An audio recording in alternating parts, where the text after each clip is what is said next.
Oh my god, I forgot to set up my VTuber model. Hold on, hold on, hold on, hold on, hold on. I totally forgot. Oh my god. Wait, wait, oopsie, oopsie. Just give me a second. Wait, it's coming. I was like, what? Why is it? Just wait, hold on. It's coming. Oh my god, I completely forgot. I was sitting there, like, literally doing everything else, and then I was like, something is missing, and I couldn't pinpoint specifically what I was missing. And then I was like, oh shit, I lost a lot of weight. Thank you.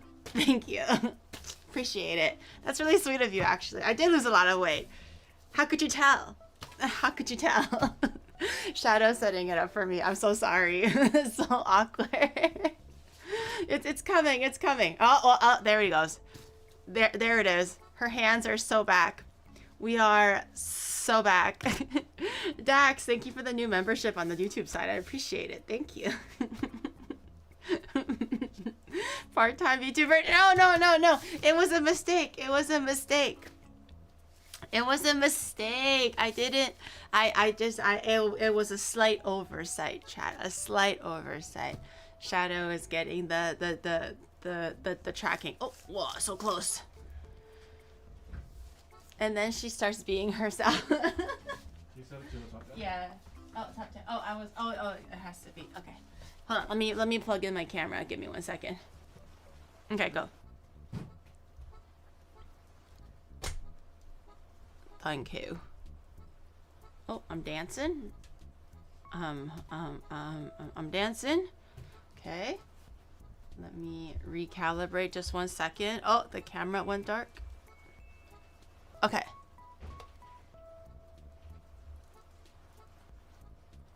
Hold on. I think I have to restart the app really quickly. Hold on. It wasn't us. It was because Shadow was using my phone to get the tracking started, so I think his face was like super close up. I think this is better now. Does the moving look more natural? Yeah. Okay. Will you get the chance, Shadow? Could you do the can you do the body switch, please? Blame Shadow. No, he was trying to help. Thomas, thank you so much for the 11 months prime. Welcome in, party people. Sorry for the scuffed beginning. Literally, I was reading offline chat, and then people were like, I see you, Giri. I see you reading us, Giri. And I was gonna pop in and go like, oh shit, you caught me looking. That was supposed to be like, you know, the opening line. I was like, you caught me. I was looking at the off-screen chat like I always do, okay? I'm not sure why it's labeled perverted or something like that when it's my own off-screen chat, and I'm not even offline anymore. It's literally online. It's just the music playing, okay? So I'm not sure why I'm the weirdo. But in any case, that was supposed to be the opening line until I realized that my body disappeared. I biffed a bit. I did. It's not perverted, okay? I am looking at my own online chat now, okay? Yes, I was looking at offline chat. I was, okay? But up to a certain point, it became an online chat, and that's what I was looking at. So it's legal. It's legal for me to not spy, only to look and read at what you're publicly posting on a public stream. All I'm saying is I'm not the issue here. But happy Monday. No, not Monday. Not Monday. Happy Wednesday, everybody. Everybody ready for hump day? Is everybody ready for hump day? Another week is almost over. I swear, once you get to a certain point in your life, all you can think about is, I can't wait for it to be Saturday. And then Sunday rolls around, and then you're like, fuck. Oh my God, it's Monday tomorrow.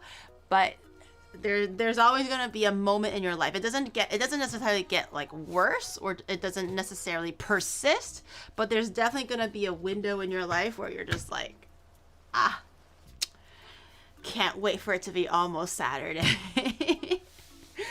Clean kitchen, state-of-the-art VTuber setup, modern utensils and tools. I don't know about the clean kitchen part. Usually by the end of the stream, it's just litter everywhere. I am trying to be better at keeping things clean, but once like stream kind of starts and you start cooking and you're grabbing things and you're cooking shit, you don't have time to put things back. It does kind of look like something exploded in my kitchen. So now it's clean. Yes, now it's clean, but literally like 2 hours in, it's not gonna be clean anymore. Every day is Saturday or Monday. Can't remember. Oh God, well, you're retired. Oh, Pappy B retired. Oh, are you retired, a woman or gentleman? My daddy's thinking about retiring. But he's also in that a portion of his life where it's like, if I retire, what the fuck am I gonna do? And then my mom was like, we can do those like 6 month, like shoot, what is it called? We can do those like 6 month cruises. And my dad was like, fuck no, like I'm gonna be like 2 days in and I'm gonna be sick of the food and I'm gonna want to go home, but I'm trapped on that boat for the next 6 months. My mom was like, true, fair. Mother visits, makes Giri clean everything. I did actually clean a whole bunch of other rooms after the cleaning stream on Monday. My parents are still not back yet. I think they either come back today from their onsen trip or they come back tomorrow. I can't remember. Maybe it's actually tomorrow instead of today. Relax and whatever you want. That's the thing with my parents. They don't. No, that's not true. My dad knows how to relax. All my dad wants to do is relax. His whole life, you guys already know this, but his whole life are surrounded by work, being a father, and being a husband. And he's great at being all three, but he always throws himself by the wayside. And I see that, like, as a kid, I'm just like, oh, my dad's just a good daddy. My dad loves my mommy. I'm so lucky to have a daddy like that.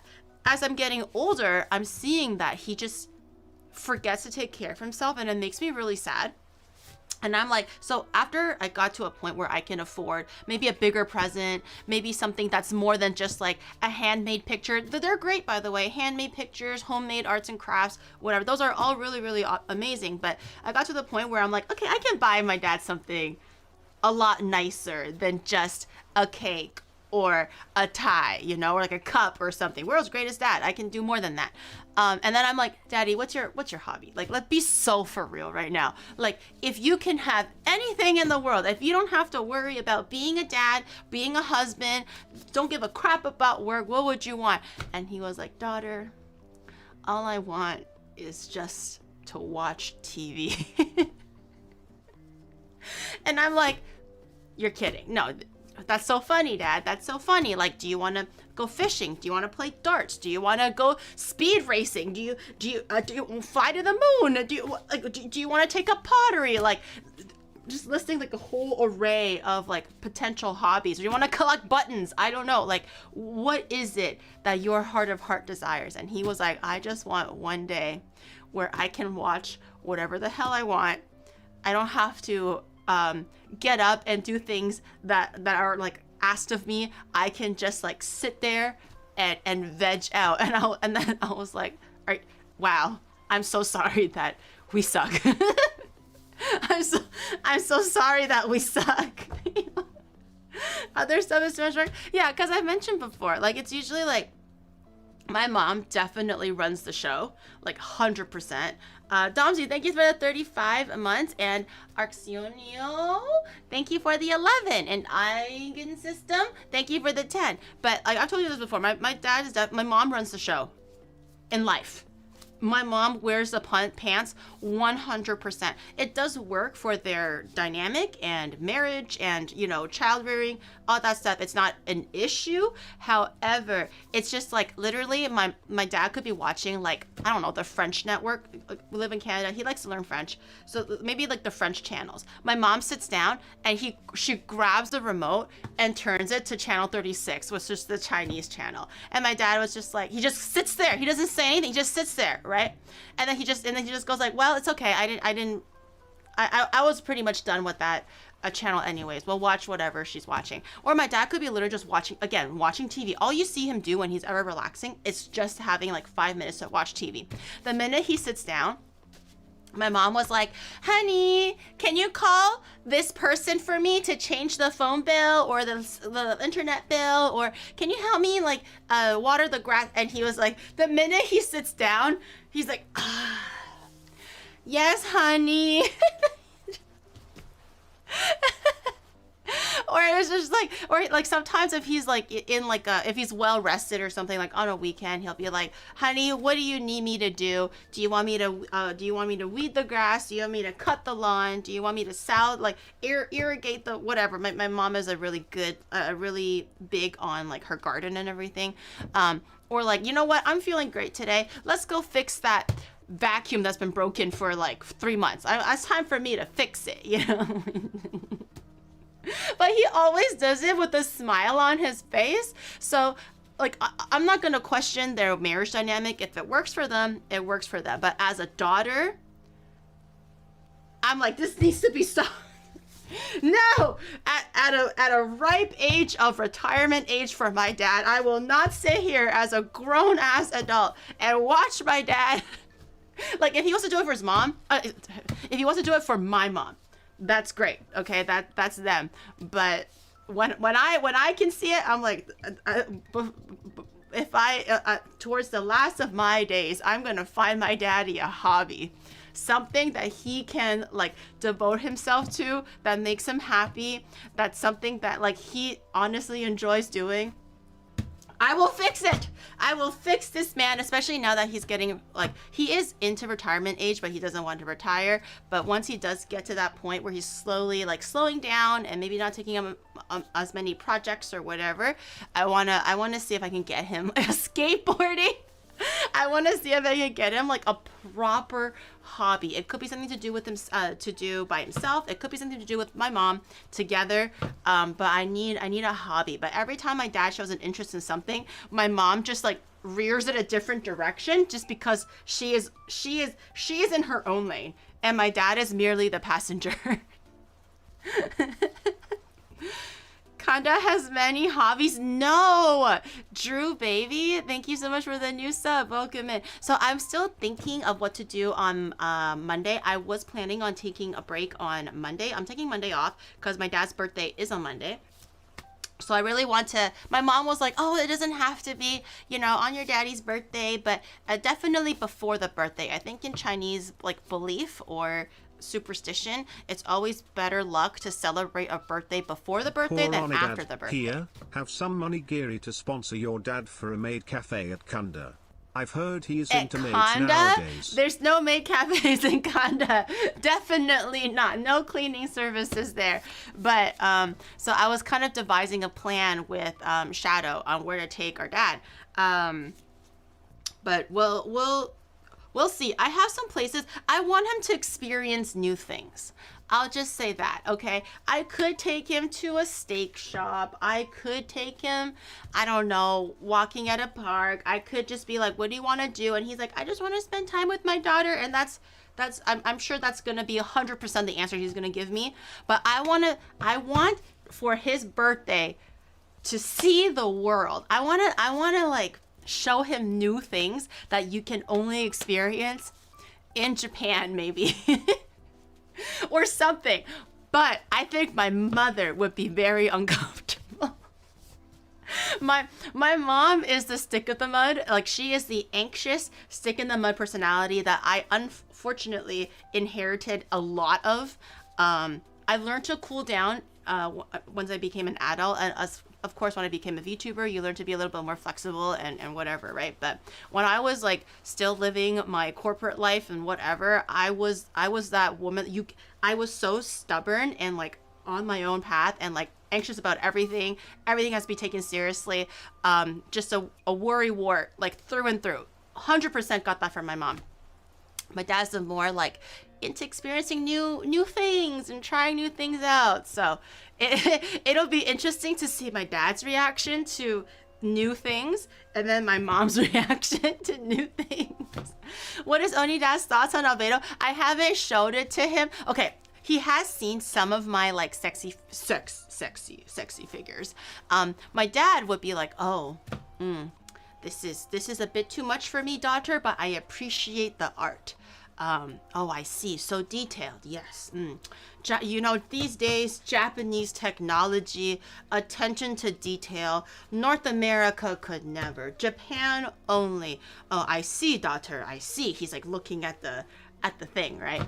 My mom would be like, oh, yo, you come to Japan buy this stuff? Oh no, why don't you buy computer? Why don't you go buy technology?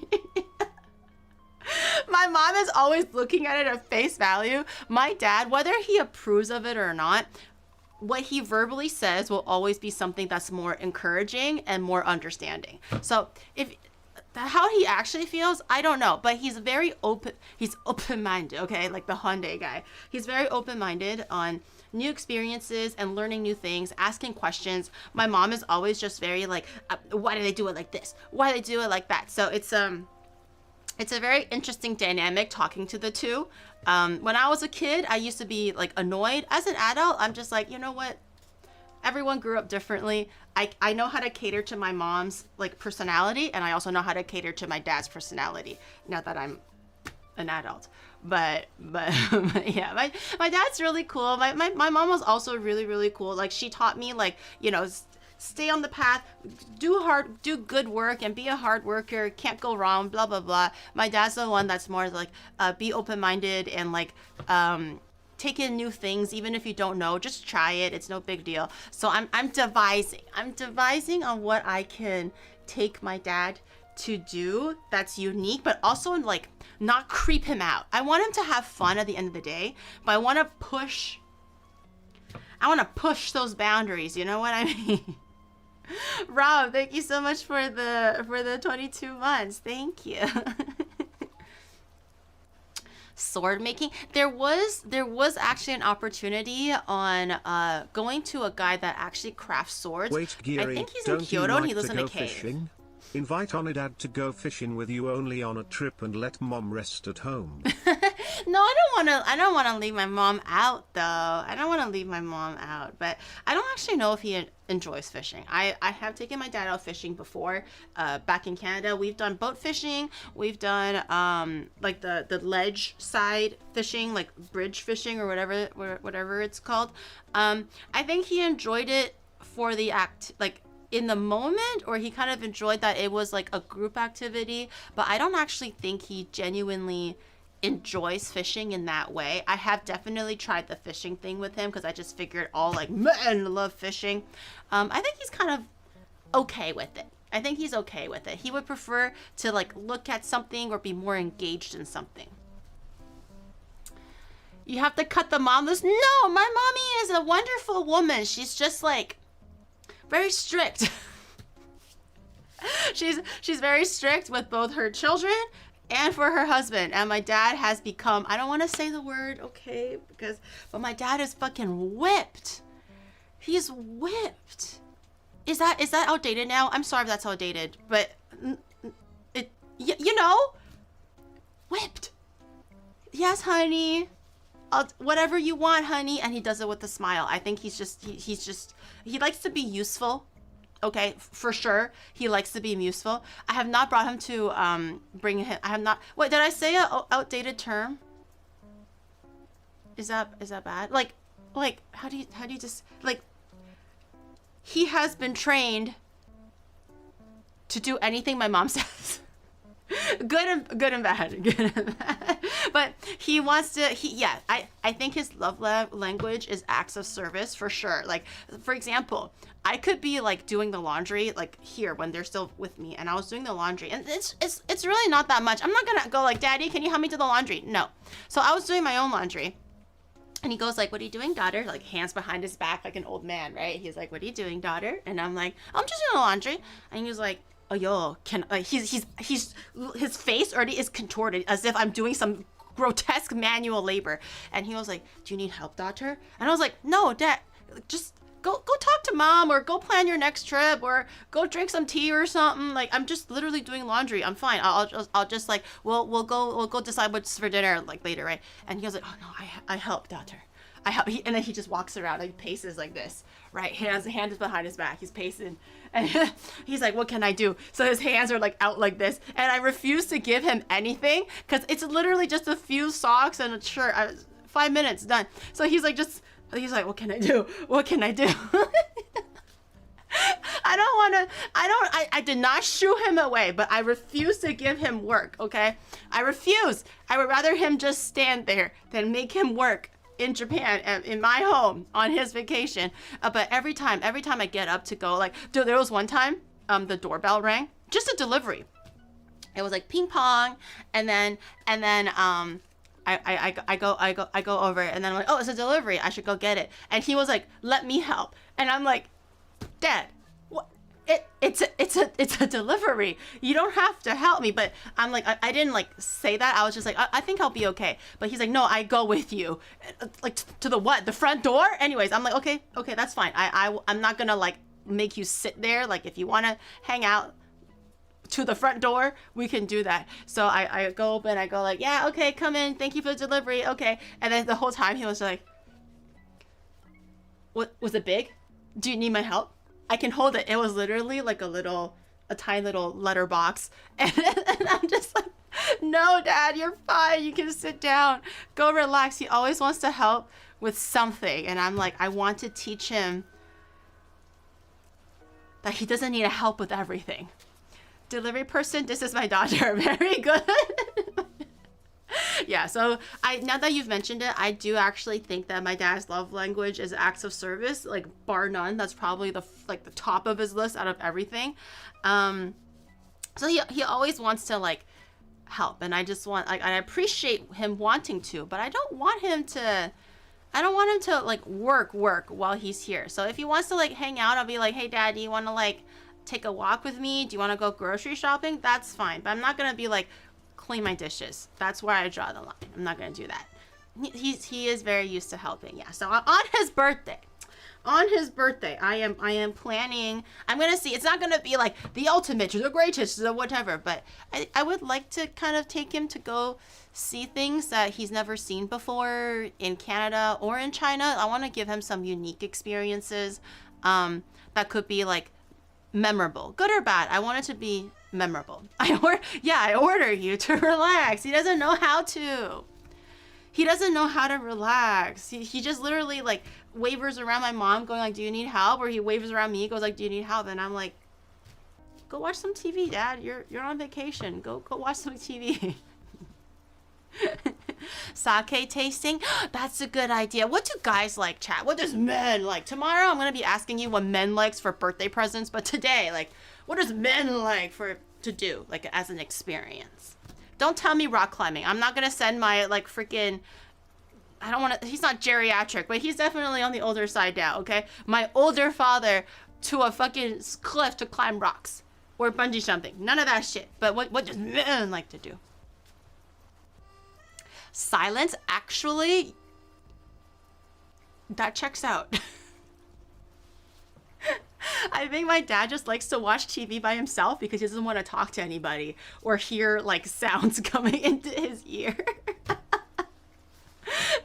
A new gun? Girl, we're from Canada and Japan. No guns. He doesn't really have an interest in guns. I got him a machete when I was like 18 or 19. I went to the Bass Pro Shop. For those who don't know, it's basically like a outdoors, like a huge, it's like the size of like a Walmart or like a Costco, but it only sells outdoor things. So things for boating, hunting, camping, fishing, anything to do with the outdoors, from like lures to tackles to coolers to tents, guns, arrows, right? Those like crossbows, everything. So I went to one of those stores and I was like, because that was when I was super into camping.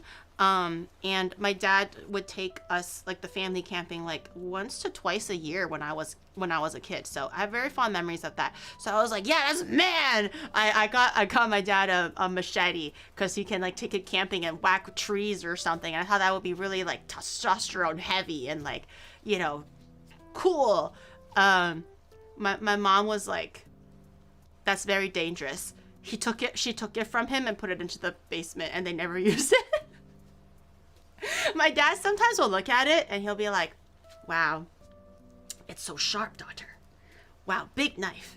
Big knife, daughter. I don't know when to use big knife, but thank you, daughter. Sometimes you'll look at it, but my mom will be like, "Ah, yeah, when are you gonna use this? So dangerous. Go hide it in the closet." So it's like in that closet or something like that. To be fair, my dad doesn't really have a place to use a machete. I don't know what I was thinking when I was 18. Like, it's not like we do hardcore camping. It's all just car camping stuff. Everything is in your car. Take it out, build your tent, drive the car back out when you're ready to go. Nothing super hardcore. So I guess he doesn't really have a use for a machete, but I thought it was cool. And then I got my dad a slingshot because rabbits were terrorizing his backyard. He really enjoyed that, actually. This was when Pom Pom was still around. I've mentioned the story, actually, but like there was rabbits that kept on eating my mom's plants, and my mom was getting really fed up with like the rabbits just nibbling on her like hydrangeas, the leaves, and you know her veggies and stuff. And she was like, "Dad, do something about it." He's like, "Yes, honey." So he asked me if there's any way to deal with rabbits, and I was like, well, you can't kill them unless you call an exterminator, but they don't want to spend money on an exterminator. You can't kill them. I also don't really want to see my dad killing rabbits, so I was like, we can maybe go to the Bass Pro Shop and get you a slingshot, like a more professional, nice one. And he would always like try to aim like little pebbles towards the rabbit, but not at the rabbit, to kind of scare it away, to show that the rabbit that there's someone, like, this is my turf, right? So he really looked like he was enjoying that thing. He looked like he was having a lot of fun. And then to a point, it stopped working. So he was like, "Can I borrow Pom Pom?" And then I was like, "For what?" You can borrow Pom Pom, but if you're making her eat a rabbit, that's where I draw the line, okay? I love you, but I am not making Pom Pom a murderer. I refuse to let her taste fresh blood. She's gonna come back to me like a fucking wolf or something. She's gonna be like, "Where's the blood, mother?" Like, I don't know if that's how like dogs work, like domesticated dogs, but in my head, I think the moment they taste like fresh blood, they turn into a werewolf, and I get super scared. Yeah, literally that emo, like and she's gonna turn into like a rabid dog or something. That's why sometimes when I get like a cut on my leg and Pom Pom gets like curious, she wants to like lick it, right? And I'll be like, no, don't lick it. It's not really because I'm scared of bacteria. I'm scared that she's gonna taste the blood on my cut and she's gonna turn into a fucking werewolf. Okay, so I was like, what do you want her for? Please don't tell me you want her to kill rabbits. That rabbit will literally punch her in the face, but I also absolutely refuse to make her a murderer. And she was like, oh no. He was like, no, I just want her to like chase the rabbits around a little bit. Pom Pom does have a really big predator drive or whatever, even though she's like this big, but she thinks she's top dog. She will chase anything. So I was like, okay, as long as you promise she doesn't bite any rabbit. No biting. She can chase it, but please make sure she doesn't eat any rabbit. You have to promise me. He was like, yes, I got it. So Pom Pom, sometimes like if I go over on weekends to eat, and my dad was like, oh, it's a rabbit. He's like, quick, give me Pom Pom. And then he just sends Pom Pom outdoors, and Pom Pom's like, chases it away. She's a cute little lap or two around the garden, come back in, and she's like, well, what a good day's work. Did you see that, grandfather? Did you see that? I did that. Pom Pom always comes back going like, I did it. I did the thing. But I was always very careful that she doesn't actually bite anything. I think I know why your dad wants to keep helping out in the house even when he doesn't have to. Because each time he wants to sit down and watch TV, Onimart asks him to do some work and he has to stand up again. So to save himself that disappointment every time, he has conditioned himself tea.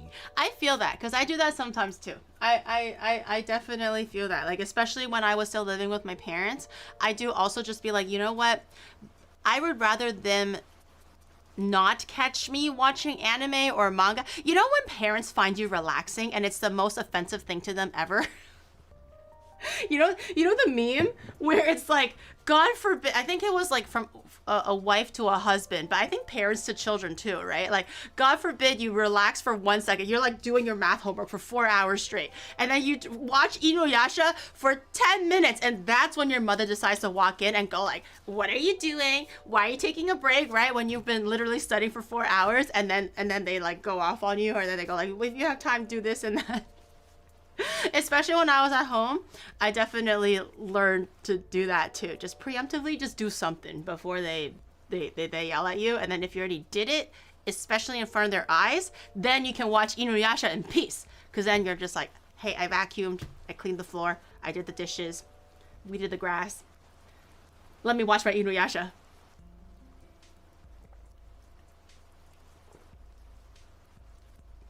I only watched 10 minutes for regret. I know it's normal dogs, not a natural hunter dogs can't turn into werewolves. Hey, I don't know, man. Pom Pom, she was a fighter. She would chase. She freaking hated squirrels for some reason. I didn't even know Pomeranians had a really big, is it predator drive or prey drive? I'm not sure what the right word is, but like to chase prey animals.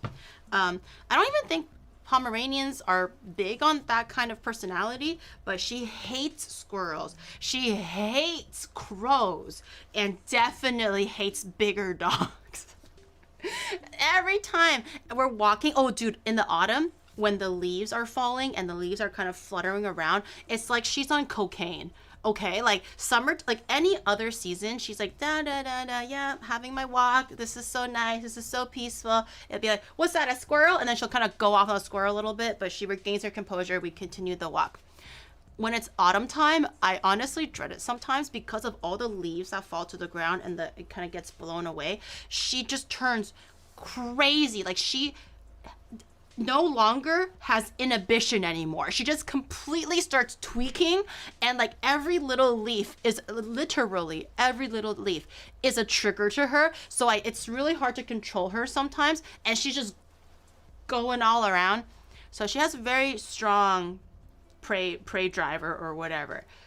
Bigger dogs are chill. Yeah, Pom Pom was definitely not chill. At the dog park, she would always pick fights with every single dog, really. But it's always like the Huskies and the Golden Retriever. She's like, she literally looks at them and goes like, you. And she's like, not in a mean way, but she definitely, I think the bigger dogs like think it's funny, or they kind of like, they encourage the running. They don't look like they're terrified. I obviously am watching her. I'm not making sure that she's literally terrorizing other dogs, but she does go like, that's the one I'm gonna pick on today, and she just goes on. And the bigger dogs are like, ha ha ha, this little dog is so funny, ha ha ha ha. And Pom Pom is like, yeah, she was a firecracker. That's why I'm just like, dude, I have successfully been able to release this place, so yay. Life development. I won't be homeless in the next month or so, because it was kind of in a limbo area where like I kind of want to release now because I can't really get a new house in Awaji, but they're not really answering my calls to release. So I'm kind of like, do I have literally a month to like move out of this house? So yay, I can still live in this house for another 2 years, or until when I'm ready to move out or whatever. But I did ask them if I can negotiate for a pet. If I can, I'll pay more, I'll do this and that. The landowner, unfortunately, was very, very firm on no pets. So unfortunately, can't get a dog anytime soon. But I will try to use this year or two to, one, save money, so I can get a house, and two, kind of just keep my eye on land and property, and ideally build my own house, which will take at least 1.5 to 2 years. I think that includes like, buying the land, making sure the land is ready for a house, and then you have to design it, and then building it usually takes about 6 months. Its design process, it takes very, very long, so roughly about a year. So I'll probably try to use this whole time to see if I can get cheap land that's on like a good looking area, right? And then maybe we can build our own Onimart. Ideally, I would like to build my own Onimart, and then we can finally move to Awaji with chickens and everything. Okay, we're postponing the Stardew Valley arc, but I'd like to think it's still happening, and hopefully it'll happen for the better in a more organized situation instead of just like moving as fast as we can and not being in a house that we love or whatever. I stopped buying Pokemon cards. I did. Dude, you know, like, so on the weekends, I usually go like, oh my God, let's go to like Shinjuku. Let's go see what card shops they have, right? Or like, oh my gosh, we're already in Shibuya. We might as well stop by the Pokemon Center and the local card shops. See what that was literally my weekend. I would peruse card shops depending on where I was in the city, just to see. I have stopped doing that for the last month. Actually, it's been 4 weeks. It's been 4 weekends. It's been at least 4 weekends where I was not actively buying Pokemon cards. All the Pokemon cards that I buy is for MSRP now. You see me, we buy it together. Or I go like, you know, this is for the giveaway, or this is for this. Everything MSRP. I don't buy anything at market price. But outside of that, I don't buy cards anymore. It's been like a solid at least a month. I'm gonna save the money. The withdrawal symptoms are showing. No. I save money. I save money. There's no addiction. There's no withdrawal. Everything is gonna go swimmingly. You were all over Pokemon guy. No, I still am. Like, my collection is still really good. It's getting there, right? With every single pull, if it's like a good hit or whatever, then I'll just add it to the collection. But I'm taking a break from actively going out to buy cards and add it to my collection, because I feel like it's like, has anyone started to feel like a slight burnout on Pokemon? Like, I feel like I'm still enjoying opening the packs and stuff, but sometimes it's just like, it's the same cards at the same shop, the card shop, I think, all the time. I feel like in America, it's always just trying to compete with like the scalper that sells it for the least amount of money, or you just can't buy shit. So I'm at a point now where I'm kind of like, I'm good just kind of hanging on a little bit. No. What is it called? No burnout, just always full send. Not yet, and it's been more than 20 years. That's really good. Cakes are different because I'm not spending money buying Pokemon cards. I'm more like creatively making a cake. That's different. But I feel like when it comes to going out to buy cards and stuff, I feel like a lot of the card shops have the same stuff nowadays. So I'm kind of just looking at the same stuff.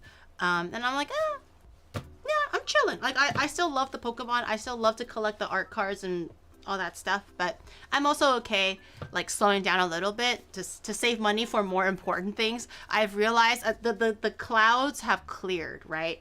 My life no longer surrounds Pokemon. It now surrounds getting a fucking house and having a stable life. Okay, so the rose colored glasses have come off, and although the Pokemon are still great and I still love them, I think saving money is more important. So I can buy a house. The addiction is controlled. I don't want to say there's no addiction, because like sometimes on weekends I go look at my like Pokemon table and I go like, should I open a pack? Should I open 2 packs? There's definitely been a few times where I go past the table and I look at it a little bit and I go like, and then like obviously Shadow encourages it, right? Because he just wants to open packs too. So there's been a few times where I'm like, it was like a weekend, it was like, you know, rainy or something, and I'm like, hey, you want to open some packs? And we open like 5, right? Like not a lot, but it's just to wet the fingers a little bit, just to satiate it just a little. No, rebellion, no. Okay. I mean, if I must. Rules are rules.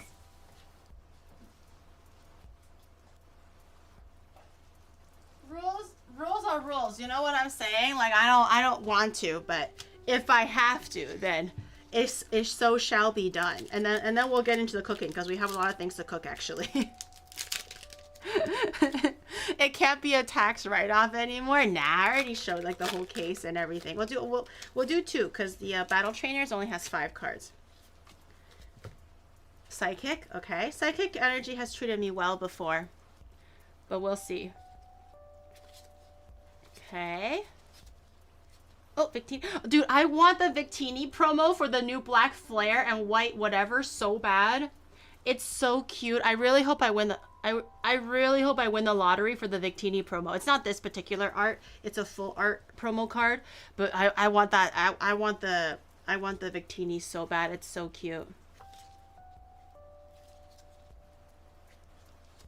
Oh, and a melodic. Not too bad. We have one EX melodic. Could have been worse. Could have been worse. I'm not addicted. I stopped buying. Okay, well, okay. My rule of thumb is if it's MSRP and it's something that I really want, I'll buy it. I have been pretty firm with myself recently for the last few months actually to not get anything for market price. Just I just don't feel like it's worth it anymore. Like I do have enough packs to kind of open with everybody if I do get the Pokemon polls or just to like, you know, do a stream or something. It's still fun. It's still fine. But I think to go out of my way and pay 4x, 5x for something that I can get MSRP if I just am patient. Spoken exactly like what an addict would say stare. No. I only get things for MSRP and only if I really want. I don't just get anything for MSRP. Like, I only sets that I really want. And if it's like a new set, it's kind of fun to open it with everyone and just see some new stuff, right? So, Black Bolt and White Flare is coming out June 6th or something. I signed up for a lottery for all three. So, the Victini promo set, the blister pack, the White Flare, and the Black Bolt. Apparently, they sell it separately, which is kind of dumb, but also cha-ching on the Pokemon side. So I applied for that. We'll see if I win anything. I could win nothing, but I don't even care about the Black Bolt White Flare. If I lose it, it's like shucks, but oh well. But I really want the Victini promo. The full art is so cute. It's so cute. Are we gonna cook the card packs? No, we're not. No card packs. We're gonna be doing a do-over for Baklava. Oh, I should take it out. Damn it. I should take my... So, rejoice, gentlemen. Rejoice. My phyllo dough that I ordered last week that was supposed to arrive last Wednesday, that actually came last Thursday, it's here now. So this... Finally, we can, I was able, this was like $20 for the phyllo dough too. It wasn't even that cheap.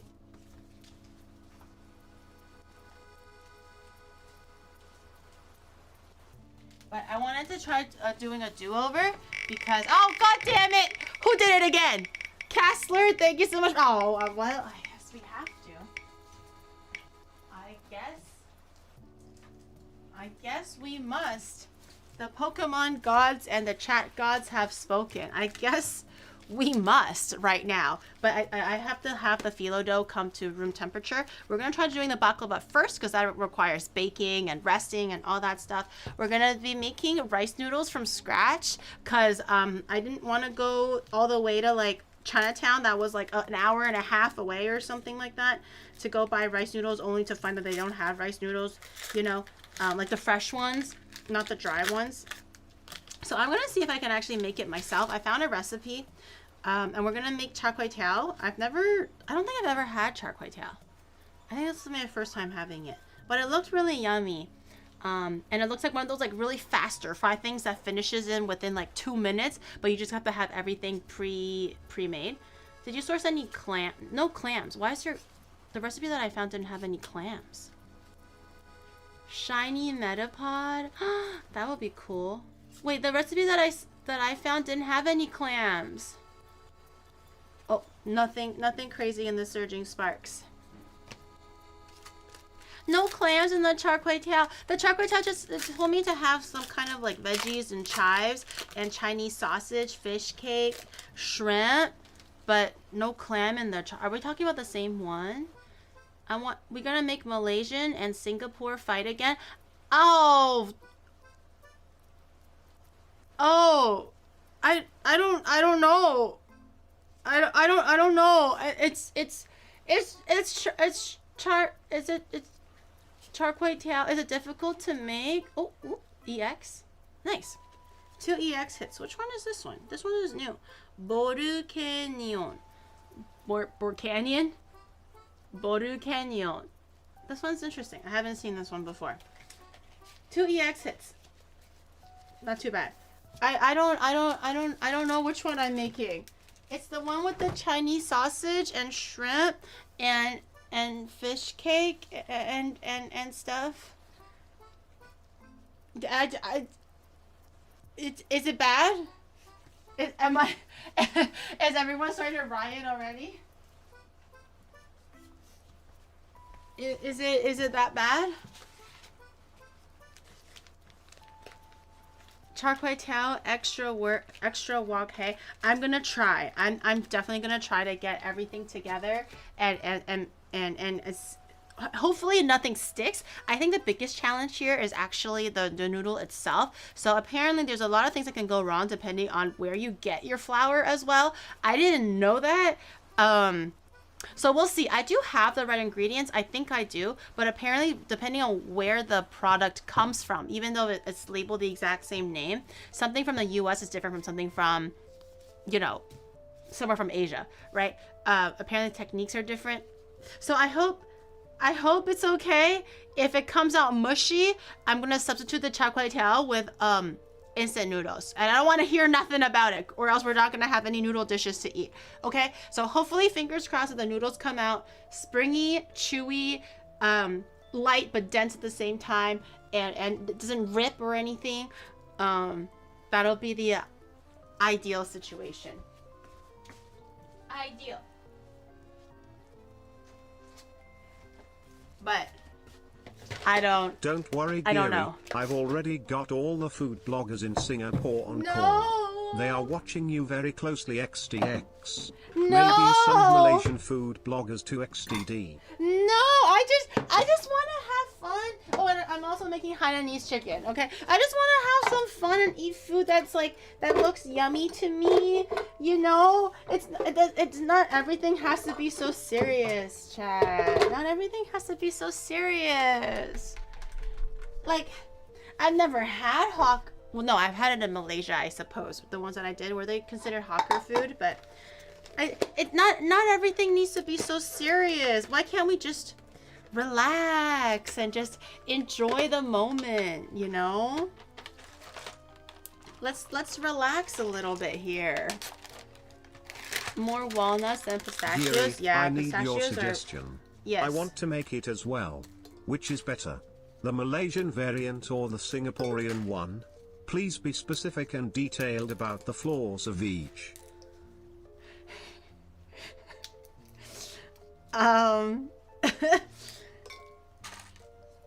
So I like both equally. It has its own uniquenesses and definitely no faults, because it's literally a beloved local dish for a reason. So I definitely implore that you draw your own conclusions. Don't listen to a silly VTuber on the internet tell you what to do. Go out there and travel and eat the local foods, and you deem the flavors yourself. Yeah, Peak Benson. Benson, I'm Canadian. That's literally what we do. What do you mean? We were raised to fence it. What are you talking about? We're called peacekeepers, chat. Okay, we don't have the army. We have the Peace Corps. We literally were taught to fence it. That was literally part of social studies class. Canadians are fence sitters. What does that mean? It means we can't make up our damn mind, so we don't insult anybody. She's got 脚踏两条船.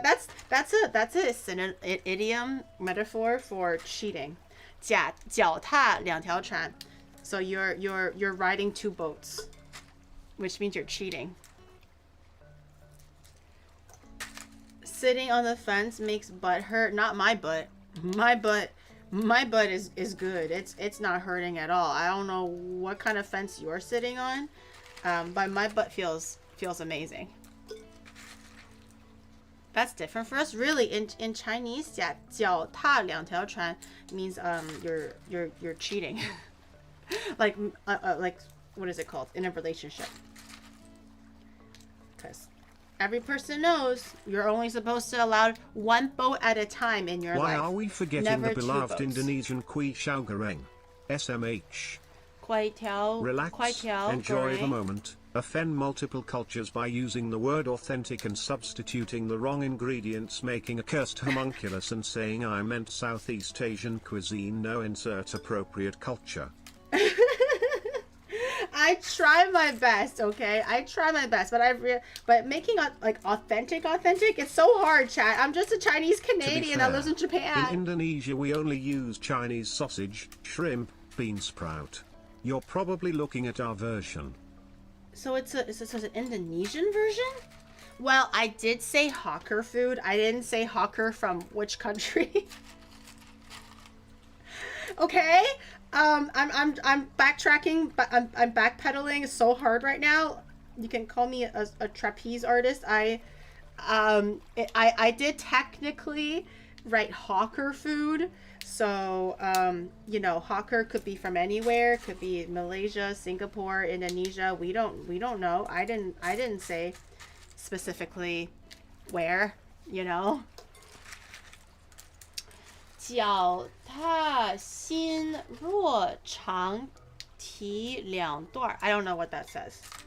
That didn't make sense in Chinese, I don't think, unless I read it wrong. Now you can offend everyone. Well, I don't know about that. You said Singapore. Okay, I thought it was Singapore, and then I just looked up Char Kway Teow, and then this was the one that they gave me. They didn't say where it was from, and I was like, okay, well, it's hawker food, so I went with that one. I was misled. Ever cook any Vietnamese dishes? I did. I made pho but although honestly, I don't think the pho came out as good as it could have been, because I didn't want to wait 24 hours and stand there watching my stock boil. So that was kind of on me.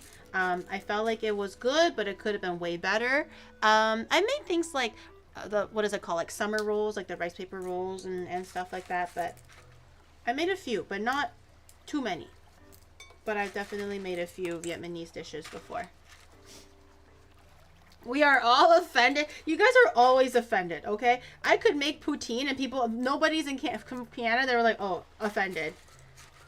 I just stand here, people are like offended. I could make the most kick-ass food ever. Everyone's like, well, that's not how my grandma made it. Offended. Everybody is offended. We offer the water la. Every time Southeast Asia gets involved. And the thing is, I love making Southeast Asian food because it's so flavorful and it's so fun. And it's like similar to Chinese food, but not really. So it's like learning new things without it being super, super out of my depth, right? So I just genuinely really enjoy Southeast Asian cuisine to make, to eat, and everything. But then every time, everybody is like, before I even start, people arrive with pitchforks and like fire in hand. And I'm like, hey guys, welcome in, party people. And then just a shit show right after that. I'm offended by Giri. Not anything that she's done, just Giri. My existence offends you. I'm Brazilian and I get offended about the fact that you're Brazilian. I think I tried making Brazilian food at one point. I forgot what I made. But I think it was really yummy. It was some kind of meat dish. I wanted to try making the salty bread, the chewy bread dish next time. If I get around to it.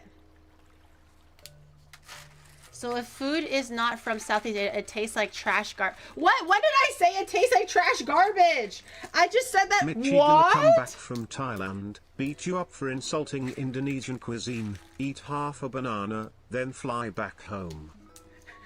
Will today be an exhibit in authentic Char Kway Teow? Or are we going to get the deal or why do I exist Charmander version?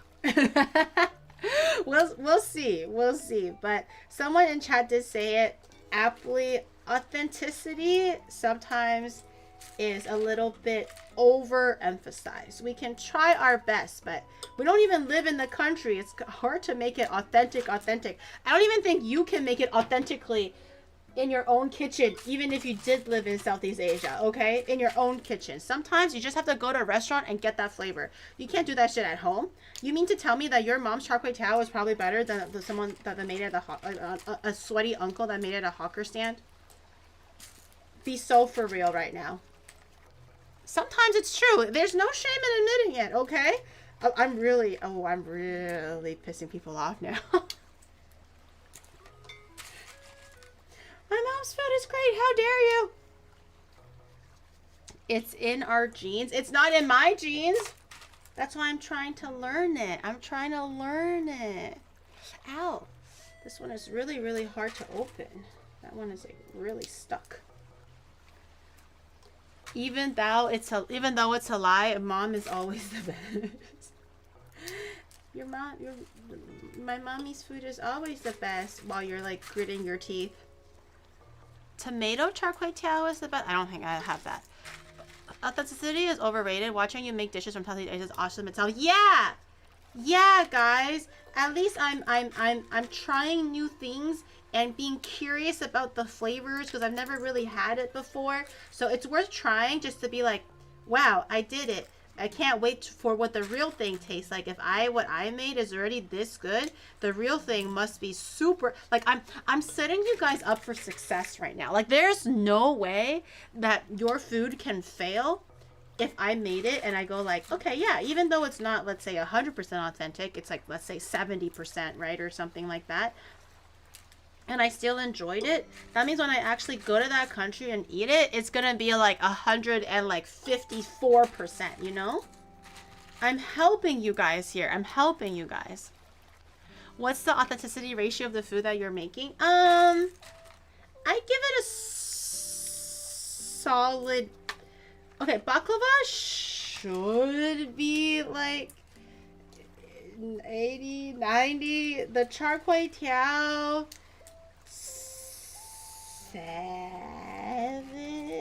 65, 70. The Hainan chicken, honestly, I don't really know. I just found a recipe that looked really good. I don't know if it's like authentic, but it looks really good. It's like boiled chicken in like a seasoned stock. We're gonna make the rice from scratch and everything. We're gonna make the scallion oil and stuff. So I'm gonna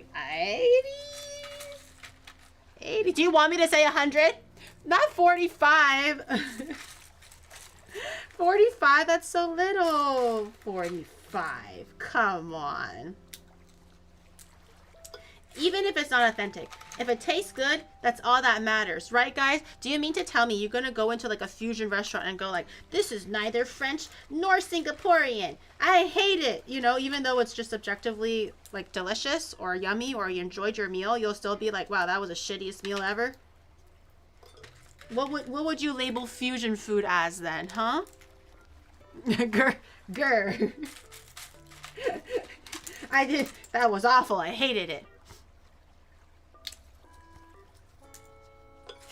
You're gonna end up with brown pistachio ganache like this.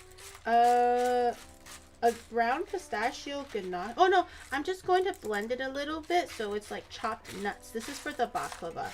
Although I should have maybe separated the shells so I can tell which ones have shells in them and which one still doesn't. Now they're all like trapped together in one.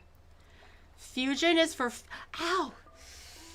My nail almost got bent backwards. I have really weak nails.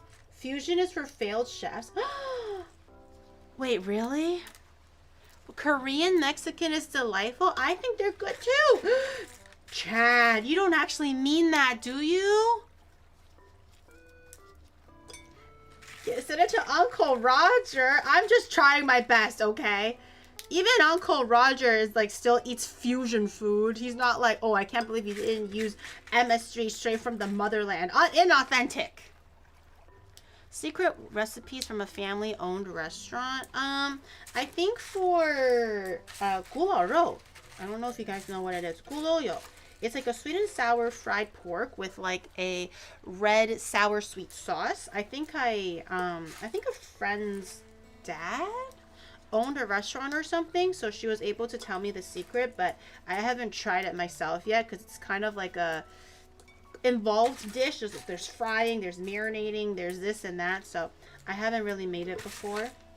But I do actually have a recipe to that from a restaurant.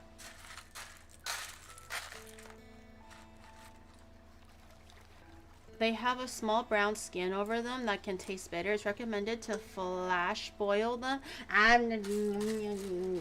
If these are like roasted already. I think if they were raw, maybe I would have been more inclined. I did this exact same way last week when I made my puff pastry baklava, and it wasn't bitter at all.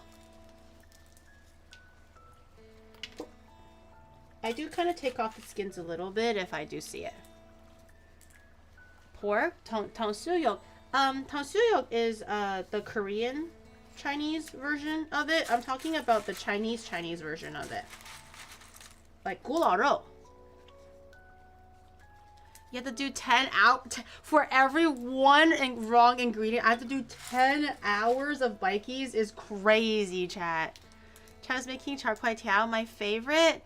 Just for me. We'll see if I succeed, Twinnie. Well, because I'm making the rice noodles from scratch. So we'll see. If you're still up, what time do you usually sleep? If you're still up when I'm done, you can come over and try it. But only if it's like remotely successful.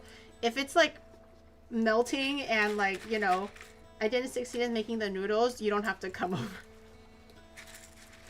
You can stay home. I want to eat Australian food. What is Australian food? I don't even think Twinnie knows what Australian food is. What is it? Just coffee? It's like, what is American food? Hamburgers? I don't think there's anything that's like distinctive about it. I'll be free until 1 a.m. Wait, until 1 a.m.? What are you doing at 1 a.m.? Like a meeting? Or is that like your bedtime? You make it sound like at 1 a.m. you have like a really urgent matter to attend to or something. I say if you don't die, you make authentic Asian. If I don't... Wait, you can die making Southeast Asian food? It's that serious? I can die? It's a sausage sizzle at Bunnings. I wish I knew what she was talking about. One of these days I'll go to Australia and I'll be like, I had the sausage sizzle at Bunnings. Hamburger is German. I learned some... Oh, shoot. What was the dish that I learned? Oh, you know, apparently, like, salmon sushi, that's not Japanese. So, apparently, like, in Japan, people typically eat other seafoods, like tunas and stuff, of course, right? For their sushi. But apparently, salmon sushi or salmon nigiri or whatever, using salmon raw, is a Norwegian invention. It was all a Korpa... it was all a big Korpa move to sell Norwegian salmon to the outside. And because in Japan, they only eat salmon grilled, because I think back then, salmon was like a lot softer, a lot more delicate. It's not suitable to eat raw. Also, there's like parasites and stuff, right? So they would always grill it. But the Norwegian salmon, I suppose they realized that you can grill it or you can eat it raw. But they were trying to like export it, but no, everybody was too scared. You have a stream at 1 a.m., Twinnie? Why 1 a.m.? Girl, what time are you going to be sleeping? 6 a.m.? Why are you streaming at 1 a.m. so late? Not good for the skin. Ayah. Ayah. That's so bad for skin. Bad for health, Twinnie. You must sleep earlier. 2 a.m. latest. Doesn't it all have parasites? I think if you flash freeze them, they're fine. So that's why, like, they discovered a way to like they were selling frozen salmon to Japan, and then Japan realized that it was kind of tasty or whatever. So that's how they kind of started the whole raw salmon for sushi trend. People thought it was from Japan because Japan eats a lot of raw fish, but it technically was a Korpa shill from Norway.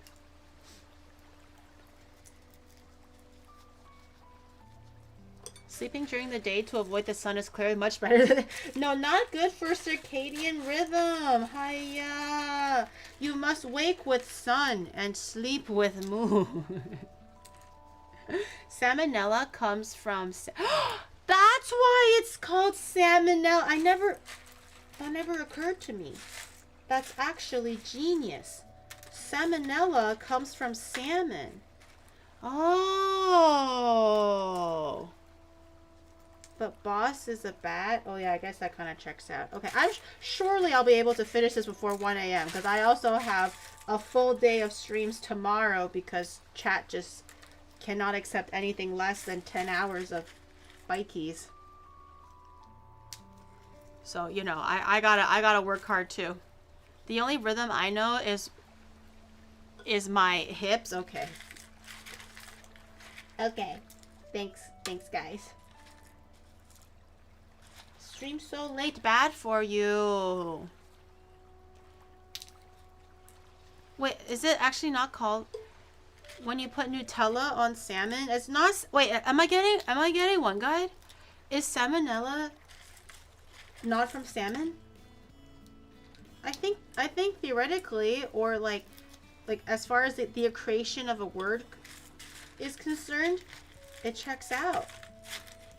Is it not because it comes from salmon? I hope I didn't miss any pistachios. These ones are a little bit too hard. Is it not? I thought it was true. It's named after Daniel Elmer Salmon. So his last name is Salmon.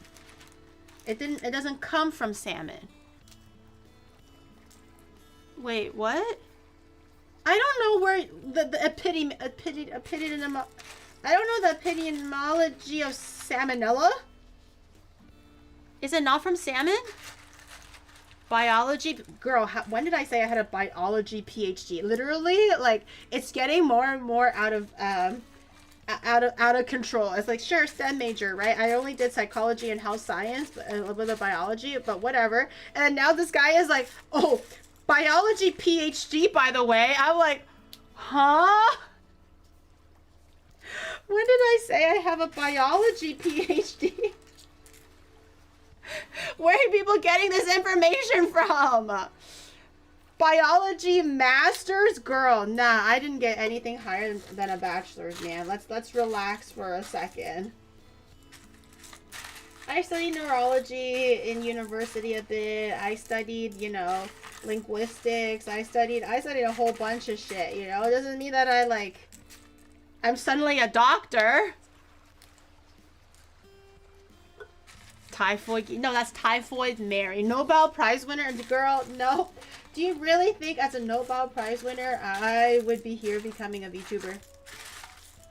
Honestly, anything is possible. No shame if you are a Nobel Peace Prize winner watching streams right now going like, wow, my ultimate dream is to, like, you know, stop doing science and become a VTuber. Hey, props to you. All the love to you, and I hope you succeed. But also, though, like, I think they're too busy, like, trying to solve cancer than becoming a VTuber. Okay, I think I have almost all of it. Some of them are really, really hard to open, so I'm not gonna...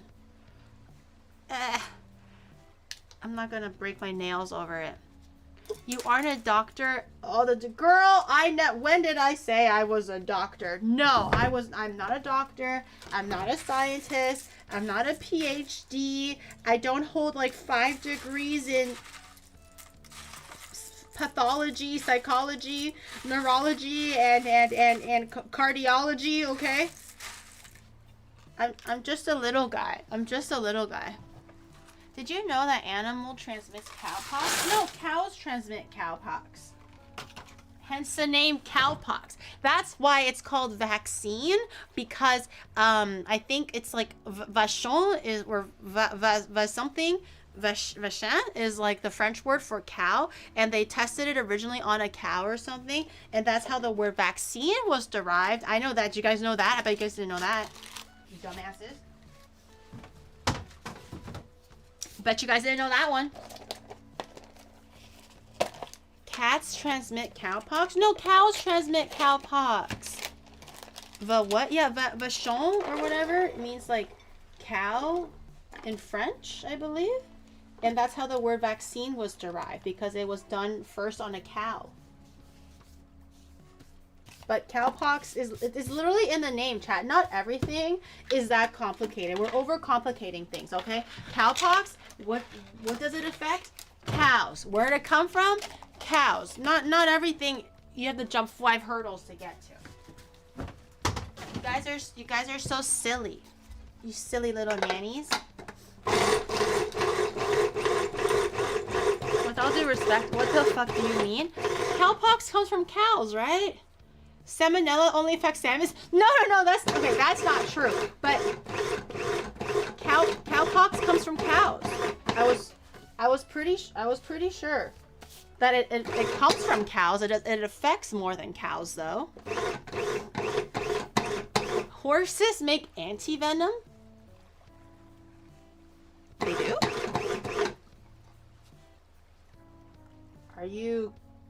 Are you sure about that?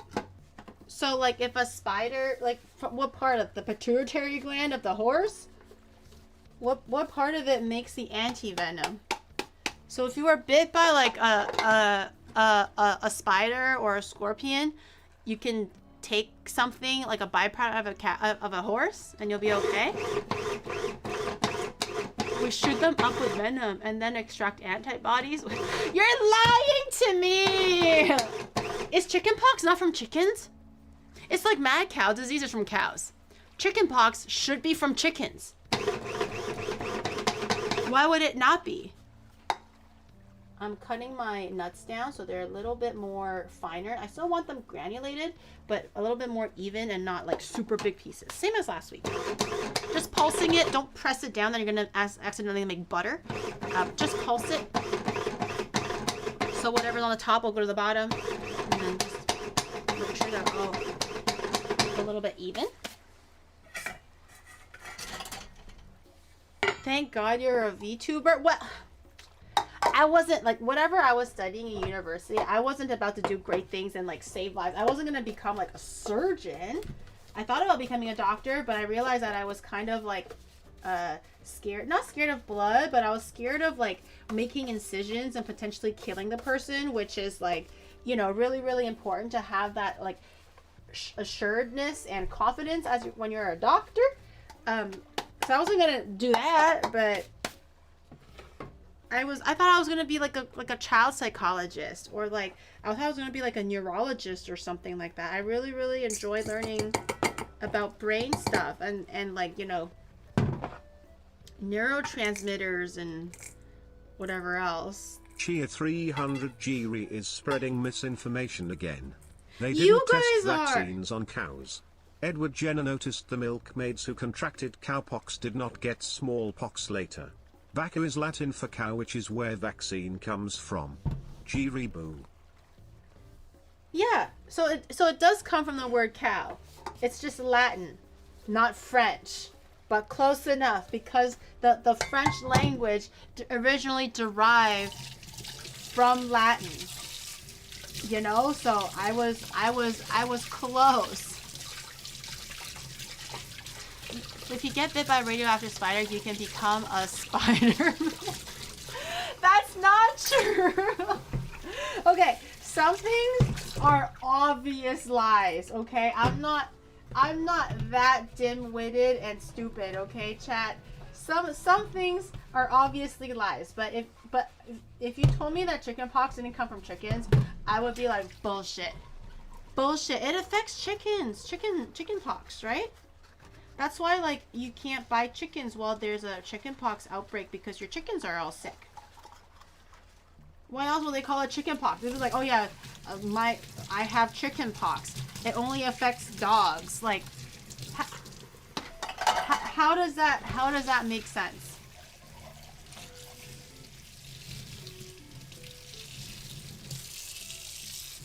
Oh, chickenpox. Oh. Wait, I had a eureka moment in my head where everything just clicked all of a sudden.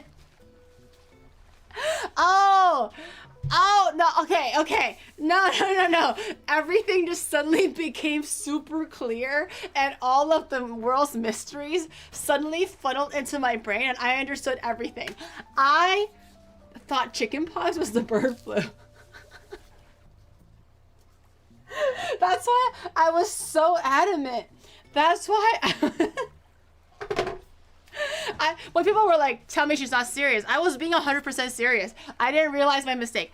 100%, I thought chickenpox was the bird flu. I had the two mixed up. It didn't occur to me that chickenpox was the thing where it makes you itchy. It's like the herpes virus. My bad. I was like, everyone was like, tell me she's playing a bit. And I'm like, girl, what? Like, am I the only one that's like sane right now? No way people are thinking I'm playing a bit right now. It's chicken. Bird flu. Bird flu. Did you actually know that chickenpox is a strain of herpes virus? That I did not make up. Go look it up. I'm pretty sure. I learned this in pathology class. I'm like 85% sure that chickenpox and the other one, the one with for adults, what was it called? It's called 缠腰龙 in Chinese, but in English, what's the chickenpox? The one that follows like the nerve route, or like the nerve direction? Shingles. They're all a variant of herpes, not like the STI, but they're all part of herpes. Go look it up. I bet you didn't know that. I knew that. I know things because I'm super smart. Shingles and chickenpox are the exact same thing pretty much, but it just affects different stages of life. But it's a version of herpes. See? You learned something new now, didn't you?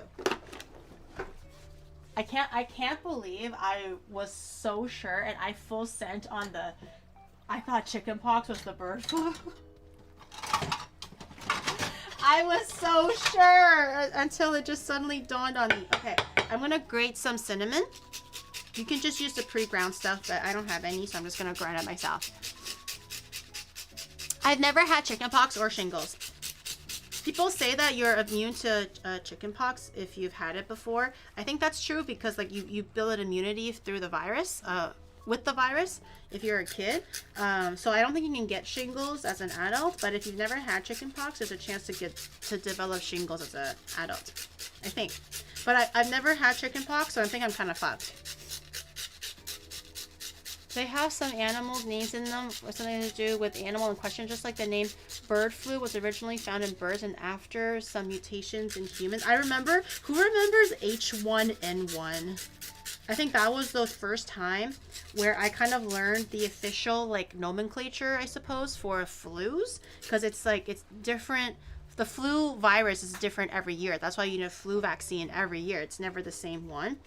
I remember when H1N1 first came out, and it was like the scariest thing. There was another one. There was like a H2N4. I couldn't remember, but I vividly remember H1N1. Was that swine flu? I couldn't quite remember specifically what the layman's term was, but yeah, that shit, that I remember that came out along, like, not too, it was like almost back to back with not asthma. What was the thing? Anthrax and what was the, there was anthrax and starts with an S. I remember preschools were shutting down and schools were not allowed to send students in because of this other one. It was anthrax and not smallpox. Smallpox has been eradicated more or less until those anti-vaxxers brought it back. But what was the other one? SARS. SARS. Yeah, it was anthrax and SARS. Apparently people were putting some, I don't know how anthrax got spread, but apparently people were putting like anthrax powder in like letters or something. So when you open the letter, it's like, and then the powder kind of spreads everywhere, and then I guess you inhale it, and that's how you get anthrax. For SARS, it was kind of like a really, really bad flu and how it's passed around or something. It was like a milder version of COVID. I don't know, but those were the three big ones. It was H1N1, anthrax, and SARS. Yeah.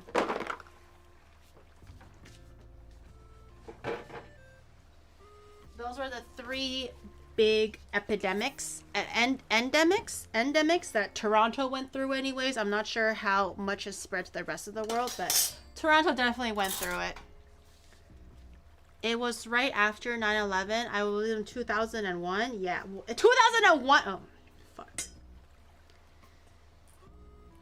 I'm 21, guys. Are you sure that wasn't like 5 years ago? I was pretty sure that was 5 years ago, guys. Definitely not in 2001. I think you're remembering the dates wrong, guys. You guys are so silly. That it was definitely like 5 years ago, something like that. COVID was no, wait, COVID is 5 years ago? Already? Are you sure? Oh yeah, COVID, it's called COVID-19, right? Oh my god, it's 2020. What year is it? It's 2025. It's been almost 6 years? 5 years. Later in the year of 2019. Oh my god. Oh my god, it's been 5 years to 6 years since COVID? Oh my god. Oh my god. Dude, I still don't understand how COVID just created like a whole black hole, like time hole of time. Well, I spoke that so eloquently. But you know what I mean. It seemed like life could not go fast enough before COVID, and then it's like, bam! After COVID happened, even when COVID ended, I feel like time is still moving at like sonic boom speed. What happened? What happened? It's been 5 years ago. Oh my god. Okay, I think the cinnamon and the nuts have been pretty well mixed in. Let me go grab my pan to do the baklava. I'm just gonna do a little one because, again, I don't have that many people in the house to eat it with, and I don't want to be making a really big one and wasting it. So, to prep it, we're gonna go grab a little bit of Buddha. It's called aging. Wait, so time passes way faster when you're older? I would assume that time passes way faster when you're younger, because you don't remember sense of time when you're younger. It just goes like, oh, I go into school, and it's like, bam, school's done. You know, it's going to grade 2 now. I feel like as an adult, you remember shit more, so it'll be like slower. The Spanish flu. Yeah, I learned about the Spanish flu. That shit was crazy too. Okay, you need a little bit of butter. Preferably melted. So I'm just gonna, this one just happened to be room temperature, but I'm gonna go melt it a little bit. So we can, what is it called? Slather it on our phyllo dough. I'll just keep this on the side in case I need it again, but we should be Gucci. Okay, I'm gonna pop this in the microwave for like a minute, 30 seconds. I just want this to be thoroughly melted through. Not soft, not halfway, just all melted. I think 30 seconds or so is fine. You wanna grab a pastry brush, something that can hold on to the butter nicely. You can use one of those silicone ones if you really have to, or if you only have the silicone ones, I'm sure they're fine. But because the bristles are a little bit more, not as concentrated compared to like a regular pastry brush, it might leave kind of like odd streaks and also just like empty parts. So make sure when you're greasing everything to just go back once or twice to make sure everything is evenly greased. Okay, that being said, we're gonna have to measure our phyllo pastry. So phyllo pastry also dries out really quickly, so you also want to grab a wet towel, like a damp towel. For me, I'm going to use a wet paper towel because my towels are more for tables, kind of dirty. I don't want to put food on it.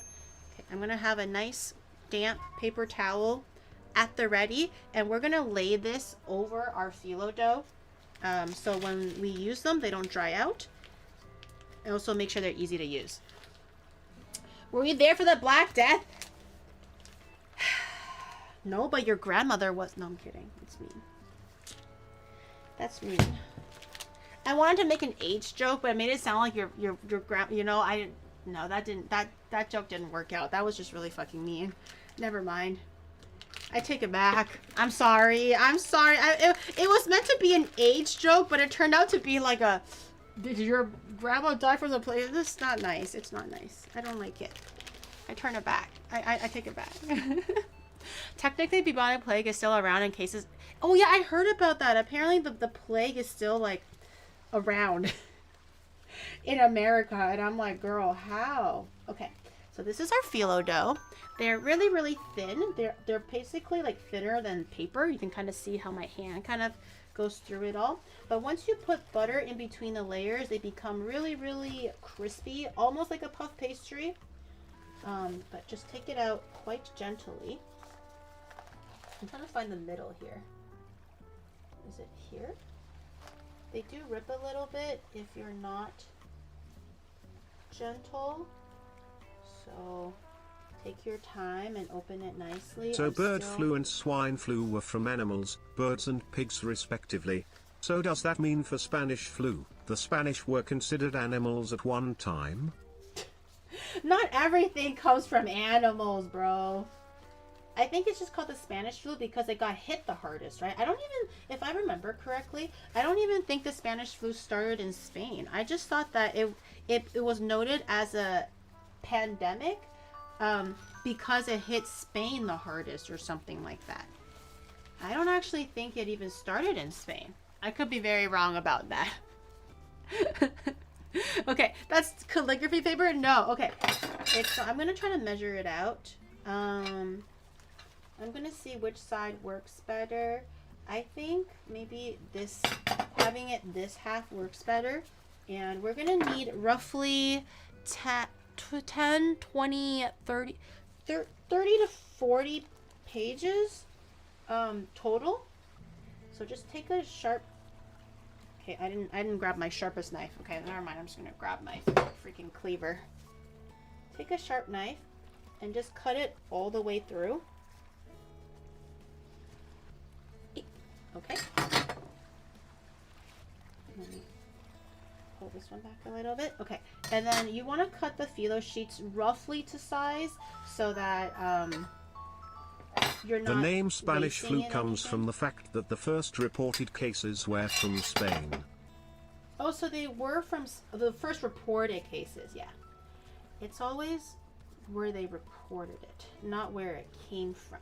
But that's where like masks were invented and everything. I think they were making it law that people had to wear masks and stuff. So good. Oh, it ripped. Good on them. Okay, I'm gonna do maybe stack it like this. And all the extra trimmings that doesn't really fit into your baklava or whatever you're making at the moment, you can literally make it into like little pastry swirls and stuff. Just dip it with some butter, put a bit of different like fillings and creams inside. You can twirl it or whatever, and it'll make nice little side pieces. I'm gonna put it back in the bag. This one I don't think I'll need, so I'm also gonna put this one. Ooh, it rips kind of ugly. I'm also going to put this one back in the bag. Okay, hopefully it doesn't... Whatever I don't need, just put it back in the bag so it doesn't get too dry. Okay, and then this I'm going to be using. And the whole time, we're going to just put a little damp paper towel. Don't miss the Corpa, Giri. I saw the opportunity, but I was like, should I wait? Is it too aggressive? I saw the opportunity. But if you do want to cut your phyllo doughs nice and quick and smooth, okay, and even, definitely go to Onimart.gg for the best cleaver in town. I saw the opportunity, but I didn't want to be like too aggressive about it. You know what I mean? Okay, this is enough to make like a whole other dish, so I'm gonna go grab a Ziploc bag and see if I can just keep that nicely. And just make sure your phyllo pastry is always covered with a little damp towel there. Ooh, this one is folded a little bit. Okay, and then this, just put it back in the freezer. I thawed it already overnight in the fridge from the freezer. That's why it's a little bit easier to use. And then I leave it on the counter, you know, an hour before I use it, just so it's a bit more room temperature. But when you're not using it, just throw it in the freezer, thaw it out overnight, and leave it at room temperature for about an hour. Okay, we are ready to assemble. I'm gonna start my oven as well. Oven at 325 Fahrenheit. Let me start my oven.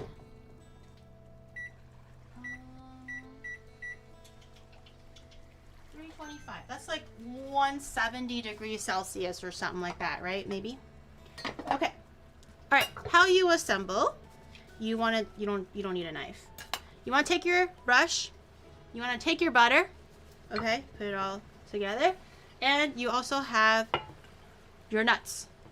The nuts are a little bit overwhelming, but and then we have our pastry. So before you start anything, you take your pastry brush or whatever brush you have.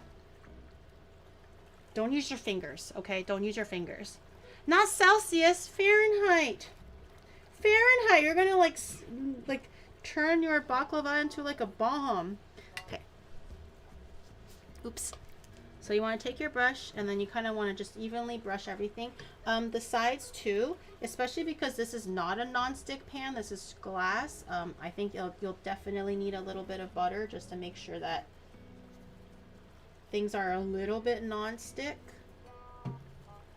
Okay. So now that we have a nice little even layer of everything, all the way to the edge. I don't know if we're going to end up making the baklava this tall, but just in case, everything up to the edge. Okay, and then you want to take your 1 phyllo pastry. So make sure you rip it out nicely. So this is 2. They're very, very thin. So just be really cautious of how many slices you're doing. You grab 1, lay it onto the bottom. This is kind of why you want to be measuring it out, so it's like already the shape that you want. Okay, cut whatever you're not using. Cover it again with your damp towel. And then using your butter, make a thin layer of butter on the phyllo pastry. All the edges. You don't have to soak it, but just definitely make sure that there is butter on the whole piece. Okay? And then grab another piece of phyllo pastry.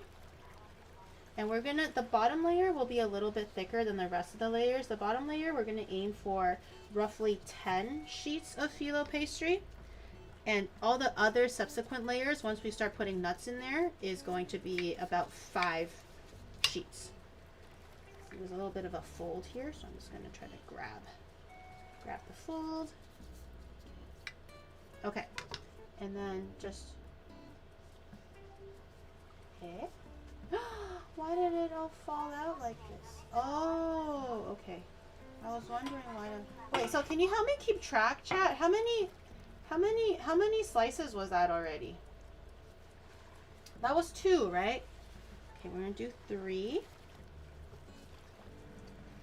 Can I use dumpling wrapper? Girl, no! You're always like, no substitutions, Gary. Oh, I can't believe you substituted that, Gary. You're so bad, Gary. You're so bad at cooking. And then you go like, can I use like wonton wrappers? Does lumpia wrappers work? Can I just use a big hunk of dough? I have a question. Streamer, I have a question. No, what do you think? What do you think? The only thing that kind of sort of makes sense at this point is literally a puff pastry, okay? Because it's kind of similar, but not really. It's layers of dough and butter, but these sheets are just way thinner. Oh shit, what number am I at? I don't remember. So you can substitute, but we can't. Yeah. Yeah. Okay, do as I say and not as I do. Duh. Everyone knows that.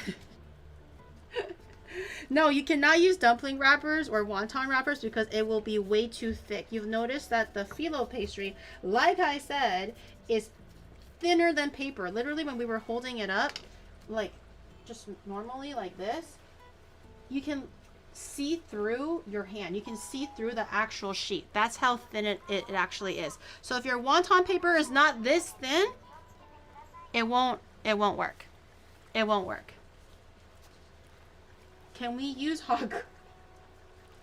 No, you cannot use hot glue. Wait, what number am I on? Did anyone remember? Shit. Am I on like 7? 8? Did anyone remember what layer I was on? Damn it. I always get distracted when I start talking. 4? Are you sure? I'm pretty sure it was more than 4. You're just saying that, aren't you? You're just saying that, aren't you? It was not 4.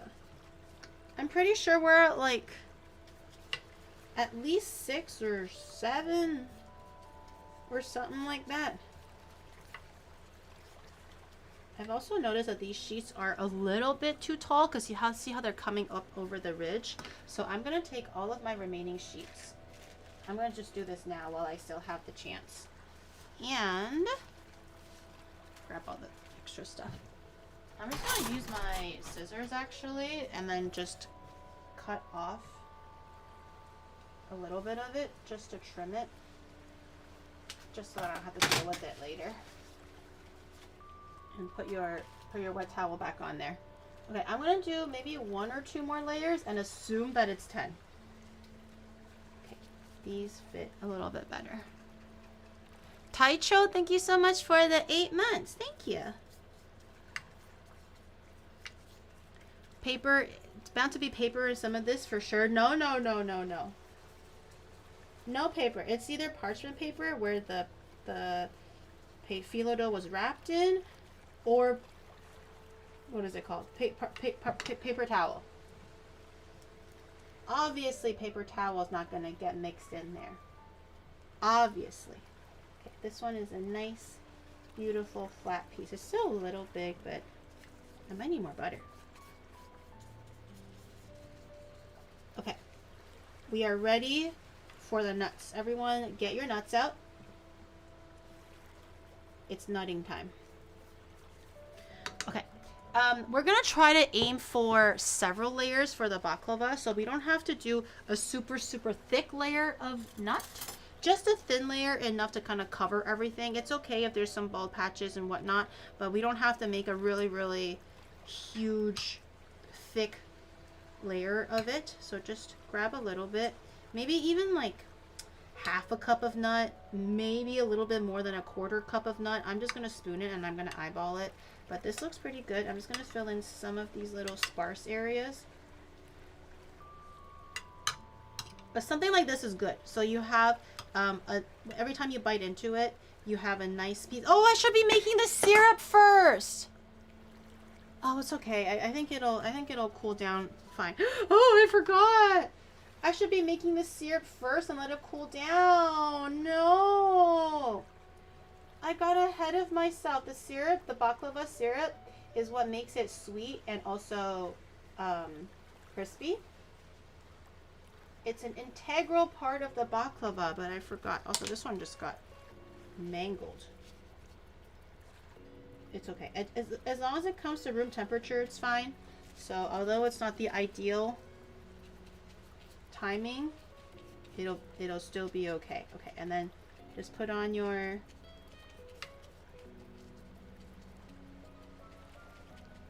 butter layer. Grab another one. And then all the subsequent layers that we do now is 5. We don't have to do 10 anymore. Just do 5 layers of phyllo and then rinse and repeat. So 5 layers of phyllo with, you know, a quarter cup of nut or whatever is enough to fill the bottom of your tray. This one is quite small, so I'm saying quarter cup. If it's like a regular baking pan, you're probably 3/4 cup. Something like that. Okay, so this is 2. I need 3. Ah! This one kind of jank too. 3.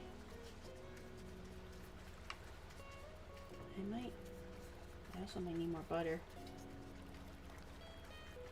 3.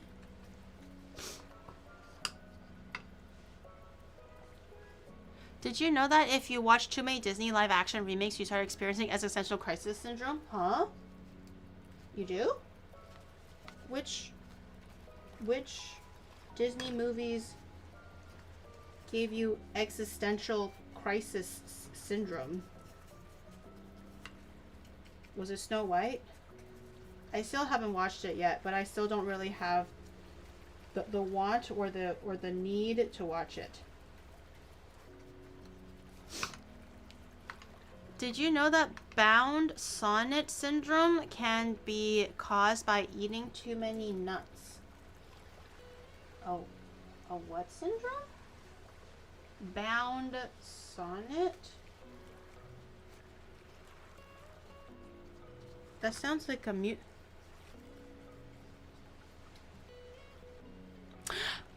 Bound sonnet. You're so stupid, chat. Oh my god. You guys are so freaking dumb. Ay, ay, ay. I was like, what? I've never heard of it, but I know what a sonnet is. I was like, is this some kind of music program? You guys are so stupid. I did have to use more butter, so I'm just going to use straight up the room temperature butter now. I'm not going to bother melting it because my oven is now turned into an oven. Okay, next. I am not reading your stupid comments ever again. They're so stupid. What is this? What is this? I'm making a baklava. This time, the proper way. No puff pastries. Just a good old traditional, baklava. The first layer, once you put nuts down, is always kind of the toughest because it's so delicate that it kind of rips a little bit. Okay. No. Get down. Get down. And move it all around. Get down. Get down. Okay, another 5 layers or so. I can see why baklavas are kind of expensive sometimes. It is a labor of love. I can't imagine trying to make this every single weekend for like a demanding grandson or something.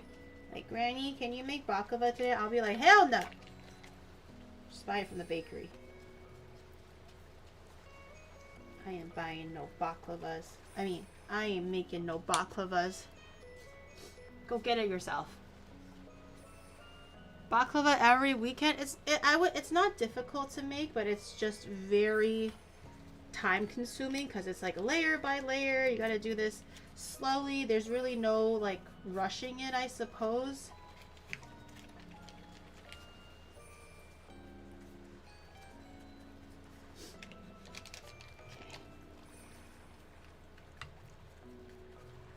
I don't know if using room temperature butter is making it better or worse. Okay. Shoot, I lost count. Does anyone know what layer I'm on again? Damn it. Is this 5? 4? I feel like it might actually be 4, but any knowers on what layer this one might be? You're just saying 4. You don't mean it. You're just saying it. Be so for real right now. Do you actually mean 4, or is this all just a joke to you? Okay, I'll believe you, and I'll do one more. I will believe you, but you better not fuck this up, or else you just fucked up the baklava. I just want you to know. We still have so much nuts left. If we don't use it all, I guess that's fine. It's as much as you need. Or we can start getting a little bit more heavy-handed. Still have a few more layers to go, though. You can make the baklava as tall as you want, by the way. If you only want like a 3-layer baklava because you're, you know, on a time constraint, you can do that. If you want to make a 10-layer baklava because your pan is like hella tall or something like that, you can also do that. I don't think there is like a very stiff rule about how many layers a baklava should be, unless there is any babushkas want to tell me if is there a minimum levels, like layers required for a good baklava, or is it kind of just whatever you want? You can make 100 layers. I'm not making 100 layers. Raid over to onimart.gg for unbeatable deals. Keep eyes on Giri, her cooking's the real show. Liana? Thank you so much for the raid. Welcome in, everybody. I hope you had a great stream. Thank you for bringing everybody over. I hope you had an amazing day. I am Giri, the cooking VTuber, as you can see. We're making baklava because last week we made one. Well, the phyllo pastry didn't come in time, so at last minute I decided to substitute it with puff pastry. I mean, it was fine, but I wouldn't say it was like baklava, you know what I mean? So my phyllo pastry finally arrived in the mail just in time. So this week we're gonna try doing a baklava do-over along with some other dishes that I wanted to try out, such as Char Kway Teow. We're gonna make our own rice noodles because they're kind of hard to find here in Japan. I don't want to go all the way to Chinatown to get it. And Hainan chicken. Hainanese chicken. Yes, we're gonna make some Hainanese chicken rice. Hopefully that'll also turn out well, but we're just doing the baklava first because it's kind of the most time consuming thing and also the one thing that kind of needs to bake and also rest. So we're doing that in the very beginning, and then everything else we'll just cook at the end. Oh shoot, I forgot. Is it how many layers again? Damn it.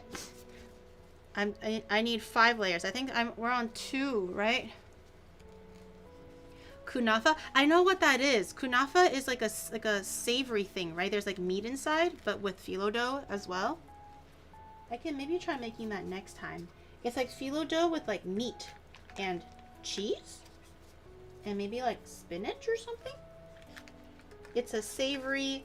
It's like it's rolled up into a log. So you do phyllo dough, you put in your savory ingredients or whatever, and then you roll it up into a log, like a long sausage. That's kind of what it looks like. It's sweet. I thought it was savory, or maybe you can just put whatever you want in it. I don't know. It's not a log. Not a. You guys are so gross. I thought it was. You roll it into like it looks like a rolled up super long sausage thing. Not talking to. You guys are so gross. Okay. I actually lost count of how many layers I have, so I'm just gonna put on more nuts because my oven is already done preheating. I'm just doing 2 big scoops, maybe even 3 big scoops. Depending on your pan, it'll be different. So use your best judgment. I can't hold your hand for everything. Okay. How many okay.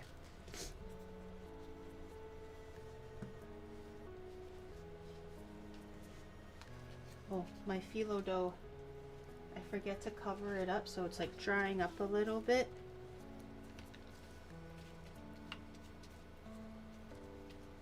Oh!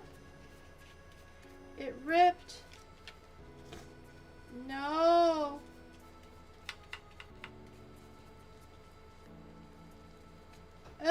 No. It ripped. Oh, ah! No! Okay. Come back to me. You're okay. It keeps on ripping.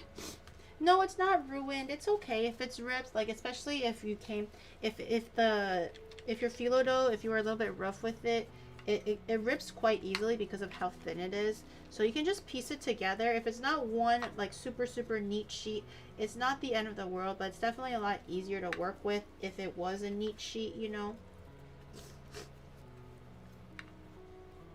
It's still very much workable. It just looks ugly.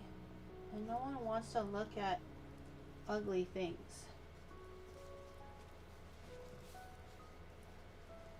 Baklava MK3. No, we're not making... I'm not making baklava every single week. I like baklava, but I don't know if I like baklava that much to be eating it every single week. Dear God. Please don't hate me. Like, baklava is great, but maybe not so great that I want to be eating it every single day for like three to 4 weeks straight. I would be most tired of baklava by the end of that.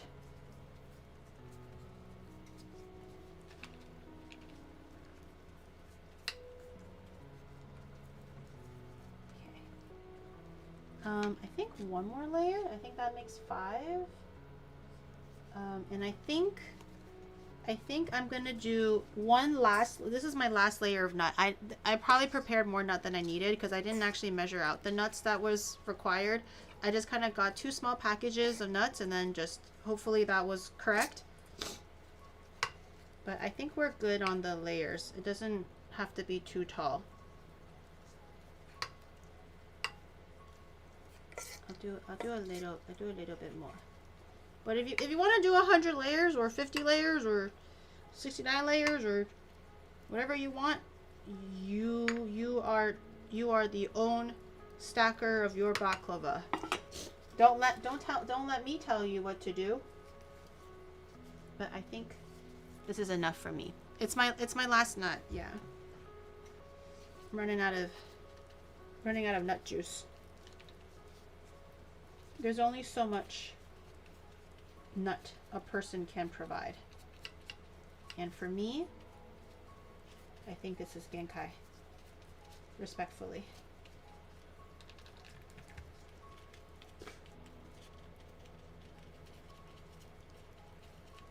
And I think it would be most awkward if I ran out of nut when I needed it most. You know what I mean? You know what I mean? I don't want that to happen to me, and I don't want that to happen to you. Make sure you get the edges, though.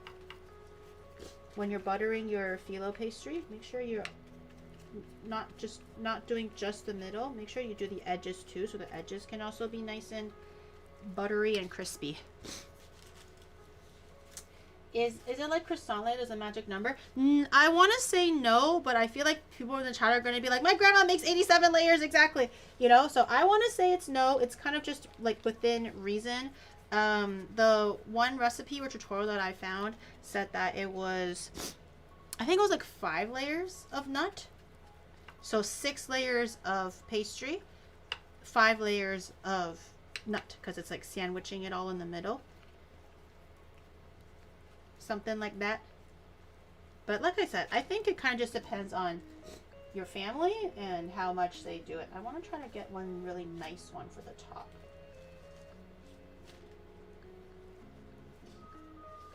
Okay, I'll do one that's kind of ripped up and ugly. I want the very top layer to be one very clean, smooth sheet.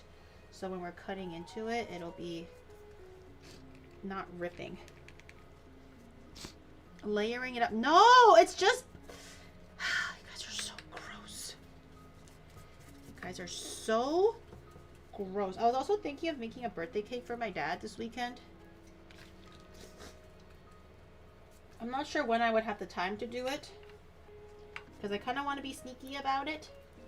Because if I told my dad, he'll be like, no, don't do it. But I definitely kind of want to make a nice birthday cake for my dad. We'll see. Okay, so my baklava is ready. I tried to put one pretty sheet on top. I think it's 5 layers. I think it is anyways. Should I do one more just in case? No, all these ones are kind of ripped, so they're not pretty anymore. Maybe this one. Actually, you know what? Yeah, let me me try to find a few nice layers. Let me do one more, just so it's super nice and flaky at the very, very top, because that's what everyone's going to be seeing, not the middle pieces or the middle layers. It's always going to be the very top layer. Let me do one more. Okay. One more pretty layer like this. I forgot. Do I put butter on this very top layer or no? I don't remember. Maybe I should. Well, it's ruined now. Do I put a layer of butter on the very, very top? Does anyone know? I don't remember.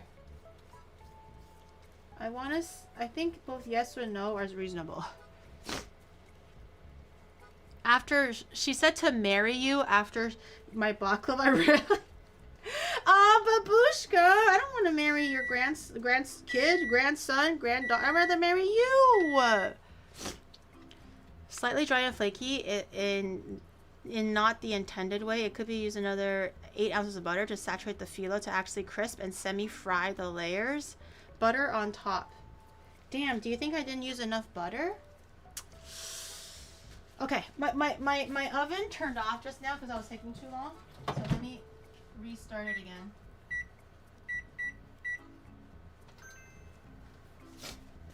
Okay. It's important for the crispiness. I can't go back and do it again though. We'll try. We'll try and see how bad it actually is. I guess. Because I can't go back and fix the lower layers, unfortunately. But the middle layers has a little bit more butter because I was using the room temperature butter, so they're a little bit thicker. Okay, while my oven is heating up again, because I kind of missed the timing on that one. Oh, never mind, it's ready. Oh, I have to cut it. I have to cut it. No. I'm gonna grab a knife. I have to cut it. Hey, hello? Okay, so we're gonna try to cut it into the baklava, shape. So I'm gonna do thirds.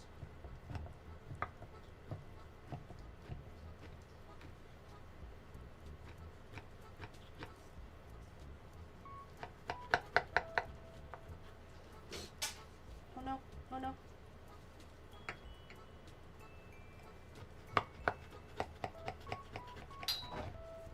This is gonna get the shape out, and also when we do the syrup, it's gonna go all the way down to the bottom. Oh gosh. The layers. Add the syrup now? The syrup is later. I didn't bake it yet. You add the syrup after you bake it, right? I didn't make the syrup yet. The syrup is for later. The syrup is now? Are you sure? The syrup is for later. I'm pretty sure you do the syrup once it comes out.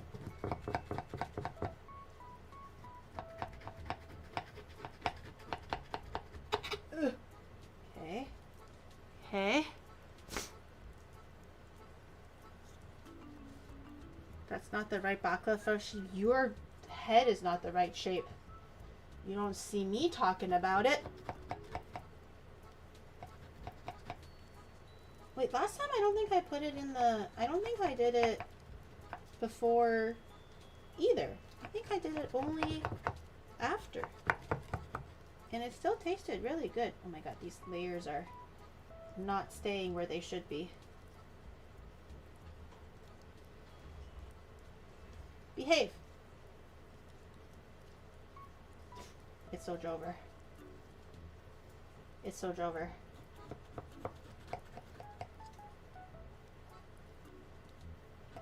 Oh my god, tell your babushka to not look! It was going so well. Tell your babushka to not look! Don't look at it, please! Don't worry, when it's done, it might be the most beautiful thing ever. But right now, it's like an ugly duckling, you know? It'll turn into a beautiful swan Just not right now. Don't look, don't look. Okay, I'm putting it in the oven.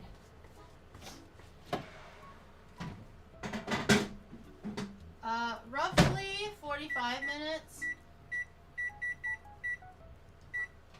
If it's a way bigger, what are you gonna call it? If it's a way bigger pan, you're gonna want to do like an hour to an hour 15. But my pan is quite small; it's not very big, so I'm just gonna keep it 45 minutes, and then we'll just add time if we need to. See how it goes. Babushka's left the channel. No. Don't send the chancla. That's not the right. Wait, do chanclas exist in the Mediterranean? Use melted clarified butter and pour a scoop on top. They do a whole scoop. I thought they just brush it. I truly thought they only just brushed it. I didn't know they did like a whole big ass scoop of it. Okay, I'm gonna move all these things aside so I can use these for later. For the butter, I don't think I need it right now, so I'm gonna put it away. We gotta make the syrup because the syrup needs to cool down, so we can put room temperature syrup on the baklava, which is very important, not the not hot syrup. So we have to make that now so it can cool down in 45 minutes.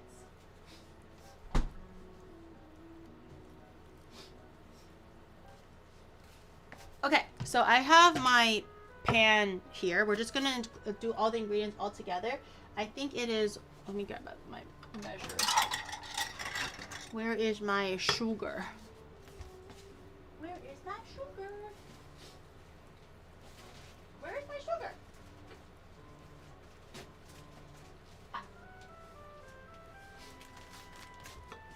Okay, we're gonna need 1 cup of sugar, probably more than maybe more.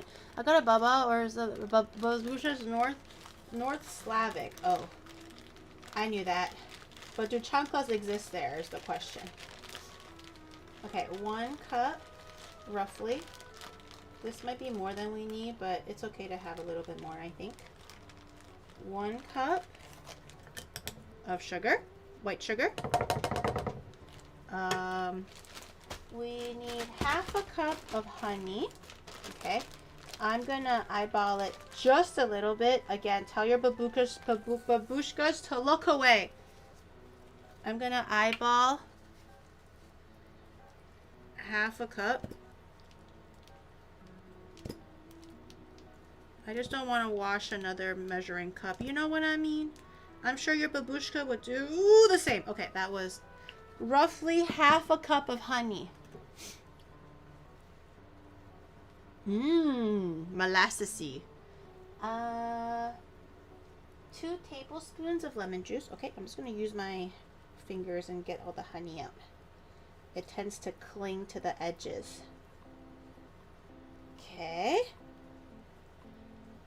Okay, honey is sorted and done.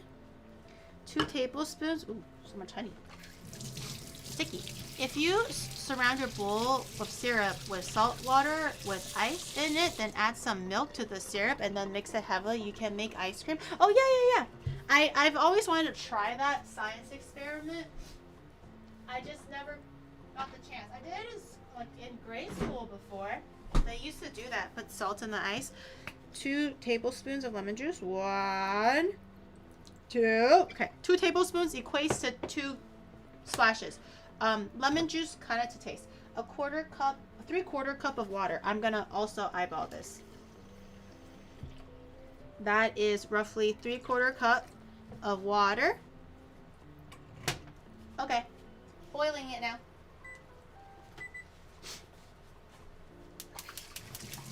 We're not making ice cream. Although, honestly though, yeah, with a little bit of like the phyllo dough, like crispy crackling tops for the topping and also some roasted nuts actually sounds kind of amazing. Not gonna lie. Okay, we're gonna cook this until it starts to boil. And we're gonna kind of mix it a little bit just to kind of help the sugar melt evenly. But once it does come to a boil, we're going to turn it down to a simmer, and we're going to simmer that for about 4 minutes or so. Just like we're making a simple syrup. Where did my little spoon go? Where did my super long spoon? Oh, here it is. Okay. I have it on medium heat right now, I think. I'm just gonna do a little stir to make sure all the sugars are combining nicely.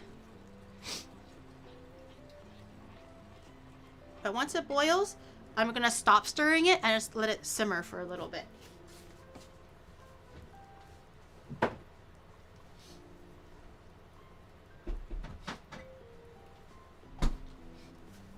No ice cream. When did I say I was gonna actually make ice cream? No ice cream. You can.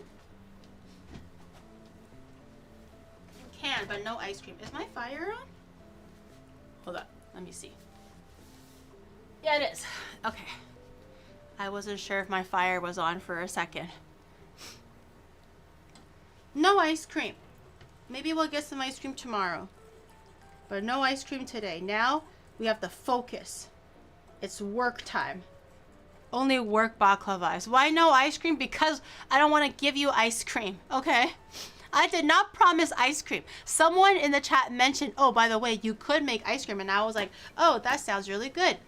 What a great idea. But that's all I said. I just said that it sounds good and it's a great idea. I never said that I was going to actually make ice cream.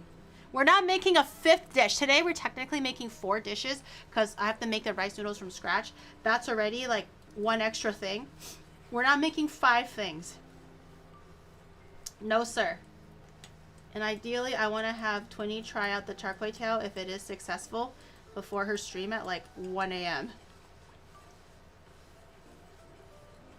Okay, it's boiling a little bit. I can kind of see the sugar. You can kind of see the sugar. It's, oh God, oh God. You can kind of, okay, you can't see shit. You can't see shit, but you use your imagination, okay? You can kind of see how the sugar is a little bit less, what is it called? Settled at the bottom. Sometimes if the sugar is settled, it kind of looks kind of like white and cloudy, but now it's kind of looking a lot more clearer.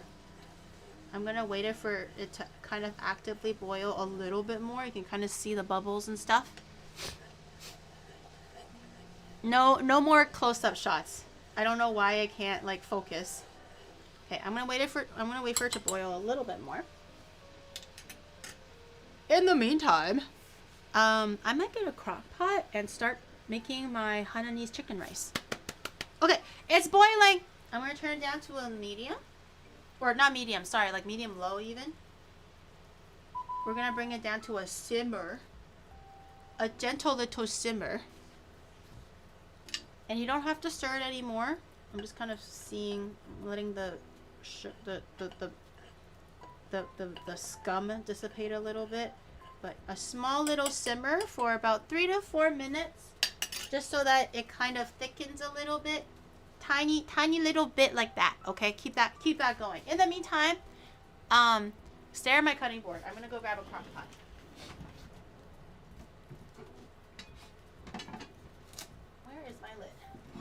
Here, my lid. Okay. Crock pot acquired. Actually, I'll just do it here and then I'll move it to the side when it's ready. Okay, for Hainanese chicken, actually quite simple. No, stop. Okay. Okay, you can stop looking now. You're making me nervous. You're making me nervous. You can stop staring.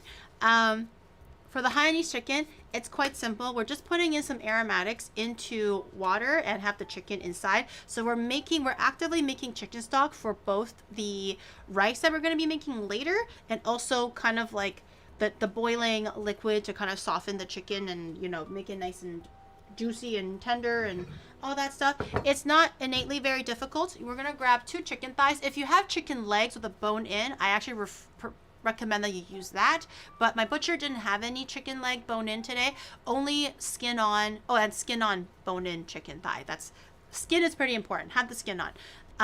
My butcher didn't have that today, so I can only find chicken thigh with the skin on, so we're gonna use chicken thigh. I tried. No ice cream. Let me get my chicken. Also some ginger, if I remember where I put my ginger. Okay.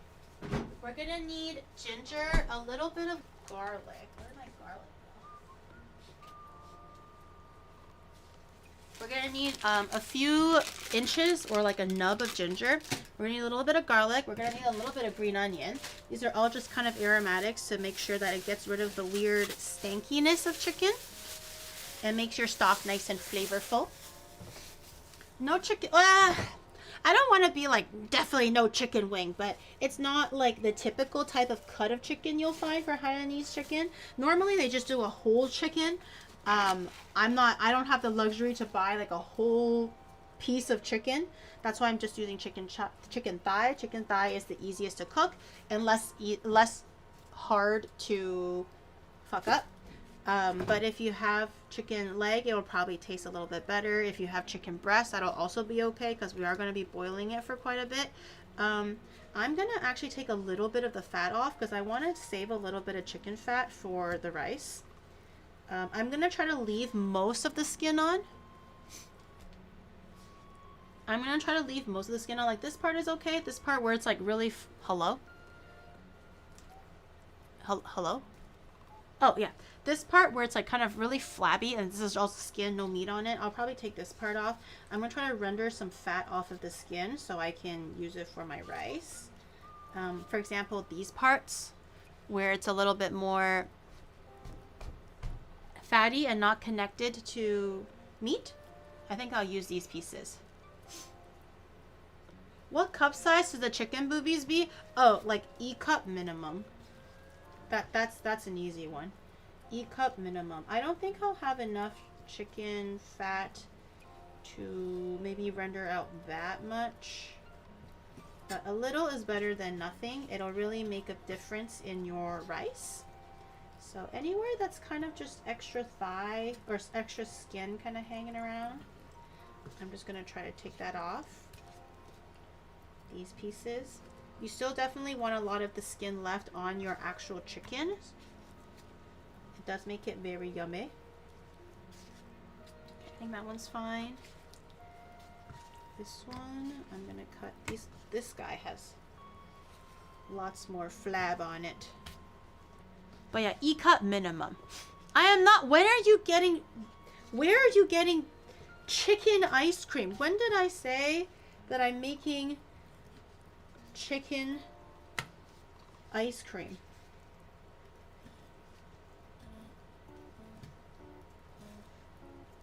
Okay, I have a few slabs here. They're not huge, but they'll do. Okay, so I have this little bit reserved for chicken fat. I'm gonna grab a little bowl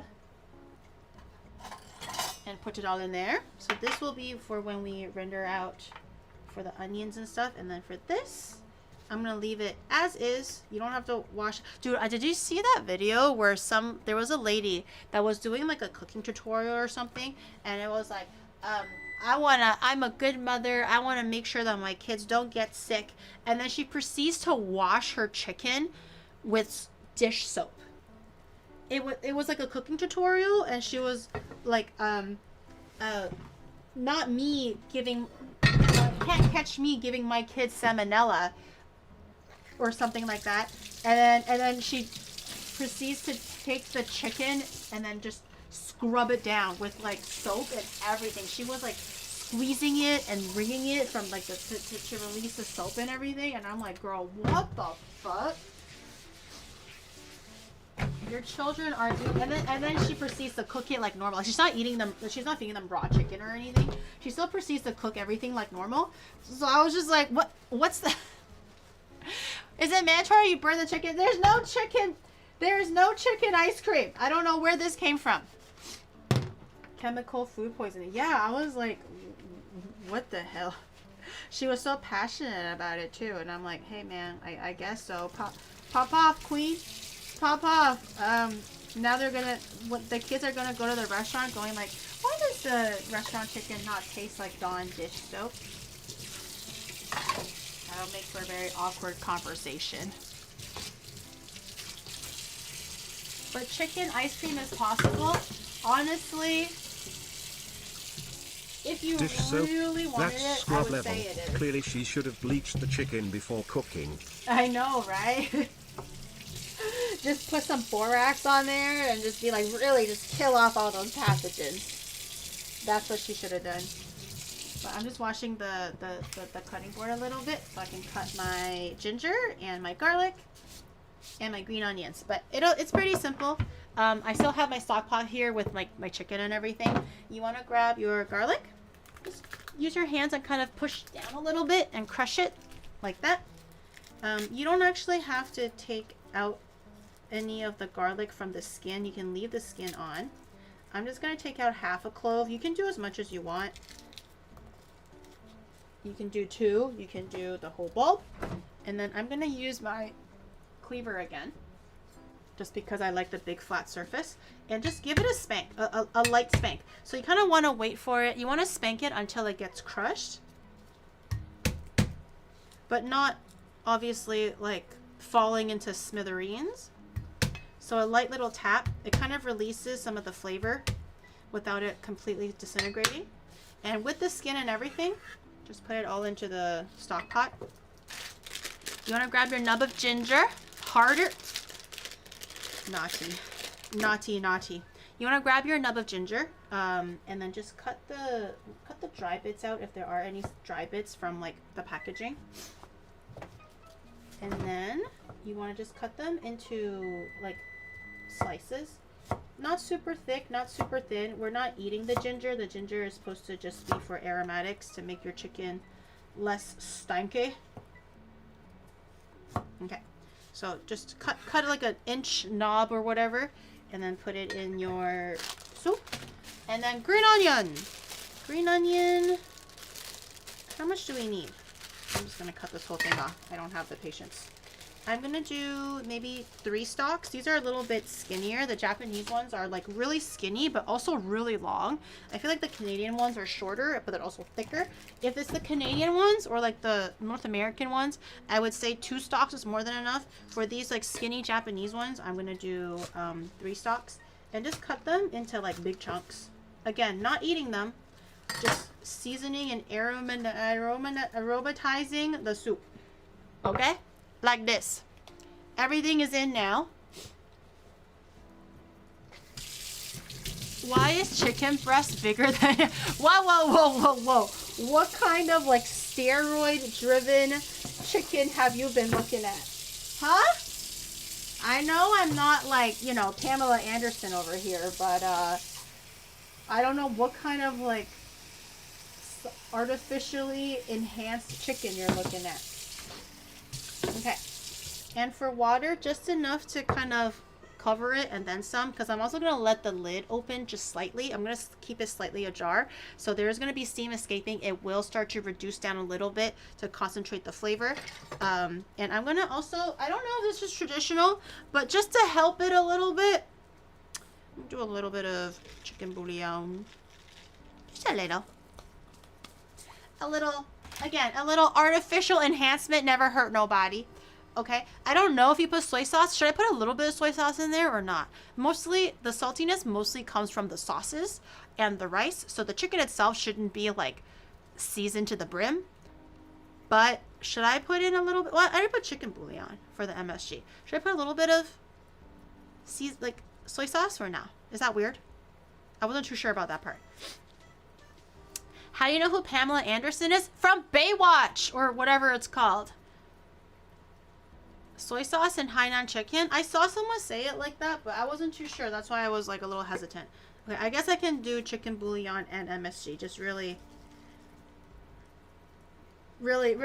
just drive it home that this is an Asian dish. Okay. Put it in my stove. And this one with the lid on. Where's my lid? Here. With the lid on, again, slightly ajar. You can put like a toothpick and keep the lid open a little bit, or you can just kind of like, you know, leave it kind of gapped. And let this boil. I'm going to keep it on medium heat, so it's going to slowly boil, half simmer, like a small rolling boil for at least an hour. Pamela if you have Anderson the bone-in ones, a they taste reference much a better. 21-year-old would make. Hey grandkids, let me tell you about Baywatch. Now have a butterscotch. Hey, those Werther's butterscotch candies were the bomb, okay? Y'all are sleeping on caramel candies. Don't laugh at butterscotch, okay? Werther's is the best. I don't know if still like people still eat it nowadays, but they definitely should, because it was the best caramel ever. And I knew, okay, I didn't actually watch Baywatch. I forget how I knew Pamela Anderson, but she was always on like shows like MTV and shit when I was growing up. So that's how I knew her. I truly I only know Baywatch as like the running in slow motion with like the red swimsuit and everything. So I know of it, but I've never watched it. But she was a pop culture icon. What is MTV? It's MTV, fellow kids, is where we used to watch music videos back in the day, okay? Back before YouTube and internet was a thing, like literally, I think. It would just be replay and replay of the best music videos ever. And usually when you go to like a hair cutting salon or a place where like a waiting room, they're either playing Channel 24 News if you're in Canada or MTV, okay? And they would have the best reality TV shows like the Pimp My Ride, or like what is it called, MTV Cribs. The other one that I had never watched, but I know it was popular for the younger kids, was the one with Jersey Shore. I never watched Jersey Shore, but I know it was popular. I think it was also on MTV for a little bit. It was like where all the edgy people go to watch TV, you know, like if you were like, I feel like those who wear like grunge clothes and are like, yeah, I'm so cool, I'm a like scene. I was like a scene kid, right? You'll probably go watch MTV a lot. MTV was like my dirty pleasure, secret pleasure, because I wasn't allowed to watch it too much. It was not in the 70s. It was not in the 70s.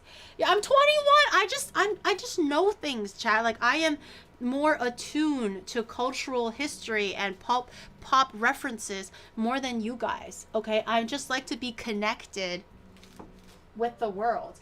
Is that a crime all of a sudden? Like, damn, because the theory's audience, youngsters, does that make her no, my audience is actually like 25 and older. I think the average youngest age, it's not absolute youngest age, but the average youngest age is like roughly 25. The oldest average age, I would say 45. So I do have a slightly older audience. I have a few straggling students here and there, you know, finishing up their theses and whatever, but for the most part, everyone's like working. Or they have like a family. So, what was the pop trend during the Civil War? Have I lived through any civil wars? No, I was gonna say China, but then that was like during my mom's time. Definitely not during my time. Have I lived through any civil wars? I don't think so. I don't think so. Heck, YouTube didn't exist till 2005. Don't tell.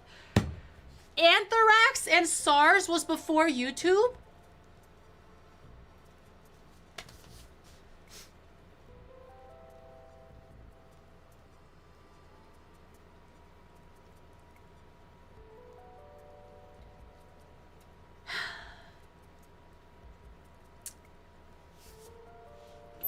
Well, now I'm just thoroughly depressed. Now have you ever been there? I have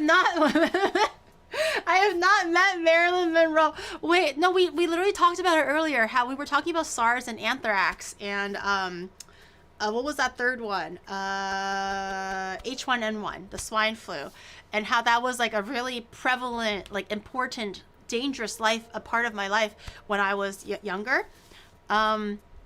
And someone said, yeah, that was right after 9/11 or something, or right before 9/11. That was 2001, and I was like, ugh. And now you're telling me that YouTube didn't happen until 2005? The last time I checked, YouTube came about like 10 years ago. There's no way it's older. There's no way that YouTube was older than like 10 years. I'm pretty sure it's celebrating its like 10-year anniversary or something like that. What was Jesus like in person? Well, I do have scripture readings. I can tell you YouTube Rewind. Yeah, it was like 10 years ago, right? Right? Damn it, guys. Okay, I'm gonna grab a little bit of a little bowl. We're gonna do a little mise en place. It's literally just for onions, really nothing. Oh, actually, you know what we can do? Make the chili oil ahead of time so it can cool down and be room temperature. That we can do. It's because it's also quite simple. I'm gonna go grab a little bowl, a heat-proof bowl.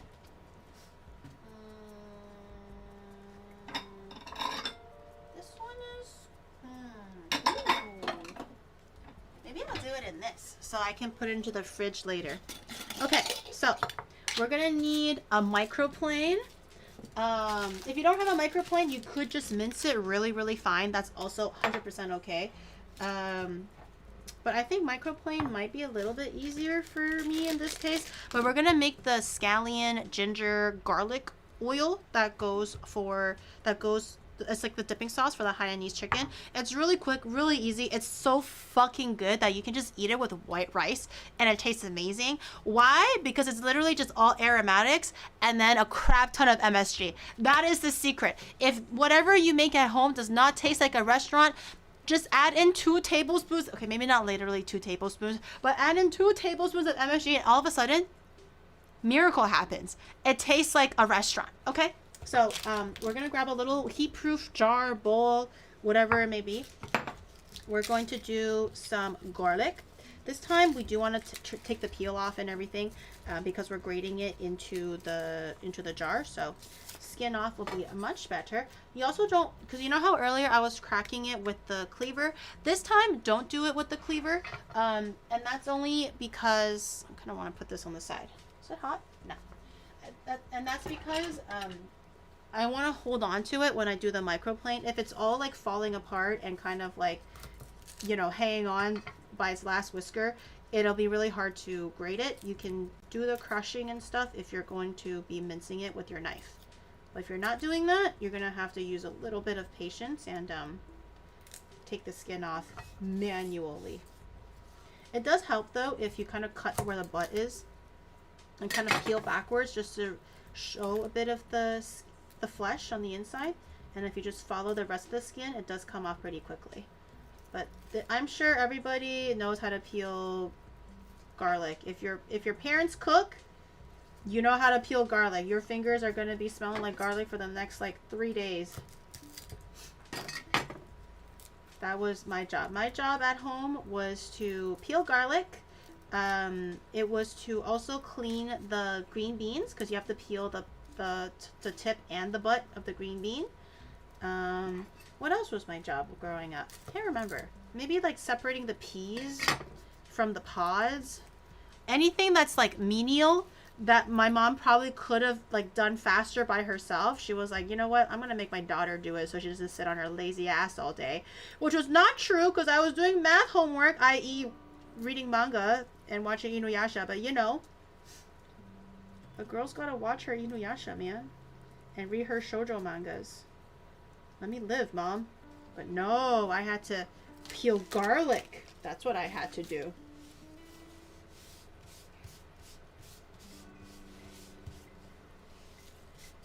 I was not lazy. I was very hardworking. Like I said, I wasn't even allowed to study in my own room because my mom had to make sure I was in a public area so she can keep an eye on what I was doing. And this was all the way up until like high school. I think in high school, my mom finally realized that I was old enough that I should have a little bit of privacy and not literally study in the living room the whole time. So she allowed me. Oh, my soup is boiling.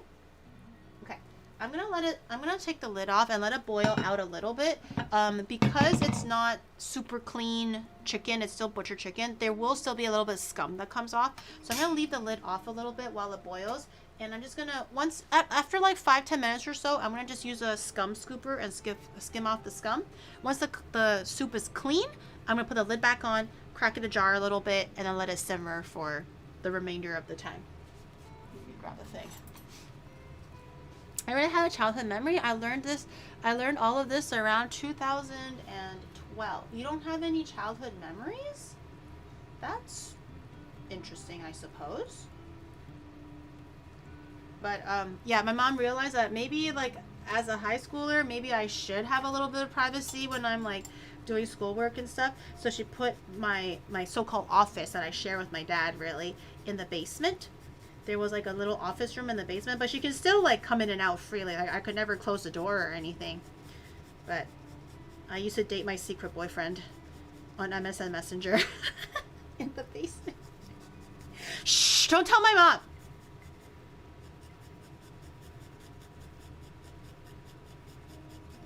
My secret high school boyfriend. It was still like when Giri, MSN you're Messenger not experiencing a was very midlife crisis, are you? Hanging out with way younger tubers, trying to act young but your body say oof no way, now you're claiming to be 21 for 4 Go sip. It's not my fault my friends are younger. I straight up thought Rain was like 25. And the first time I met her, I was like, by the way, girl, how old are you? I was expecting her to say 25 to 27. She was like 18, and I hung up the phone. I was like, girl, we can't be friends. Yeah. It is. So I was like, God damn it. But it's not my fault, man. It's not my fault. I do have some friends that are a little bit older, but you know. Literal baby. Yeah, but that was that obviously she's not that young anymore, but when we first met anyways, I was like, goodbye. Time to hang out This more Gam with Gam Koi, cannot talk to Max, you anymore. Zen and Harika. I know. I need to talk to like older people. But my friends are fun though. They give me a new perspective on life. They always teach me the newest memes, and they always speak in code that I learn afterwards.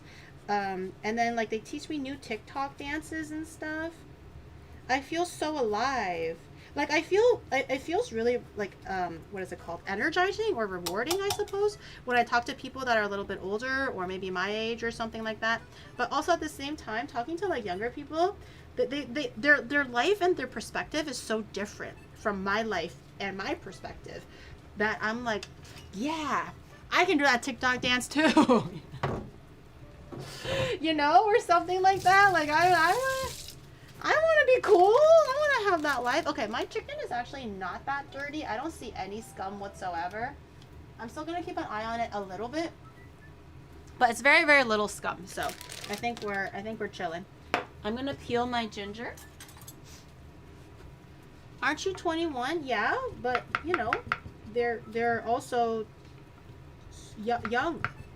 They're well, like I'm 21 and like 3/4, chat. Like again, like my literal legal age is, you know, 694 soon to be in 2 weeks or whatever. But in like the human equivalent, so that you guys can comprehend my age, it's like 21 and like 3/4, I suppose now. So.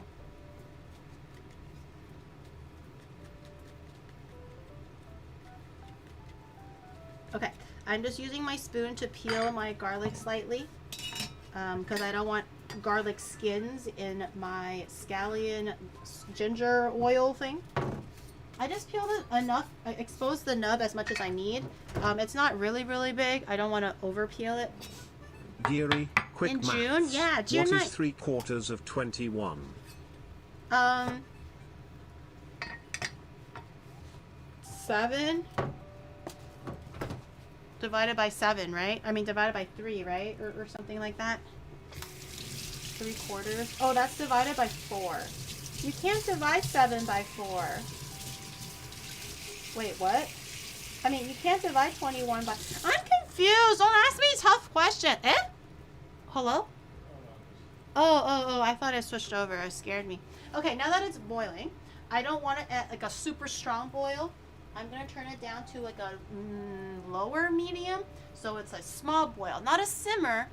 Still a boil, but a small boil. So you still want to kind of see bubbles and stuff, but a little bit smaller. And I'm going to just leave the lid on, but slightly ajar so some steam can escape. And also help condense and concentrate the soup down a little bit too. So I'm going to do that. And we're going to leave that there for the remainder of the time, roughly an hour. But let me grate some ginger. You can't divide. What's 21 divided by 4? I don't know. You can't divide it by 4. You can divide it by 3. 21 divided by 3 is 7. I know that. That's what I know. It's literally impossible to divide by 7. It's indivisible. Okay, I actually don't love ginger. The only times I like to eat ginger is to drink it with like a hot honey and lemon. Or like the pickled ginger that you get with sushi and stuff. Other than that, I'm actually not a huge ginger lover. The one thing I hate a little bit less than, but pretty much equally to finding surprise like cilantro in my food is like when I'm eating like meat or something and I chew on like a huge slice of ginger thinking it's meat. That shit drives me crazy. I hate it because it's disgusting. So I did put in the ginger because you do need a little bit of balance, but I don't love it, so I'm not gonna put that much in. If you like ginger, add more in. Be my guest, but I'm not going to. Gary doesn't know decimals. Decimals, schmesimals.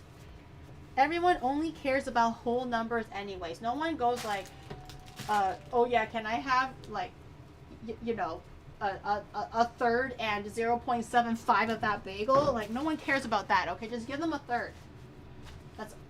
That's all they care about. Life is not that complicated. We don't have to overcomplicate everything. Integers? What are integers? I didn't have to hear that word in so long. I don't remember integers. Can someone sub? Oh, I think Shadow is testing something for an upcoming project. Just one little sub. Kat, thank you for gifting a sub. Did it work?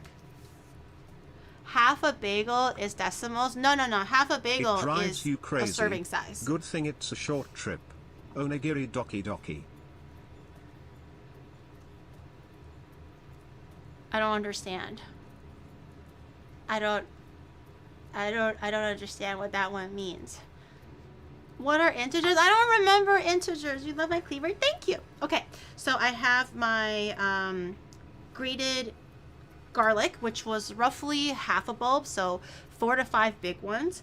A little bit of grated ginger, not too much, but Mr. Clean, thank you for the 5 gifted. Thank you. I appreciate it. I hope the testing works. I also bought this pre-chopped green onion before I got the big stock one because I forgot I needed the big stock one for the soup. I bought this beforehand, so I'm gonna use the pre-chopped green onion. You can just chop your own. It's literally the same thing, but I'm just gonna use the packaged kind because I already have it. These ones are easier to keep. These ones are a little bit harder to keep. And then just put in as much as you want. Just go crazy with it. Because you want basically every dip of the sauce, you kind of want an equal part of the oil to the green onion. So it can take quite a bit of green onion. Be heavy-handed. Don't be shy.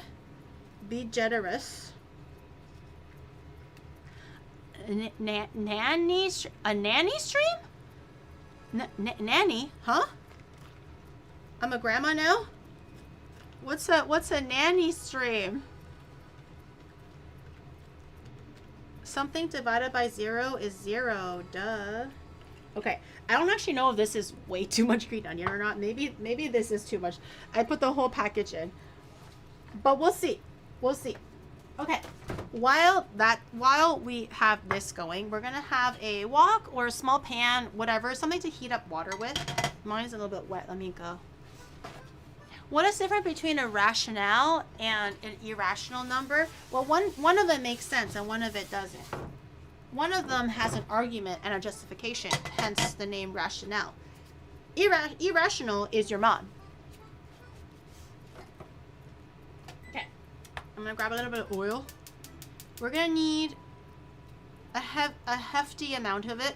Okay, this is, I don't know, this is like a quarter cup to a third of a cup. we need quite a bit because this is going to be a sauce. You're not going to be eating everything in one sitting. You could, but hopefully you're not. I'm going to actually refill my little MSG jar with more MSG.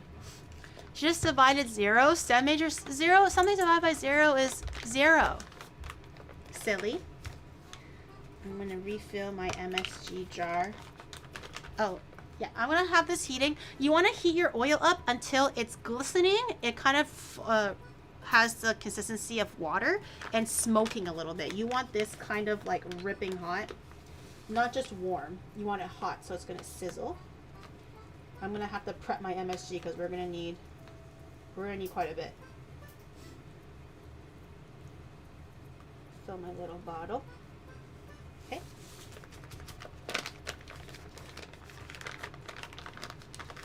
This will go back to storage for another few months. Unless you're rain, then it'll be a few days.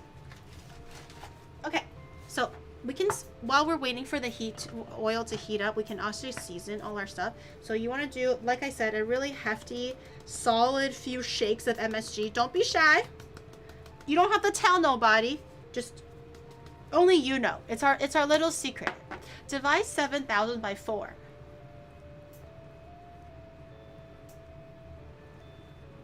One, 3, 0. What's the closest to 20, 30? 4, 3, 3, 4, 1, 12, 4, 4, 1, 16, 4, 5, 20, 4, 6, 26, 4,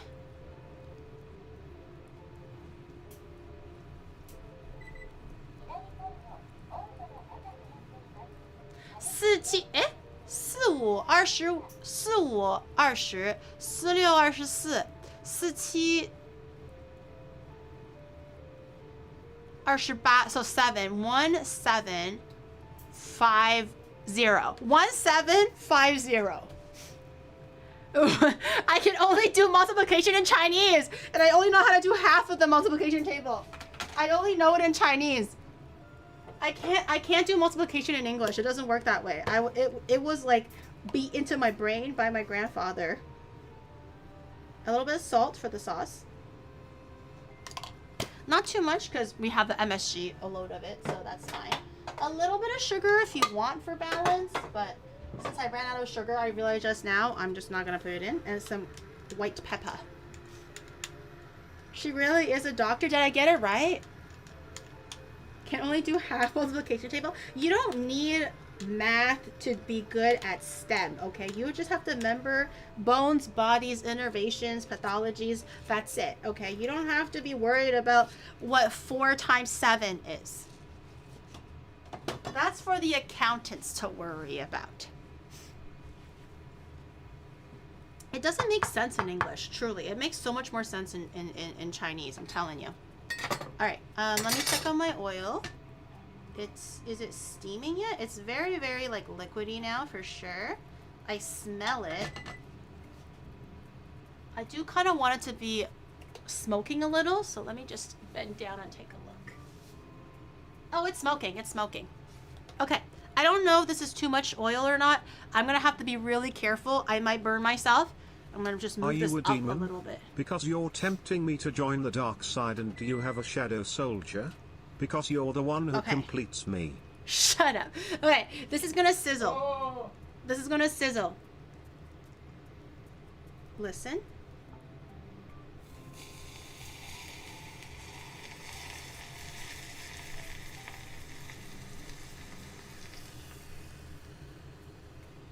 Maybe a little bit more. Okay. We'll let that settle down a little bit. I did spill it slightly, but the hot oil will kind of melt everything and cook everything, like flash cooking it without frying it. And it'll also melt all of the MSG, the salt, the white pepper that we added in, and the other seasonings that you want. I actually think there's a little bit too much oil. Maybe I added a little bit too much, but that's okay. And then you can have a taste. Just make sure you grab everything from the bottom. Sometimes it's easy to forget. have a little bit of taste. See if you like it. You can also, while it's still warm, you can add in like sugar, soy sauce if you want it. Normally you don't add soy sauce in this kind of stuff, but more MSG if you want it. I try. Needs more salt. Needs a little bit more salt. I feel like MSG is good enough, but it's not salty enough. Oh, my baklava is done, I think. Okay, let me try the sauce again.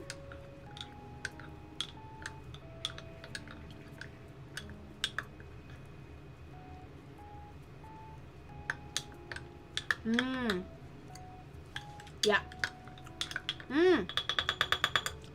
Yeah. Ooh, that white pepper.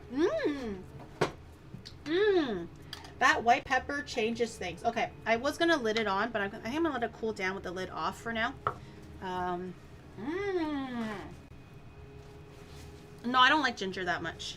That's why I did mostly green onion and mostly garlic. I put a little bit of ginger, but I purposely avoided it a little bit. That's really good though. Malaysian food to redeem her throwing Malaysian gifts away. We will not forget. I was not throwing anything away. Oh my god, you guys are just making any excuse possible to get me in trouble. You guys are the biggest gaslighters and toxic viewers ever. Oh my god, everything I do. I could be wiping the table and chat's like, oh, she's only practicing because she's gonna wipe us away from her lives later. Because I want to learn everything about you. Oh, thank you. Thanks. Really? I appreciate that, man. Thanks. Alright, let me go grab my baklava out, take a look to see if we're all Gucci.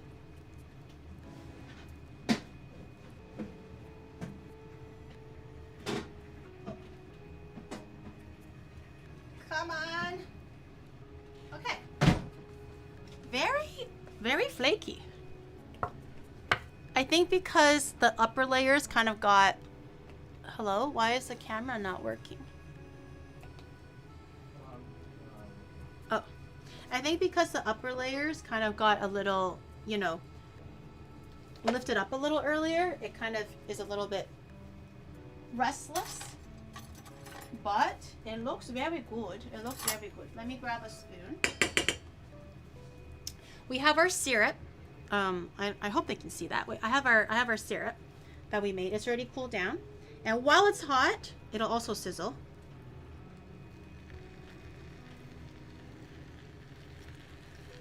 Yes. Spoon it into every single little crack, and this will maintain your phyllo dough is nice and crispy. So make sure, this is why you also want to cut it before you bake it, so it'll drench into the corners. Make sure you get all the sides,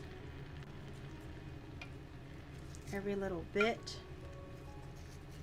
Capillary action. I think this serving of syrup is meant for a full serving. I did a half serving because my pan is small, so you probably don't need all of it. When you think it's enough. 1,000 calories. I don't know. Oh yeah, I forget that it's all butter too, isn't it? Yeah, it's probably 1,000. Maybe not 1,000, but every slice might be like 500.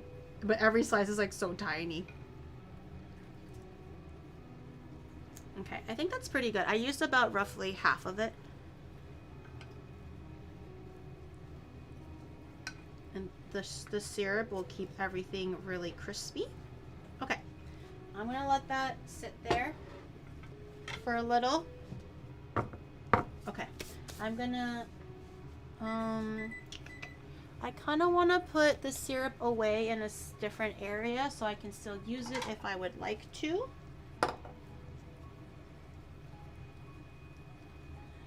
So I can wash this. I wanted to use this pot to make the Hainanese chicken rice. That's why I kind of want to free up that pot. I'm gonna go grab a coaster so I can put this on the table behind me.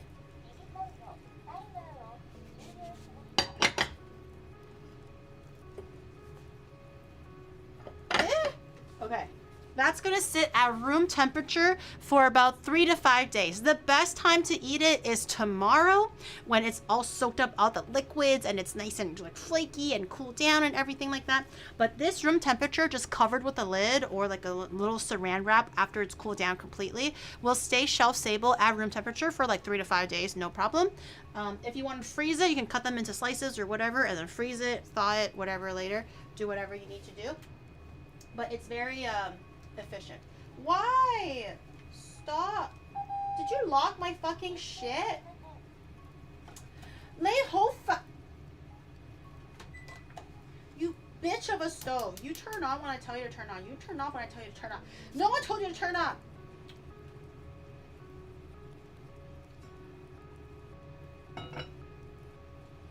Is it on? It is on. Okay.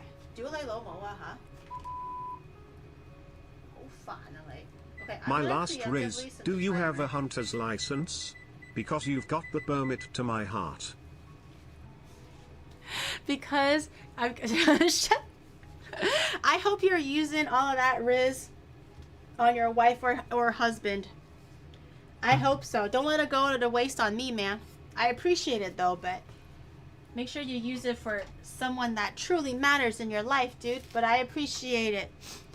I love your sassy little stove. That's such a piece of shit stove, okay? I set a timer for 60 minutes now, so I think it shouldn't give me any more trouble for the time being.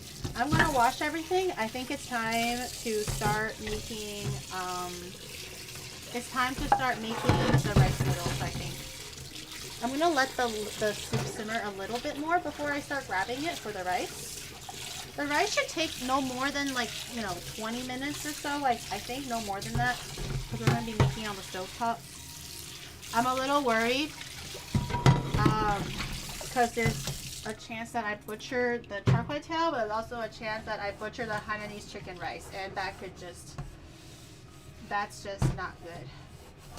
So, we'll see. She eats 500 calorie bites but throws away Malaysian gifts. Oh my god, chat.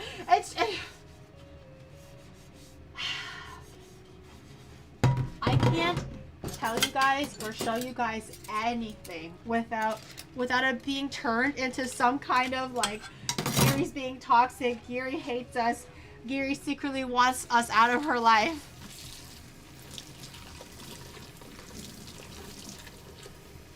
Way too revealing and inappropriate. You mean your search engine? Your search history? Sorry about that, dude. Just use incognito next time, okay? She hates us? Nope. You hate me. You hate me. I never said nothing. Yeah. First time Tyrus comes in and tells me it's inappropriate. I'm sorry that you felt that way after looking at your search history. Not my fault. Natural herbs and historic events. Are you like an apothecarist or something like that? Natural herbs and historic events. That's so funny.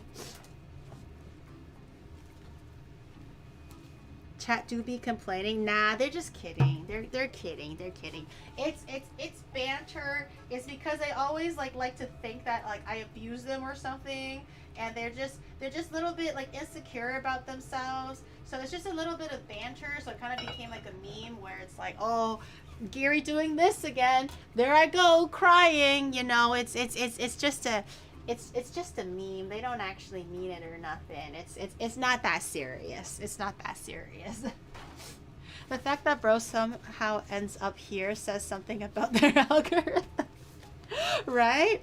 Just chicken rice come from Malaysia. It's about to annoy the Singapore. Wait, I thought Hainanese chicken rice came from Hainan, which is a part of China? Right? Is Hainan a part of China?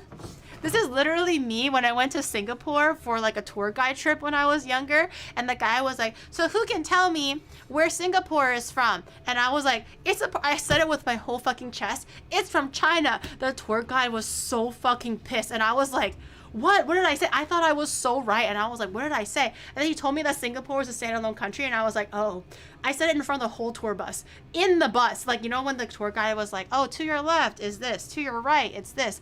And now, attention here. And it's like, by the way, who can answer? Where is Singapore from? And I'm like, China!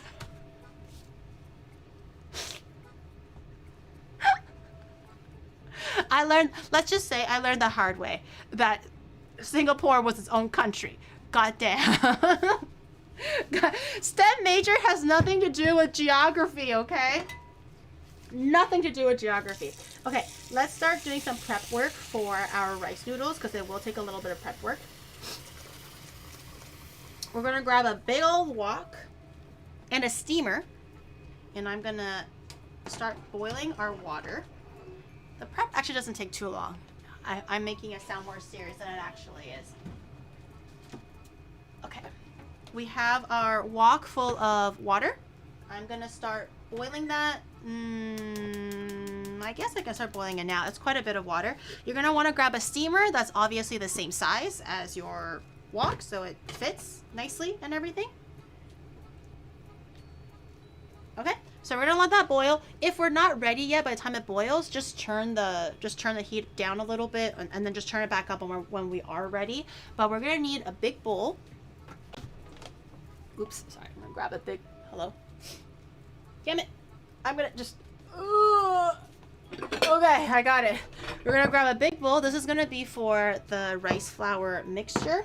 We also want a plate that fits the size of the steamer. I don't know if you guys can, oh, I think Shadow's doing something so you guys can't see, but the plate has to fit the actual steamer itself to successfully put the lid on and everything like that. So nothing that's like ajar or opened. You wanna make sure that it is gonna be covered completely so you can steam it, because we're steaming the rice noodles. So this one is actually perfect. It looks a little bit big, but it actually works perfectly. Okay, so we're gonna need one of this. And we're also going to need our brush again with some oil, neutral oil, not butter, okay, not peanut oil. Peanut oil does have a little bit of a taste. Not olive oil, okay, just neutral oil. We're gonna use this as the brushing, so to prevent the rice noodles from sticking to the steamer plate when we're actually steaming it. And we are going to need one of these guys. One of these like steamer claws. I don't recommend using your hands or even a kitchen towel because it will get really hot. And we do have to hover the plate over the steamer a little bit to set the rice noodles when we get there. I'll show you specifically what I mean later. But one of these will keep your hands away from the heat a little bit, so it's not directly over it, and it grips onto rectangle things. It also grips onto circles things. It's very, very handy when you're steaming stuff. So I recommend this was like 500 yen on Amazon. It's not very expensive. Just grab one of these. It'll help a lot when you're doing the stuff. Human skin beef is huh? Giri, can we ban to Singapore? What? Ban to Singapore? What? Why is he mad? What did I do? I'm trying to make rice news out here. Damn. Okay, so these are all of the equipment that we'll need. We don't need this anymore. I can put this back. Our little brush, our brushy brush. This we'll need in a second as well. So put all this on the side. She threw Malaysia gifts away. Oh my God, we're still on the gifts and shit. Okay, so we have our bowl. I'm gonna go grab my rice flour. Give it 1 second.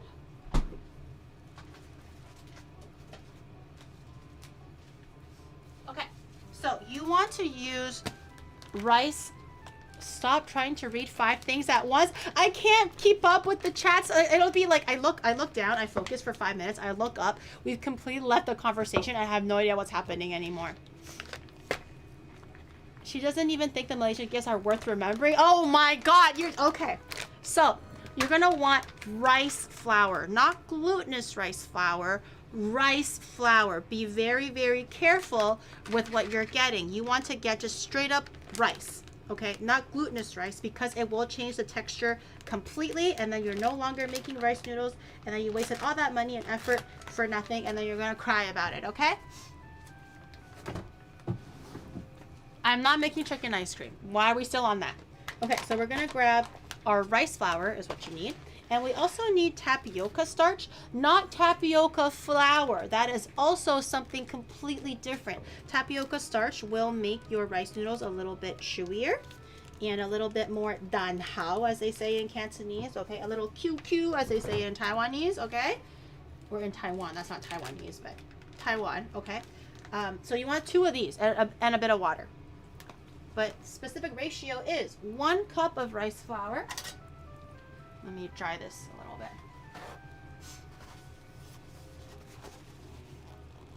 You want them to sub on both Twitch and YouTube? No, just Twitch. Oh, because you were typing it on YouTube too. Okay, all right, we're good. Sleeping, thank you so much for the gifted sub. And Roger, thank you for the sub as well for 29 months. Thank you. All right, so I'm gonna just measure out roughly 1 cup of rice flour. Again, not glutinous rice flour, regular rice flour. Okay, that is 1 cup.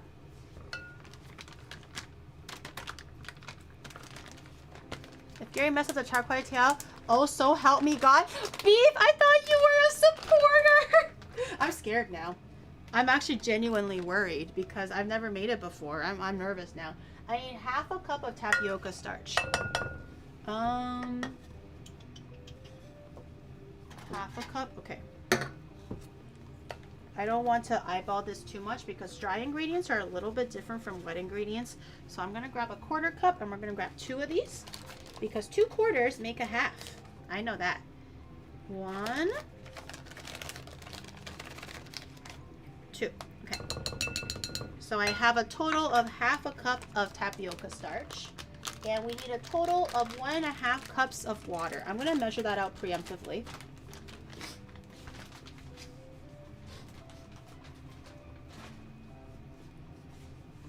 It's always that one dish that really gets them going, and no matter how much of a shrimpy they are, it's all over. It's all over. The minute you mess up that one particular dish that they're passionate about, there's no going back, man. There's no saving it.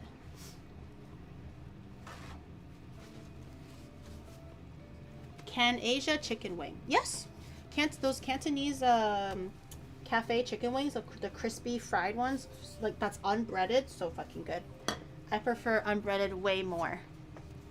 He's VIP in Southeast Asia. Okay, I'm gonna grab a beaker and I'm gonna go measure out 1.5 cups of water because you want to have it pre-ready. I'm gonna use cold water. Okay, this is 1 cup. And then I'm going to do half a cup. We're not going to use all the water all at once. That's why we want to have it pre-measured out. And you can get one of these beakers at Onimart.gg too. They're perfect for holding your liquids, solids, even if you're going to be drinking out of it as like a little sippy cup. Whatever your kitchen needs are, Onimart's got you. Onimart.gg. We do have a lot of Southeast Asians. I don't know if it's just because of what we're doing today or if I just gradually, incurred the wrath of Southeast Asians in general over time. I saw it, Mab. You didn't see anything. You didn't see anything. Okay, so I'm going to grab a little chopstick, a clean one, and I'm going to give it a little mixy mix just to make sure the tapioca starch and the rice flour is all mixed in.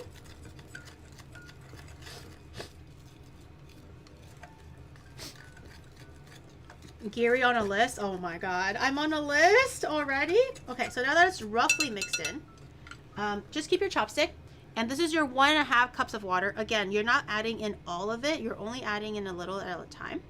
So do a little bit of a trickle and then use your chopsticks and kind of incorporate everything. Rice flour hydrates pretty quickly, a little bit faster than regular flour, so you don't have to add it all really crazy, just a little bit more. Keep mixing it. Once it becomes a kneadable dough, that's when we stop. So roughly like here, it's coming into clumps. We can start using our hands now just to have a better feel to see if we need to add more water or not. Get your hands in there. So it's still a little bit dry.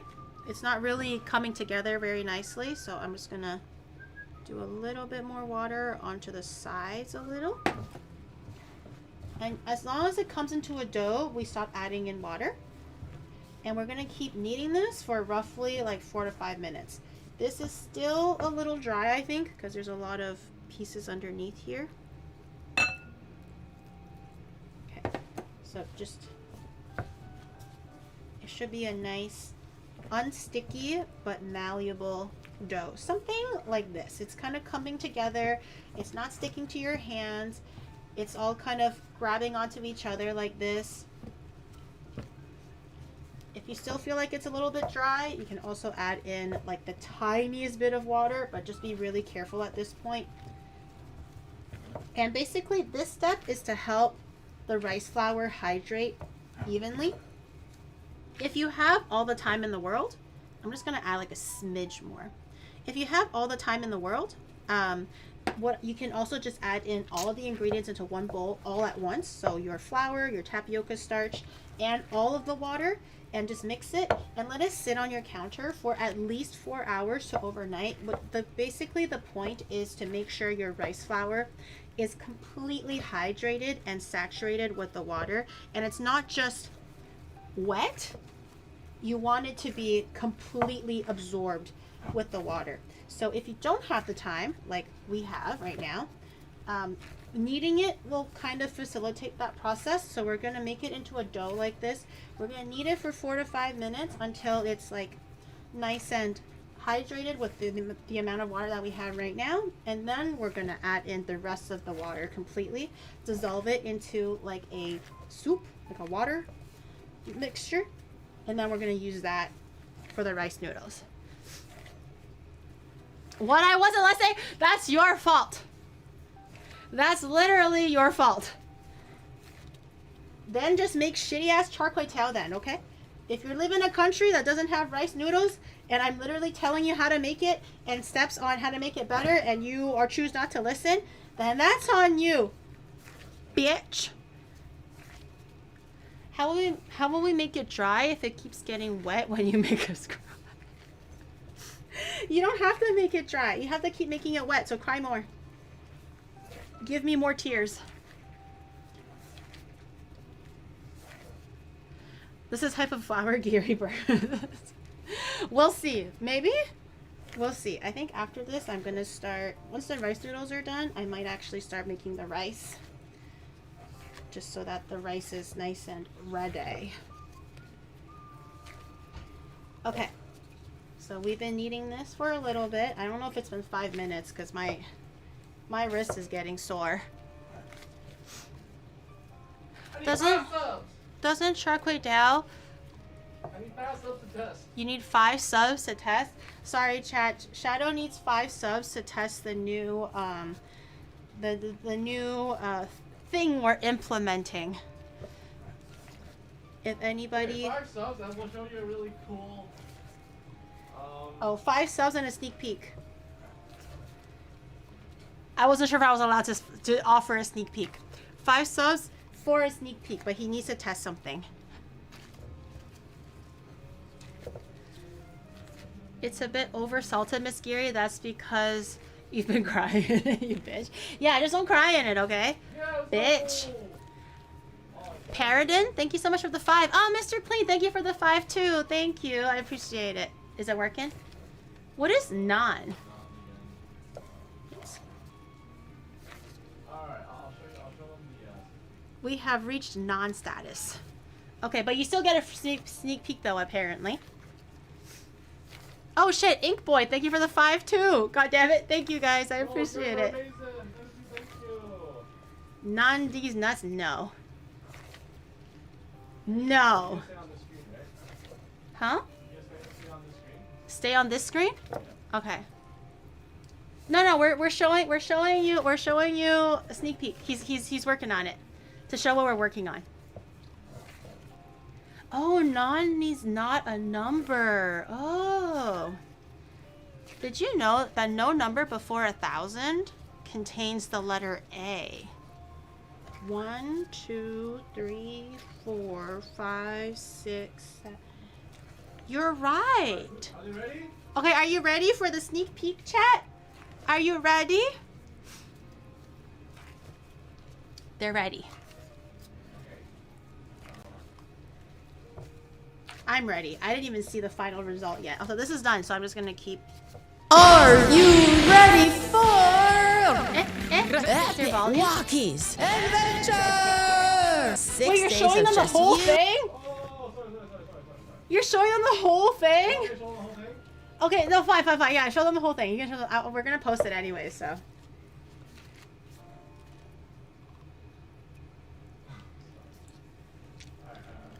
Sorry. You about- ready for epic Walkies Adventure?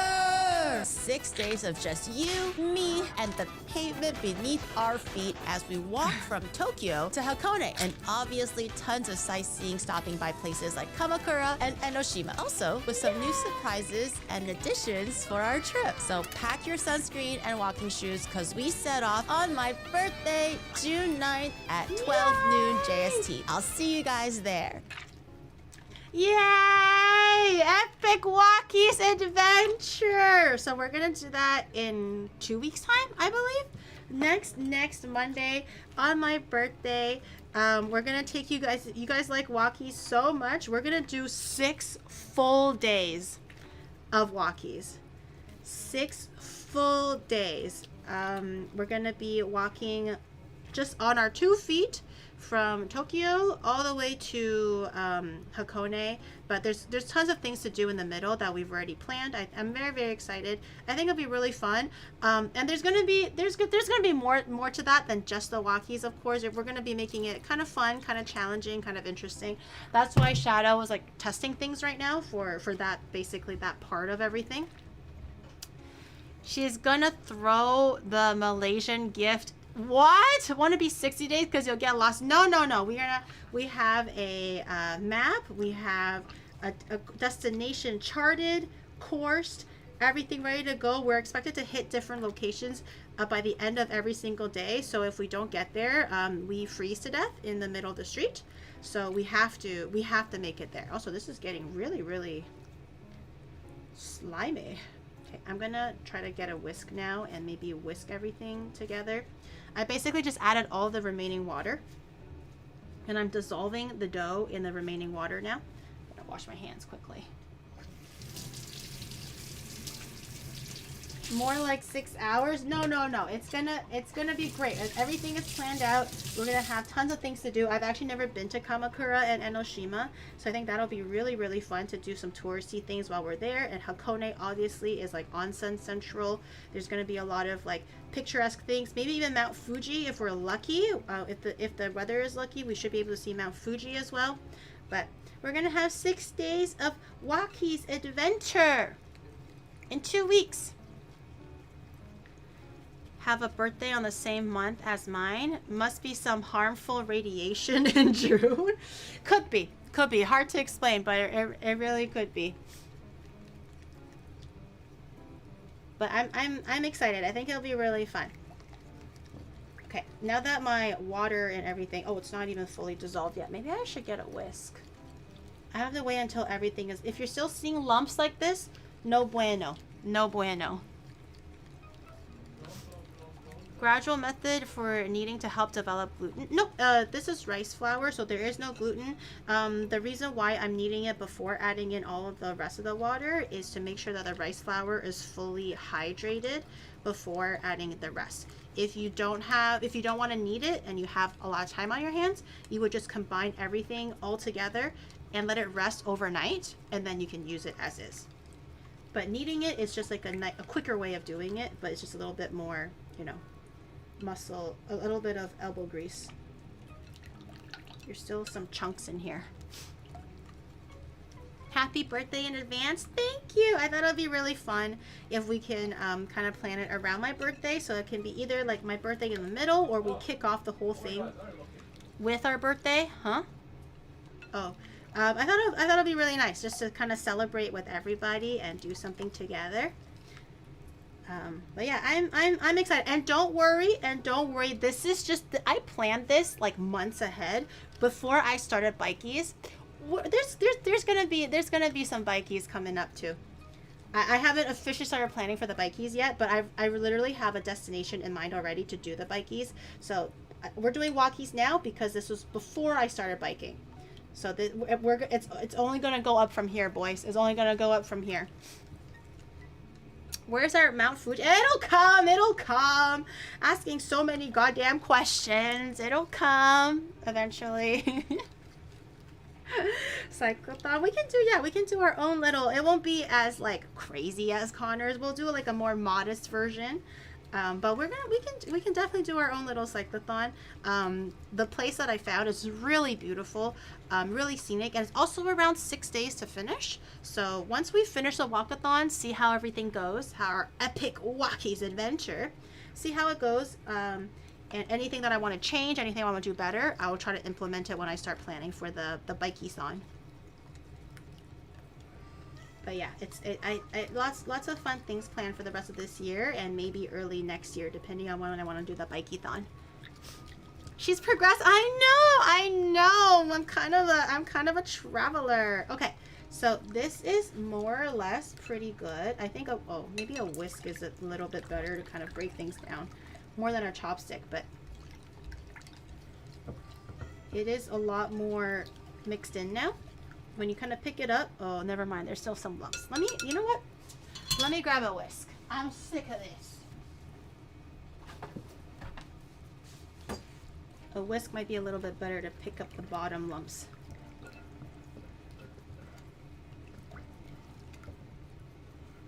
Yeah, there's still quite a bit. Never mind. Happy 34th birthday, 21 3/4. Cyclothon, then climathon, then swimeth. Do I look like a triathlete? No swimming. I know how to swim, but I can swim. I'll give you a max of 2 laps before I start like freaking hyperventilating. Okay. Flyathon, how do you want me to fly? A paraglider, or do I have to learn how to manage a jet plane or something? Don't know all my subs. Wait, I thought I already thanked the one that you gave me, Kat. Did I miss it? I thought I already said thank you. Thank you for the 5 gifted, Kat. I thought it was from earlier, so I didn't say it. I'm sorry. Thank you for the 5 gifted. Jetpack gear, yeah. I'll give you guys a jetpack. I have wings. There was another one? I missed another one? From 30 minutes ago? I lost track. I'm sorry. Paraglider or hot air balloon? Hot air balloon would be really cool, but we're gonna have to go to like Turkey for that or something, right? Was it Turkey that had the hot air balloon? Okay, now it's all mixed in. If you kind of pick it up a little bit, there's no clumps, no lumps. All completely smooth. Okay, now it's perfect. Okay, we're gonna grab a little measuring cup. So every time we scoop up the rice flour batter, you want to always make sure you do a little bit of a stir before you put it onto your steamer rack. And that's because rice flour and the starch will settle under the water if you don't keep agitating it. It's just a natural phenomenon. No matter how well you mix it before you start steaming it, once you let it settle, even for like a minute, it will separate. So every time, give it a little bit of a stir. It looks so milky. I know you're not supposed to drink it, but it looks so milky. It's like coconut milk almost. Or like really wet glue. Doesn't that look so good? Kind of, right? Okay, so I'm gonna turn my steamer back on because I turned it off earlier. Oh, I don't know what screen we're on, sorry. I turned it off earlier because I didn't want the water to continue boiling out. So we're gonna turn it back on to medium heat. A bit of a medium, not too low. So while that's reheating, you wanna grab your... Oh, hi, welcome back. 我以为你们是明天呢，我已经忘了你们哪天回来了。My parents are back from their trip. 你们可以一会儿吃饭，我做完了我们可以吃。我做那个 char kway teow 还有那个海南鸡饭。然后我又做了一个 baklava，你们可以一会儿吃。你们可以先洗澡啥的，我还在做呢。My parents are back. Okay, so you want to take your steaming platter and the oiling, the neutral oil that I said, and you want to thoroughly oil your pan, not so that it's like swimming in oil, but definitely thoroughly oil your pan, because the rice noodles will stick if you do not oil it thoroughly. You can also do a non-stick. That'll also work, but I think even for a non-stick, I would still recommend you oil it a little bit. It'll definitely help in the demolding process.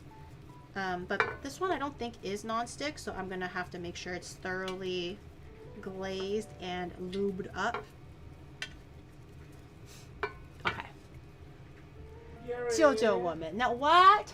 Can you all ask Char to sub again? I- We have implemented a fix. Okay, apparently a fix has been implemented. Oh, how many do you need? Just one? One sub and one gift sub, please. One sub. A 1-5 gift sub. And one 10 gift sub. And one 20 gift sub. And one 100 gift sub. Just 1-5, okay? Okay, so can I do one resub?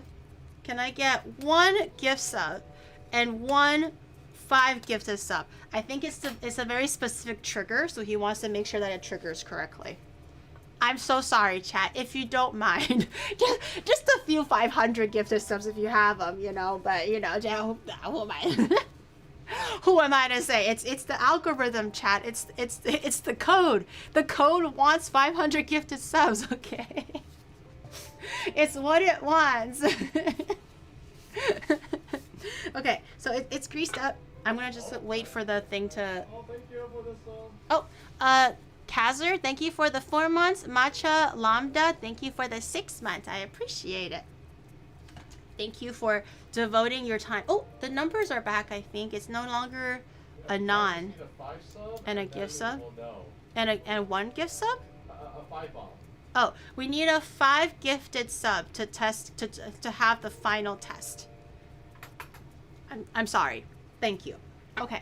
I'm still waiting for my. Oh, it's boiling. It's boiling. It's boiling. It's boiling. Okay. I'm going to do the stir. I'm going to do the stir. And then I'm going to do a little bit of the rice water. So this is a 1/3 cup. We probably don't need a whole 1/3 cup. It really depends on how big the tray is, honestly. So we're going to just do. Thank you, Yabu-sama. Yabu, thank you for the 5. Thank you. It's working! Okay. So to test to see, is it working? It's working, I think. It's not nodding. It's going Yay! on. Okay, so we're gonna just jiggle the rice paper a little bit until it reaches all the corners. Obviously, because of the oil, it won't reach the sides completely. So this is where the claw This comes is one in. way to reach Shadow's And debut the gold bits work. kappa. Let's go! And the bits work. So one way to make sure that, to use the claw, you want to make sure that you're kind of hovering the rice paper mixture over the heat source, so it kind of settles and sets a little bit. Once it covers the pan completely, put the lid on, and we're gonna steam it for 1 minute. Could we set a timer for 1 minute, please, chat? So I so I know. A timer for 1 minute, please. No longer than a minute. In the meantime, while you watch that steam, I'm gonna go grab a tray to cool things down.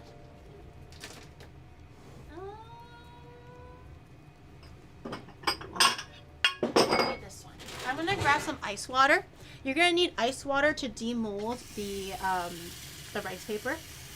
So I'm gonna grab a tray that's big enough to fit the rice paper tray. I'm gonna go grab some ice from the fridge. Alright. So, we need... No, we need to reach 100% to test this. So, right now we fixed the dip side. We just need 15 more. Oh, my ice cubes. Hold on, I can't concentrate on what he's saying right now. I'm too busy grabbing ice. Give me 1 quick second. I'm grabbing a bunch of ice. Okay. Ice water. Time is up. Okay. So I have my ice water here. Okay, I'm gonna grab my claw. Okay, and then one way to tell if it's cooked or not is just to see if there's any like, oh, I kind of scratched it. If there's any bubbles forming on the surface. I think it might need a little bit more time. Let's go, Mr. Clean with the tag. I'll give it another like 15 seconds or so. Once you can tell if it's cooked or not, if the surface is kind of bubbling a little bit and kind of like boiling up slightly. So I'm gonna give it a little bit more. Mr. Clean, thank you for the 10. Did we get rush yet? We're 88% away from a rush. Okay. Making Char Kway Teow from scratch is insane work, but thank you. But why you throw our gifts away? You hate us? No, what? I ate all the gifts. I shared all my gifts with all my friends. It was just so much because you were so generous. You were so generous. I had so much, you know. We need 3 more subs. Now stay safe from Chat and Smelly. I give you confidence. Thank you. Okay. I don't actually know if this is working anymore. So I'm just going to dunk it into the ice water now. You wanted to make sure it cools completely or else it will not demold. If you don't have ice water, if you don't want to like fuck with the ice or too much or something like that, you can wait for the pan to be cool enough to handle by hand and then just run cold water, like tap water behind the back of the sheet to kind of demold it like that. But I think ice water just might be a bit easier just to passively put it there. OniGiri. The command spin keeps triggering when there's 5 gifted subs or any sub, I think. Let's go, 3 subs. Beef, thank you for the 1 gifted and Sleeping Nexus. Yeah, Thank you for the 3. Max Rush! Okay. We don't know what it means yet. It's a secret. Okay, that works now. It's a secret of what the Max Rush does. Oh, we need a spatula too. You will just have to find out during our epic Walkies adventure what that means. We need 1 more sub to trigger it. Is it not triggered? No. So after it acts. Oh, it needs. Okay. It needs 1 more sub to blow it up. Oh, okay. Surely she's not supposed to run. I don't know. Don't worry about it. We need 1 more sub, gifted or just resub, does not matter. I think it reaches max, but 1 sub is needed to actually show you what happens to use up the max gauge. Can we get 1 more sub, please? While Not even a sub, just 1 bit. oh, 1 bit too. 1 bit will work. 1 bit, yeah. Okay. While that's happening, I'm gonna use my spatula and try to find a way to lift up Even 1 bit will the work. rice noodle so we can dislodge it. Hopefully this 1 bit works. to If it blow your doesn't load. work, that'll be really fucking awkward. Oh, it's peeling. Oh shit. Oh shit!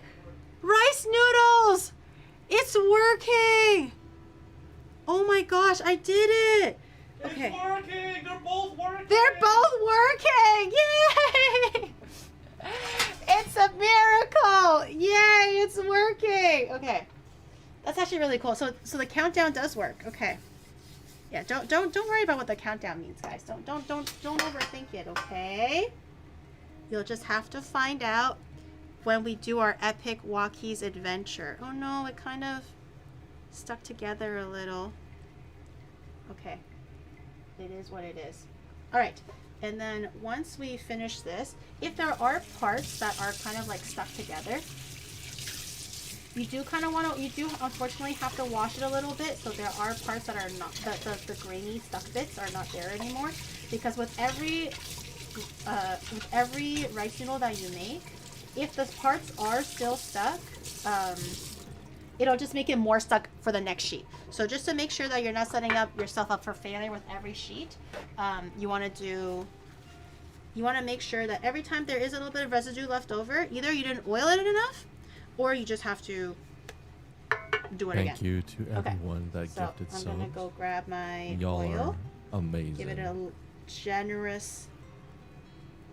generous lather all around. Okay. And then we're gonna grab my rice flour mixture. Again, give it a little mix before we start. Yeah, the gifter, we'll do the Pokemon spins too. Maybe we'll do it today, maybe we'll do it tomorrow. Kind of depends on time.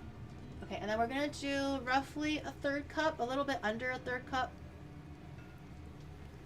And then just kind of swoosh it around a little bit. And then while it's still hot, open the lid. Kind of teeter it around the lid a little bit, just to make sure that the rice noodle is setting with the heat. Make sure all the rice noodles are touching the corner. With the oil, it does make it a little bit difficult to have the rice flour settle. So just with the heat still on, baby. just do that. And then once it's kind of even all over, put the lid on. And then another minute, please. Could you set another timer for 1 minute? 1 minute. And I think while I'm here, I'm just gonna brush the noodles with a little bit of oil. I'm scared that it's gonna stick. I'm not sure if it will, but I'm scared it's gonna stick. 1 minute, please. 1 minute. We're gonna be here all night. Holy shit. Should I start? Oh no, I need to focus on the noodles. How's my soup coming along? 20 minutes? The soup is souping. The soup is definitely souping.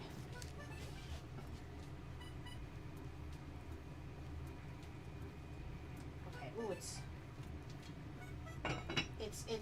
really tender now. It's really, really tender. The Hainan chicken, it's so tender. Yay, my ovaries. What? She miffed the gift set. I did? Oh, Papery Mantis, thank you for gifting the sub. Thank you. And Kono Komota, thank you for the 24 months prime. I appreciate that as well. Thank you. Has it been a minute yet? It's been a minute? Okay. Take a look. Ready, settle. Okay. Go. I think I'm gonna give it a little bit more. I don't think it's bubbling enough. Normally, if you see a little bit more bubbles kind of rising on the top, I think that's a good chance. Could you do it another minute, please? Another minute? I kind of want to see if... Is it cold? Okay. I kind of want to see if cooking it for a little bit longer will be better. Maybe we need 2 minutes. If it's really thin, maybe a minute. For us, maybe 2 minutes. Another. Yes, another. It's only 2 minutes, chat. It's not that long. We can do this. We just need another minute. I just need a little bit more. We got this. We got this. I also have to add in more water. Let me check. I might need a little bit more water too.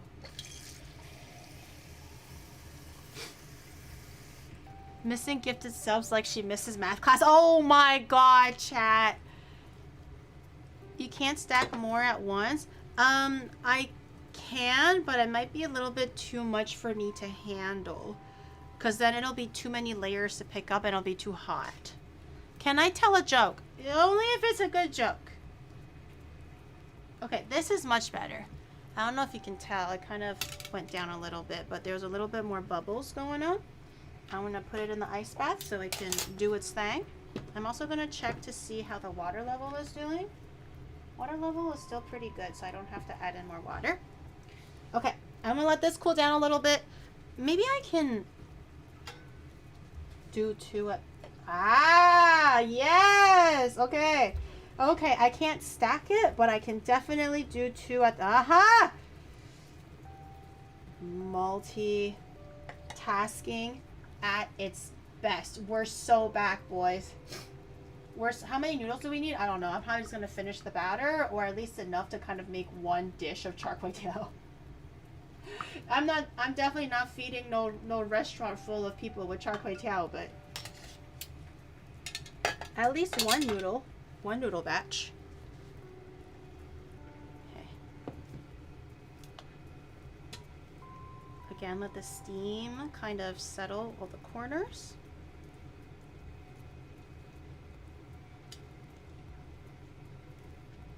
Okay. All right, and then I think I'm just gonna use my heart and guess what 1 minute feels like. I'm gonna use my heart.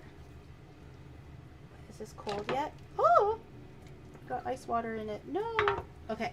And then you want to take your spatula and kind of go around the edges and kind of just free the nude. Free the nude. Maybe a smaller spatula would be better. And then if we did it right, it should be able to release pretty easily. I'm gonna try.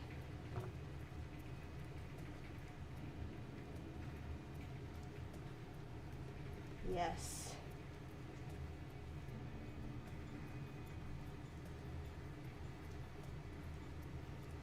Yes! It works! Okay. They didn't say anything about, you know, putting on a little bit of oil to prevent the layers from combining too much or sticking to each other. So I'm just going to do like a really, really thin layer of oil because I'm worried all my hard work is going to go to shit if I don't do that. And then I'm just going to examine my pan a little bit again. If there's kind of pieces sticking, I'm going to want to wash this. Wash it a little bit just to scrub off the residual rice pieces.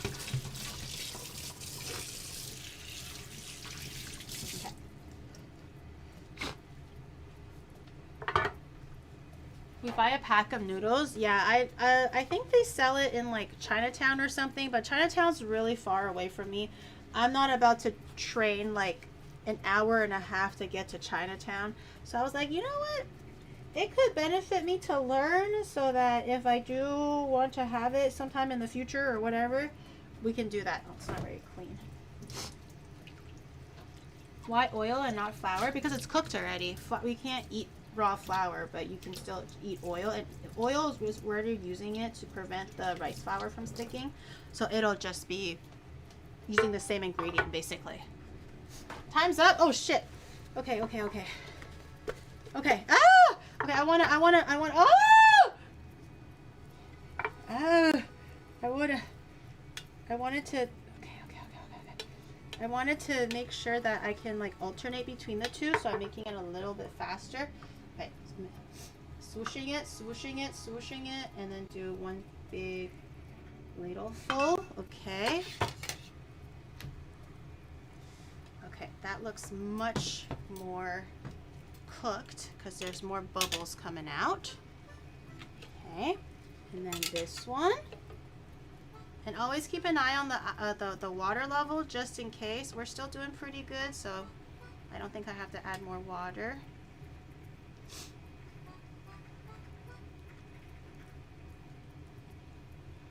Okay. Oh, okay. I'm gonna have to refresh the ice water too. I like those tongs. Yeah, these are really, really good for steaming, especially if you do a lot of like buns or dumplings or whatever. This will be a godsend. It can pick up really big things too. It's just to prevent your hands from getting super hot. Okay, is this water cold? It's like cold-ish. I might get a little bit more ice to make more ice water. Factory worker vibes. I'm hurrying, sire. I'm hurrying. I'm sorry. I'm hurrying. Hurry. Hurry. Hurry. Okay, is it cool down now? It's mostly just waiting for this to cool down. Okay, I'm gonna dump out a little bit of water, and I'm gonna go grab a little bit more ice.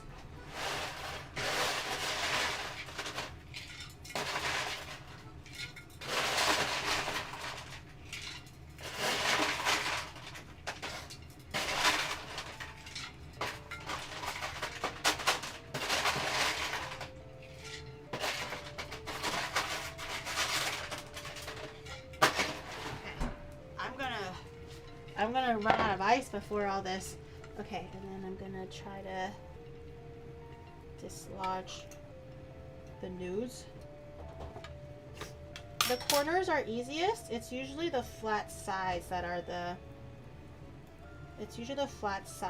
toughest, but once you get the outer edges separated, it should be pretty good.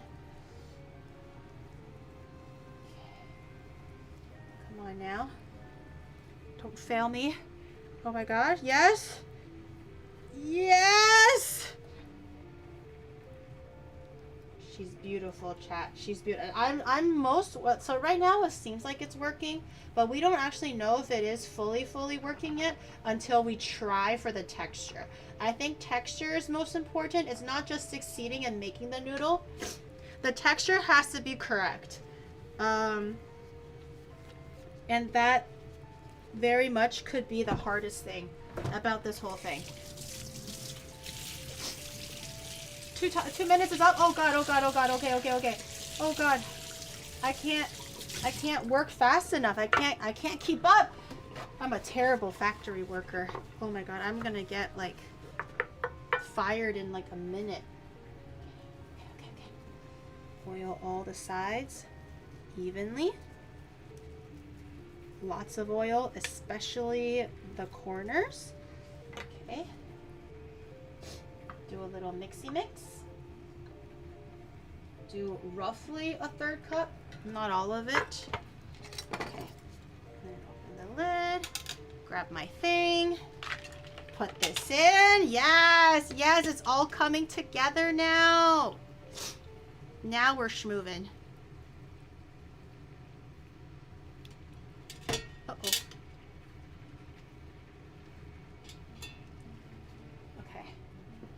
We're schmoovin' now. We're schmoovin'. I feel that. I'm literally working as I'm yapping. I'm not like my hands didn't stop moving. I was literally doing everything all at once. I'm making three dishes all at the same time. Have mercy, master. Okay.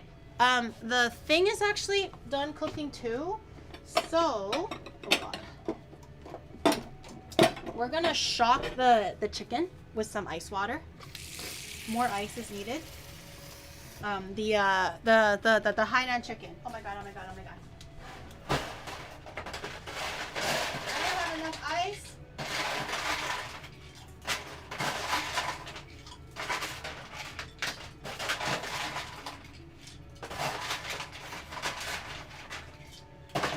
We're gonna shock the Hainan chicken in some ice water. This will make it juicy, savory, and you're not really supposed to eat it hot anyways. So I'm gonna go take this. Okay. And then we're gonna take our chicken. It's like super tender now. So any more, it's, oh no, it's falling apart. Any more, it's gonna straight up fall apart like this. So make sure it doesn't do that. It's too tender. I never thought I would say this. I never thought I would say this, but it's too tender. It's too tender. I already turned the fire off, so we're gonna just use the rest of the stock for the rice now. Once we get there. Oh my god, oh my god, oh my god. Oh my god, I did. No. Okay. Okay. Focus, Giri, focus. You can do this. You can do this.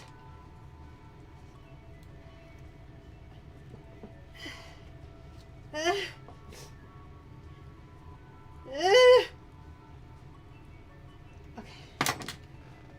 You got this. You got this. You're a girl. You're a girl boss. You're a rice noodle making machine. Come. Don't rip it.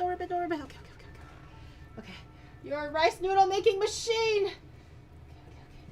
Boil it. Oh my god, is the time up? Oh my god, I bet the time is up already. Fucking. Okay. Okay. I'm just gonna pick up the size. I'm gonna see if I can be a little lazy here for this one and see if I can just not wash it so thoroughly. I want to test the gods right now. Do you think you can move the giant like bowl to like to your right a little?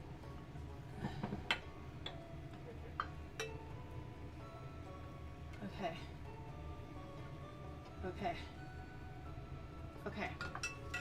All right, has it been 2 minutes? Oh my god. More passion, more energy. I'm doing it. Oh, you did not, bitch. You did not, bitch. You tell me to... I turn you off when I say you can turn off. This fucking whore.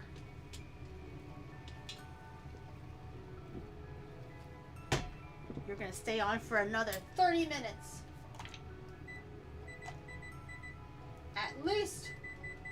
We probably don't need 30 minutes, but I'm just angry at it, so. 30 minutes. Dude, if I did all this and the noodles aren't good, I might just boot up Minecraft and jump off a cliff. I don't even play Minecraft, but you know, it's time. Sometimes Minecraft is the best place for you to crash out. And if it does come to that, I'm a crash out. Okay, the chicken is pretty good. It just needs to sit in the ice water a little bit just to shock it a bit, and then we can just dump the water out. Give it a nice little rinse. Please don't rinse it with, you know, soap, but just give it a nice little rinse with some cold water. And we're just gonna let that sit in the bowl on the side, ready to go. When we're ready to eat it, and we're gonna cut them into strips and stuff like that. But let me do this. Rinse it with do not rinse it with detergent. Don't be that weird mom that goes like, I love my kids. I would never give them food poisoning. That's why I wash my raw chicken with dish detergent before I give it to them, because I'm such a great mom. And I'm like, girl, what the hell? What is Felicia talking about? Okay. Yes. Yes! It's all coming together now. Yes. She's glorious. She's magnificent. I hope the texture is good.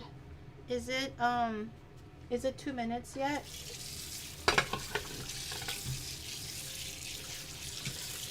Has it been 2 minutes yet?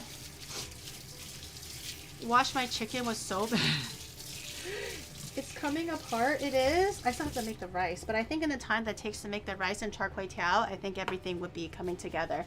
Why she look so evil? I'm just excited when things work. Can a girl not look a little bit evil? My goodness. Has it been 2 minutes yet? Oh shit, it has. Okay. Greasing. Corners. Okay, this one was the test one. That one in the steamer right now to see if I didn't wash it, if it'll be okay. Okay. A third cup.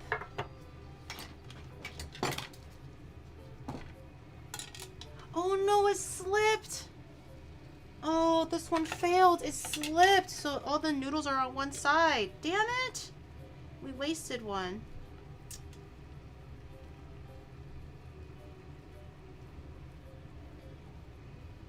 I think it wasn't perfectly balanced, so it fell a little bit, and then it wasn't, I don't know if you can see. I think I'm just gonna unmold this one and just throw it away, but I'll show you in a second, because it still has to cool down. It slipped this way, so everything is on the bottom now. No! That's disappointing, and it ruins the flow. You know, it ruins the mojo.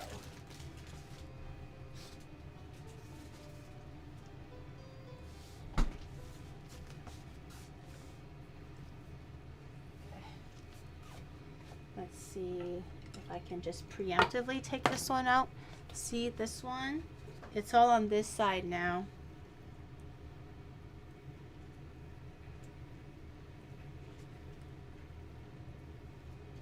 Yeah, the other side has like barely any. It's like super thick. Oh my god. Ooh, yeah, that's not, no, it's all gone to shit. No, the mojo. Mojo Jojo strikes again. The mojo.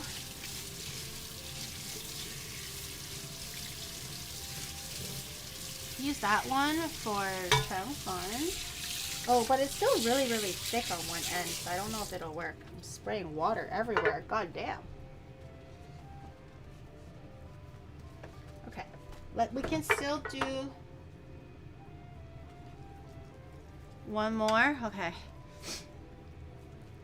It's fine. No, it has, but it won't work because that one is way too thin. It's not even like it's not perfect. It's just way too thin. It won't work.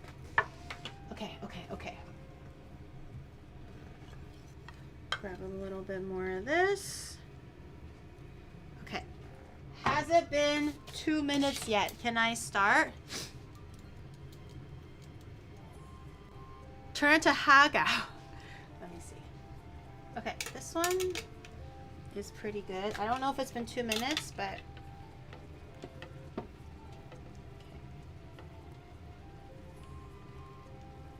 this is a very modest serving of Char Kway Teow.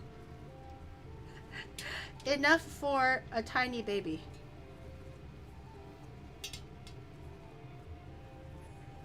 Okay, I have to be really careful with the lid because I don't want it to slip and fall like the other one.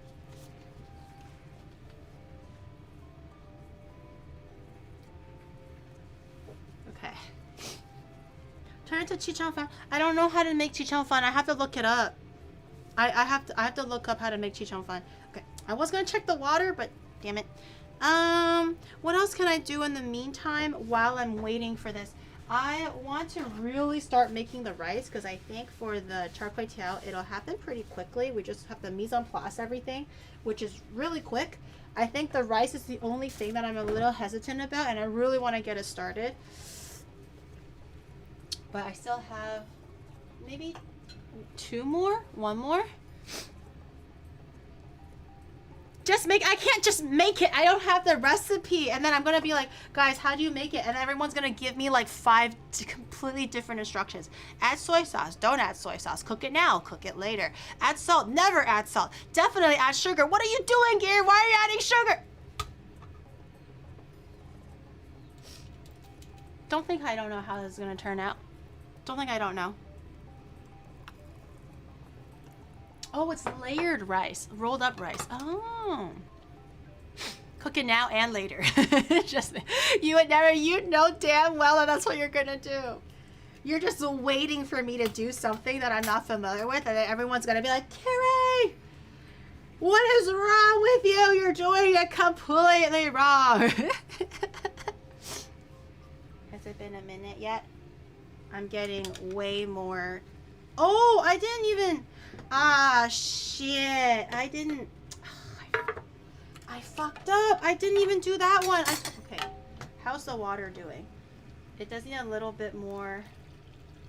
Just top it off a little bit. I have definitely done it on stream where I forget to check the water level and then it just completely burned through the pan. So, damn it. I totally forgot that I was cooling this one. I should have just done that. Now it's all delayed. It's all delayed. It's over. Okay. I think that's pretty good.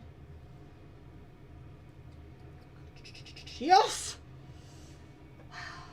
I've done it like, what, 10 times now? But every time it succeeds, it still gets me super excited.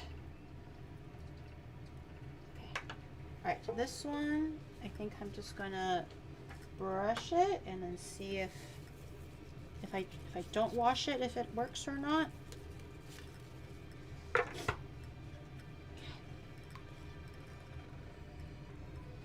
Okay, look at me go. She is speed. Oh.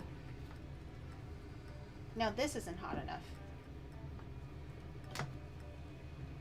It will be. It will be.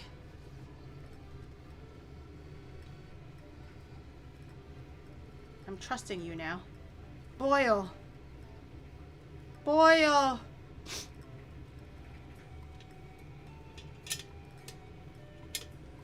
Don't drop it. Okay. Okay. And then this one, I'm gonna undo this one too. Fun Chow is making Chow Fun. Yes, Fun Chow and Chow Fun are the same thing. Slightly different. I don't actually remember anymore. I'm just offending all Asian people now, not even Southeast Asian.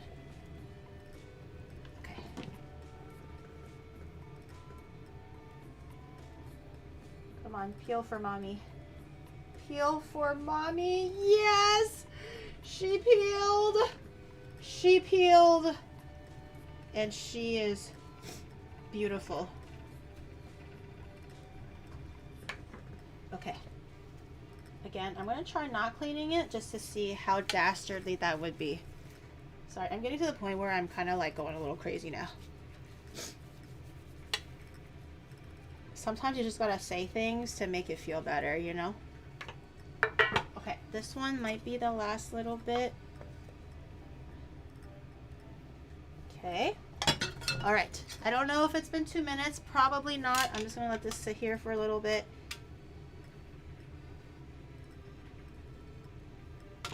Okay. Okay. We're almost there. The nudes are here. I'm gonna have that ready. The oil is here. I'm gonna have that ready. This we still need a little bit of, but that's mostly ready. I think we're gonna start, once that's done, we're gonna start, I should filter out the soup. I filter out the soup right now. Hold on. Go watch my steamer for a second.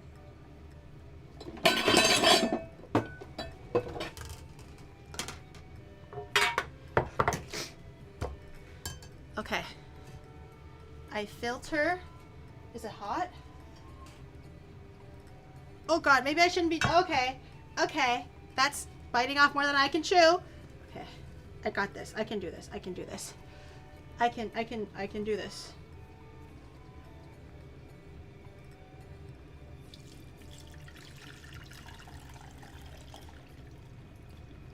Yes. Yes. I am a culinary genius. I did it. I did it. This is going to be the essence of the chicken rice. Okay, nice. I'm gonna set this over here because we're gonna use that. We're gonna use that later. Hopefully I don't spill it or nothing. Okay, I think it's been 2 minutes.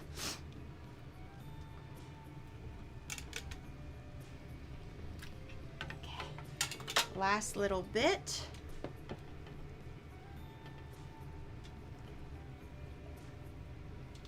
Okay. All right. All right. We can do this, people. We can do this. Okay, I'm gonna grab my ingredients that I need for. I need chives. I need fish cake. I need bean sprout. I need Chinese sausage. And I need some shrimp. Oh, and some egg. Okay. Okay, I have to make the sauce too. I have to make the sauce for. Oh! Don't you dare. Chinese sausage. Oh, don't you dare. You little fucking. Ah! I'm okay. I'm fine. I'm just a little. I'm okay. Everything is under control, guys. Everything. I know it may not look like it, but everything is under control. I have some shrimp. It's just, it's a little chaotic fun in here, you know? I have everything covered. It's all going to be okay. I have some shrimp here too. I'm just gonna cinch things up in a second, but I'm gonna do my noodles. Is it 2 minutes yet? Nope, needs a little bit longer. Okay. Once you kind of get into the hang of things though, the noodles are not that bad. It's just like the first few are always kind of like the test few where you're testing for amount, you're testing for fire, kind of finding that momentum. But once you have it though, it's actually not that bad. And you also become a little bit more confident. Wow, that one just ripped to shreds. What the hell? Okay. One last one is steaming still, but it's almost, it should be almost ready. Okay. Last one Last one to go. Does she even have lard? No. I don't. Is that gonna be a problem?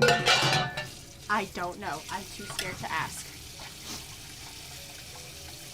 No no chili, no pak pork. I'm calling this, boys. Okay, I don't even know what those are. But I'm just trying my best. Remember, I'm just a little guy, guys. Okay.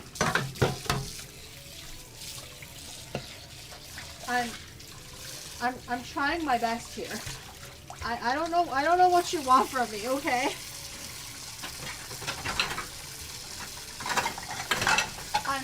I'm doing the best that I possibly can right now. Okay. I'll wash that in a second. I think it's okay I see now. Giri dusted off her model to use today so she can try to pretend like she's getting her money's worth out of it. Shut up! Shut up! You're so annoying. I use it every Wednesday, and you know this. You know this. I will always be dedicated to the VTuber streams. Okay. Okay, I'm gonna take the steamer off because we don't need that anymore. Dust off this pan because we are gonna be needing it for the Char Kway Teow. Okay, but before we do that, I'm going to wipe my cutting board off because we're gonna start prepping the rice. Okay, I usually like to mise en place everything beforehand, but since I still have to do the Char Kway Teow and the rice needs to cook, I'm gonna cook how I usually cook at home, which is multitasking.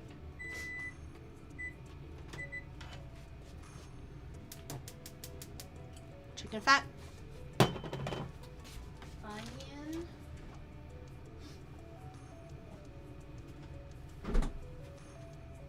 okay. I'm gonna let the chicken fat render out over there while this, actually let me do this first. So this is done, we don't need this anymore. How do I put this away? Ah!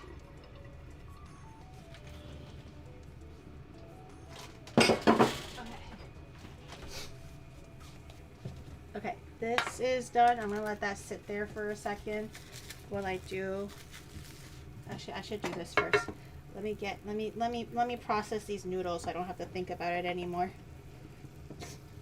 I think the fat is rendering out slowly. The pan isn't even hot yet, so we have a little bit of time.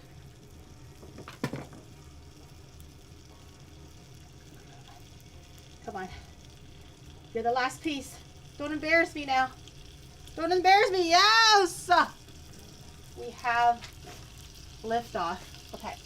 One last little brush of oil. Okay. I'll keep the oil in case I need it, but I'm going to leave the noodles here. I'm going to put this here. Okay. I don't need that anymore. Get the fuck out of my face. Okay. Onions. We're going to chop some...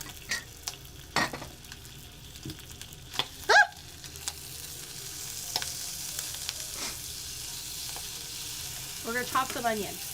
This will be for the rice.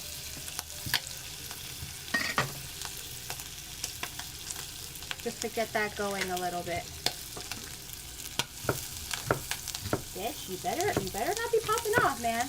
You better not be... Simmer yourself down, chicken fat. Simmer yourself down.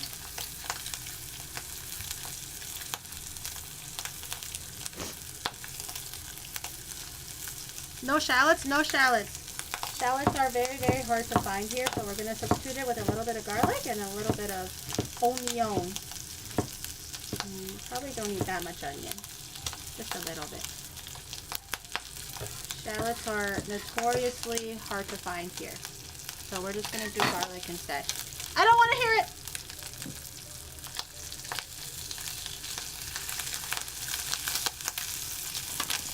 I don't want to hear it! Can you cook the chicken in the pan? Are you gonna cook the chicken in the pan or the what? What chicken?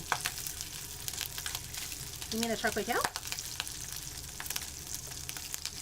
I'm gonna cook the Char Kway Teow in the wok, like in this pan. I don't have like a wok.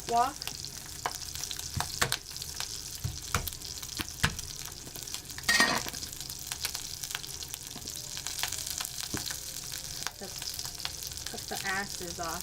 Man, these gloves are a little bit too big for me, so I'm like always accidentally chopping off my own finger, which is not very good.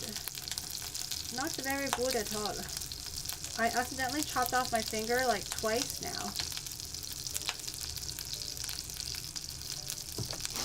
Are you mincing the garlic? Huh? Are you gonna mince the garlic? Yeah? Do the Chinese way. What's the Chinese way? You just push it and then boom, slide it. Wait, hold on. What? I'll show you. Okay, my stuff is literally rendering right now. I don't know if I have the strength for that. Ow! I don't know the technique. Ow, the oil splashed all over my face. Okay, I am mildly inconvenienced. We're not doing whatever Shiloh asked me to do. I have to like research it before I actually know what he's talking about. And like the chicken fat splashed on my face, so I'm like, that's it. We're done. We're done. Shadow. I thought he wanted me to like. I thought he wanted to come over here and smash the garlic for me. I think I know what he's talking about. It's basically you take the cleaver and then you just whack it so hard that it instantly becomes paste. Yeah, like, you have to like whack it so hard that it instantly becomes paste or something like that. But I don't want to break my cleaver, so I've actually wanted to try that before because my dad can do that. My dad can whack it and then it becomes a paste. Okay, it's way too oily now. Okay, chicken skin out. No more chicken skin. Okay, garlic. I mean onion. In.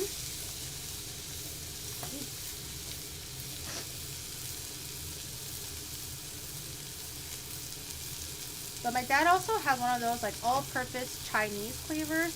They're a little bit different from the veggie cleavers that I have, I think. Okay. And then once that is kind of like sizzling and aromatized over here, can't see shit. Okay, never mind. I'm going to turn the heat down just a little bit so it doesn't burn. I'm going to grab... I have to go to my rice compartment and get it, but I'm going to get 2 cups of rice.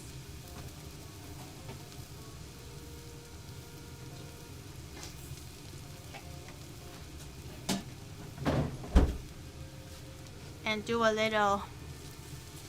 My rice is the no need to wash rice, okay? So don't panic. Don't panic. The rice is pre-washed. It's fine. You do not need to cause alarm. Can Onimart cleavers deal with bones? Huh? Oh, it's not recommended. I use it, it's perfectly fine, but you might risk chipping your knife a little bit. So it's not recommended. It's not intended for that purpose. But you can. You can. Like I can't. I'm not gonna tell you no.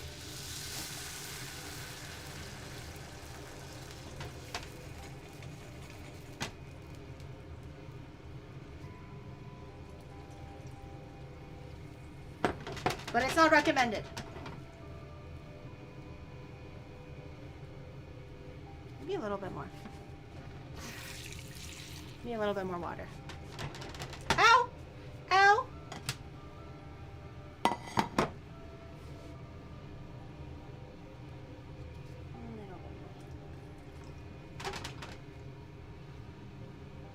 Okay.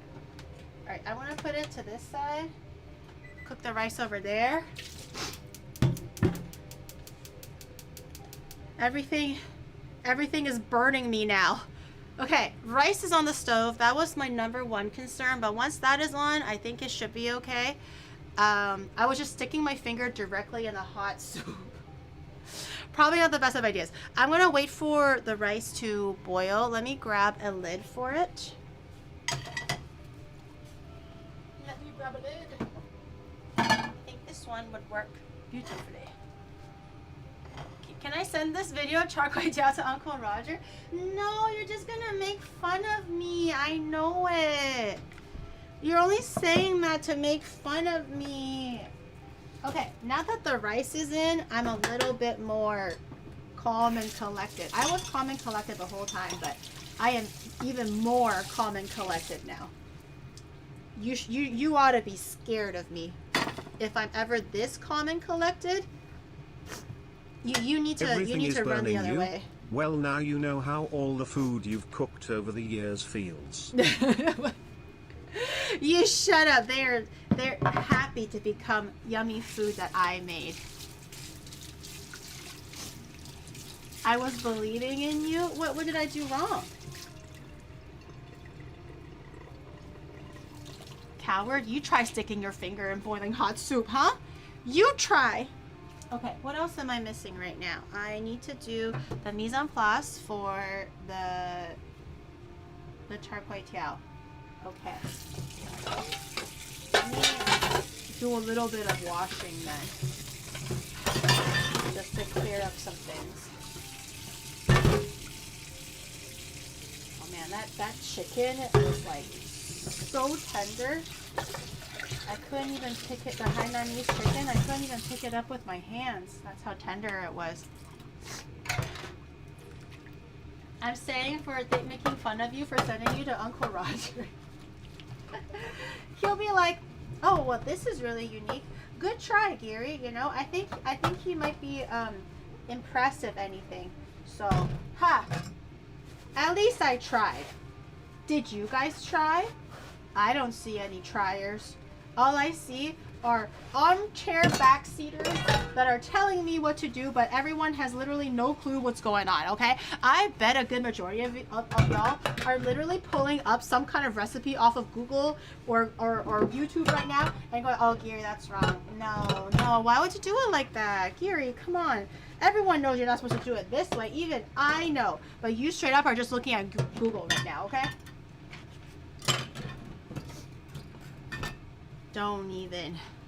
Don't even pretend.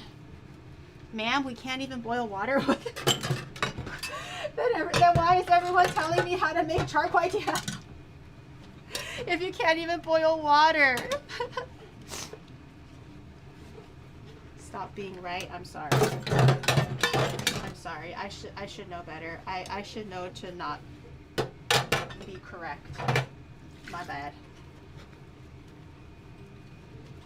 You're supposed to play Enya while cooking. I think your ChatGPT has an algorithm going on. It's kind of those suggestions are a little weird. I don't know.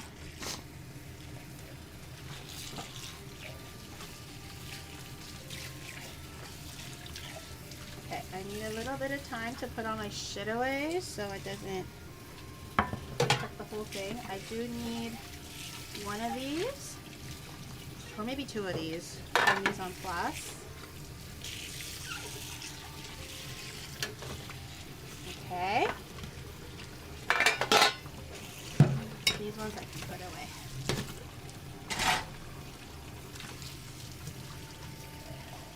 Listening to the Google Docie that I called you guys out, huh? For being right?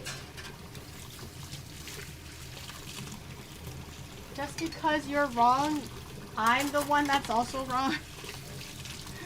Putting it in the Google document. She threw away our country's gifts and now she says she doesn't know anything about Char Kway. I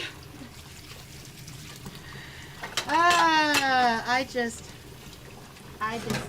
can't do nothing right today. I've incurred the wrath of not just Southeast Asia, but like specifically Malaysia right now. It's not going so well, guys. It's not going so well.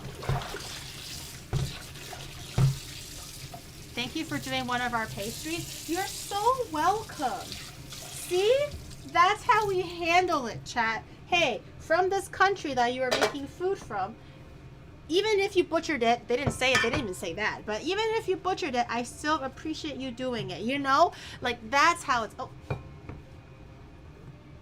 I think it's boiling. Okay. I'm gonna turn it all the way down now. The rice is boiling. Set a timer for, actually I can do it. I can do my own timer. Roughly 15 minutes or so, and then we'll see where we'll see where we sit after that. But it's boiling now. I'm gonna keep the lid on, and then we're gonna let that simmer at the lowest heat for, you know, like I said, like the roughly 15 minutes. Wait, did you freeze my computer? Okay. Let me put this down.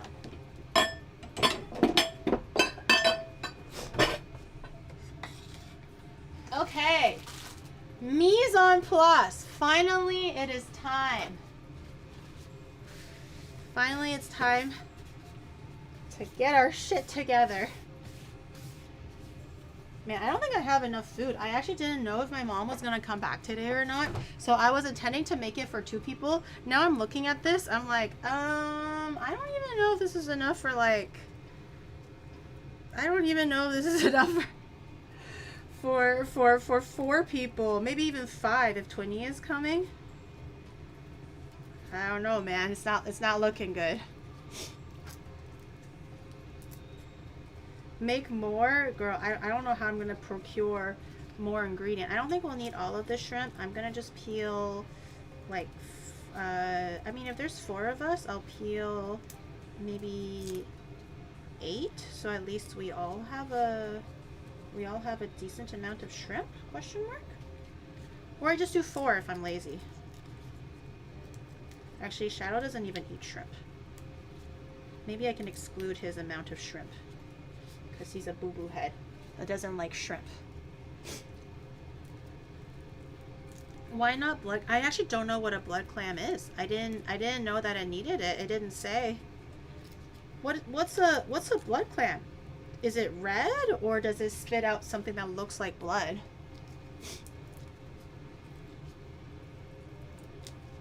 Who are you calling a boo-boo head? I called Shadow a boo-boo head. That's a big shrimp. Yeah, these are the way bigger ones. They didn't have any smaller ones either. Duck egg? I don't have duck egg. I have cat egg. I have chicken egg, but no duck egg. Or are you talking about salted duck egg? I only have chicken egg. Maybe a salted duck egg, I can check, but I feel like that's not quite what we're looking for. Not a duck egg. I'm gonna just cut these all in half so I can rinse out the vein. Don't want to be feeding my parents the vein now, do I? No, sir. You can do the toothpick thing where you just pull it between like the second joint and just pull it out, but I just feel like this is a little bit more complete, you know. And then now that it's opened in half, I just rinse it out completely and put it in my little mise en place station.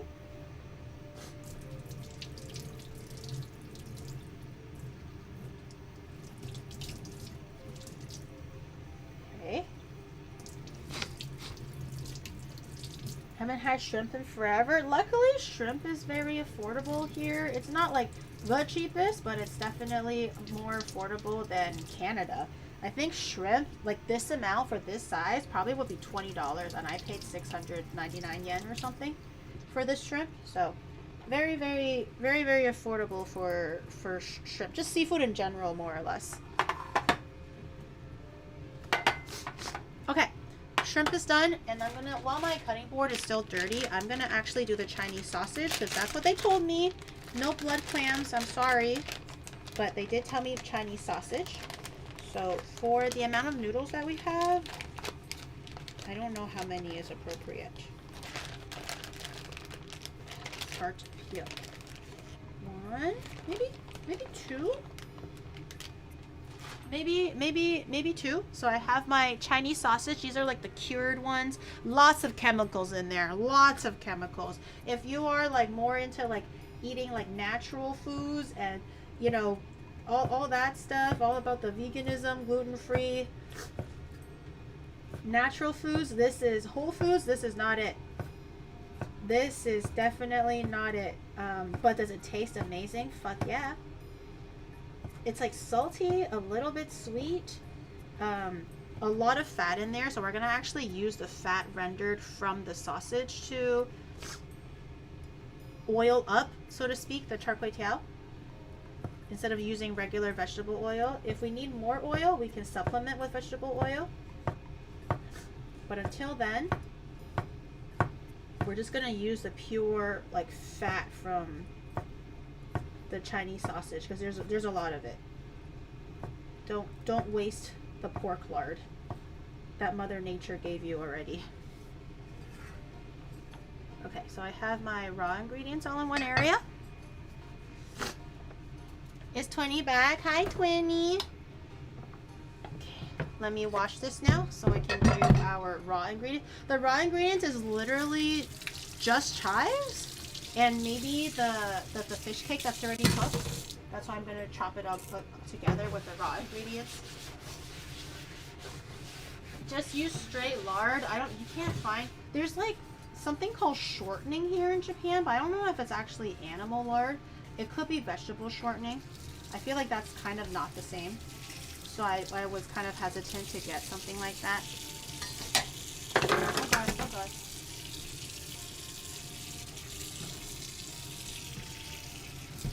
You're gonna have to share the Char Kway Teow with my parents though, Twinny, if you're okay with it. I don't know what time I'll be finished making everything, although I am on the Char Kway Teow now, which is kind of the last step. But you're gonna have to share everything with my parents. Everyone, I didn't expect it to be so many people. So it went from everyone getting a decent bite, i.e. me, Shadow, and maybe you, to now everyone just having a little dim sum bite. I hope that's okay. Duck fat? Girl, if I can't even find regular pig fat, I think duck fat is a little bit too difficult. The sun is rising. Oh my god, it's okay, it's okay, it's fine, it's fine. It's fine, it's fine. Okay. Nothing is burning yet, is it?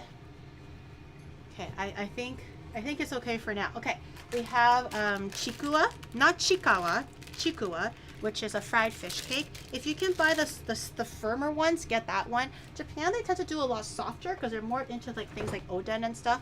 So this was like the firmest one that I think I could find. But just use anything that's like a firm stir-fryable fish cake of sorts. So I have chikua here.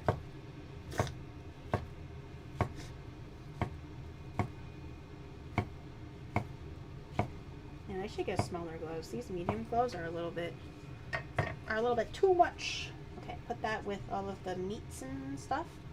Okay, chive. Green, the bean sprouts, we don't have to cut them because they're already like in their packaging. We're just gonna dump it in as is. But chive, we are gonna cut a little, just so they're a little bit more manageable.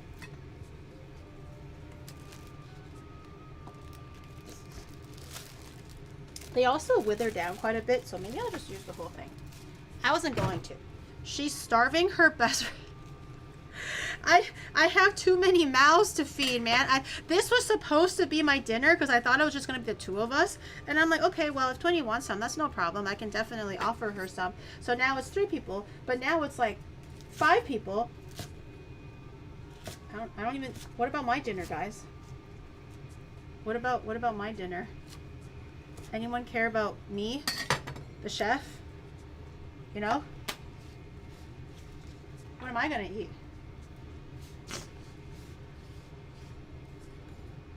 Twinny had Penang Char Kway Teow. I never had it. I've never went to Penang. I would like to. If I were to go back to Malaysia, I would definitely like to visit more of it. Okay, I'm also just gonna preemptively get a bit of bean sprouts ready because why not?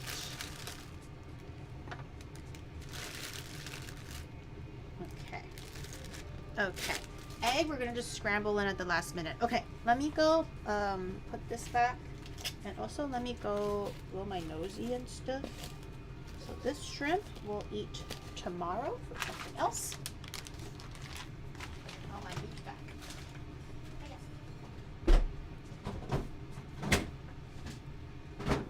Okay, it is almost Char Kway Teow time. Oh my god, how did I get all this water in my glove? Ew, it's so wet now. Ew, I think I was washing the dishes and all the water got into my suit. Wait, hold on, I'm gonna blow my nosy.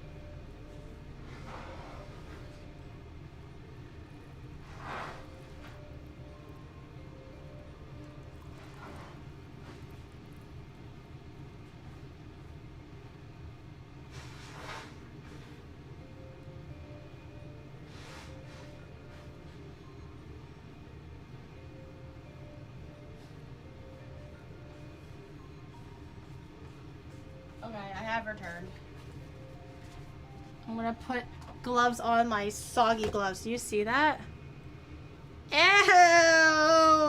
I'm gonna get prune fingers. Okay. Okay. Hello, Rob.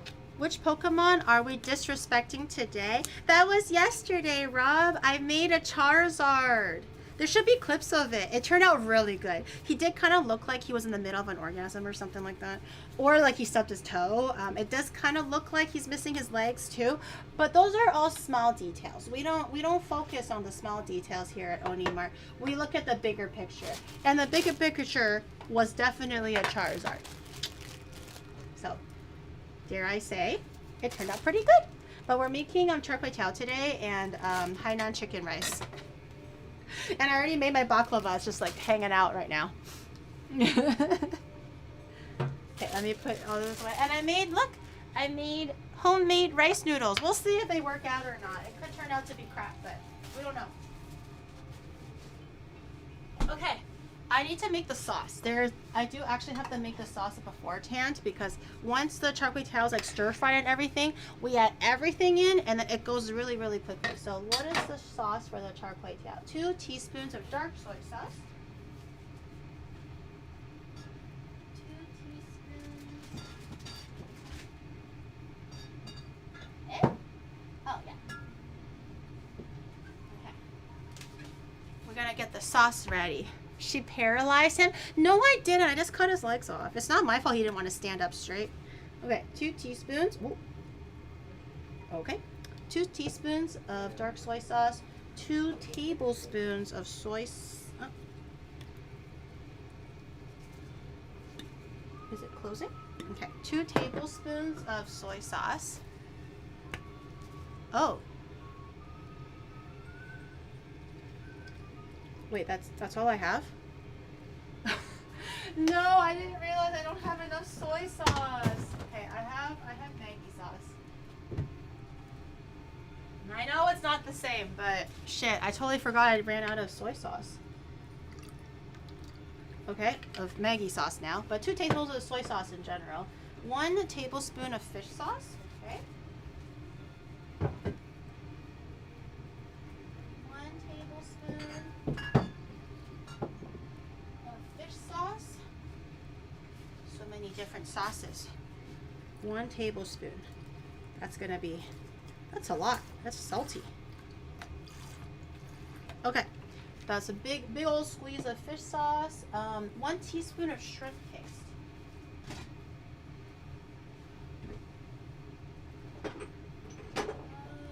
Hi Giri, I am moving into my first apartment Shrimp paste. soon. What kind of cookware Congratulations. would you say are essential and what should I try to get later down the line? I would say rice cooker, a non-stick pan set. So a little pot, a little full-size pan.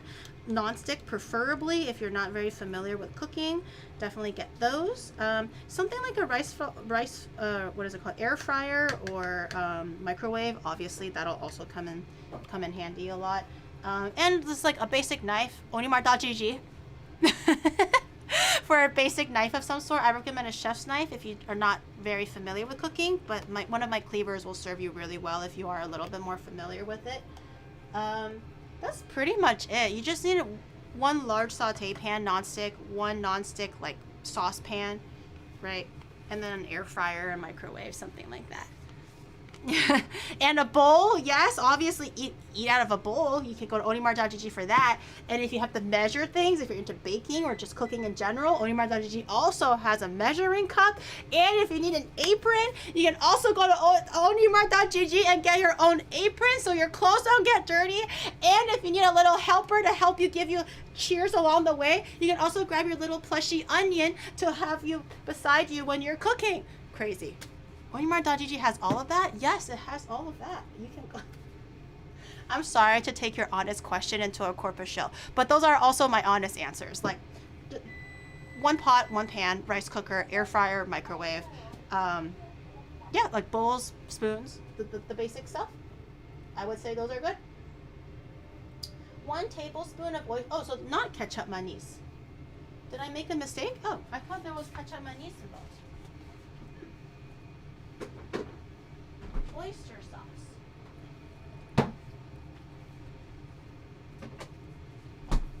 Why did I read somewhere that I needed ketchup mayonnaise instead? Mini oven. Like, I mean, if you have an air fryer already, then you probably don't need a mini oven. Wait, how much oyster sauce? 1 tablespoon. Okay, that was. Pardon me?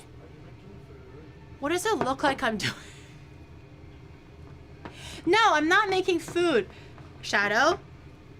That's not what I'm doing at all. White pepper and some sugar. Okay. White pepper.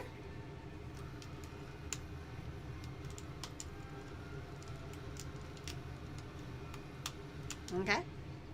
That was a good amount. And some sugar. They say sugar, but I like oligosaccharides, so I'm going to do like a little squeeze of oligosaccharides instead. Alright, and then you give it a little mixy mix, see if that's too salty. Hopefully not. I mean, if it is too salty, you don't have to add all of it in, just add as much as you think you need in. But this is the general amount. Shrimp paste, oyster sauce, white pepper, sugar, Chinese sausages for later. Yep. Okay. Onimart has everything for cooking, but no correct Char Kway Teow ingredient. I live in Japan, man. I live in Japan. What do you want from me? I'm so fucking hungry. I don't know if that's what it's supposed to taste like, but it tastes good. Tastes good. Okay. Mise en place ready. Sauce ready. Noodles, I'm gonna have to slice it up now. Okay, we're gonna take all our noodles. According to the recipe, they recommend that you slice the noodles first and then separate it. So that's what we're gonna do. Say a little fucking prayer, because I'm scared. Should I just try one? Let me try one. Oh, that's not bad actually.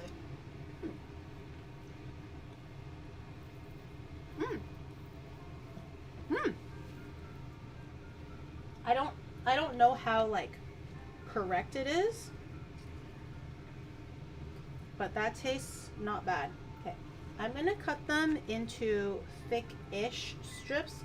I don't know if they're supposed to be thin for Char Kway Teow, but I am a little bit worried that if it's too thin, they'll start ripping when I separate them. So I'm gonna cut them into like 1.5 centimeter wide lengths.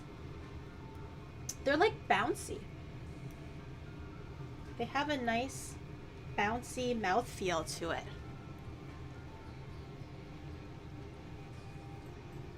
Too thick? I explained my thought process as to why I wanted it a bit thicker. Oh, are you making chum bun?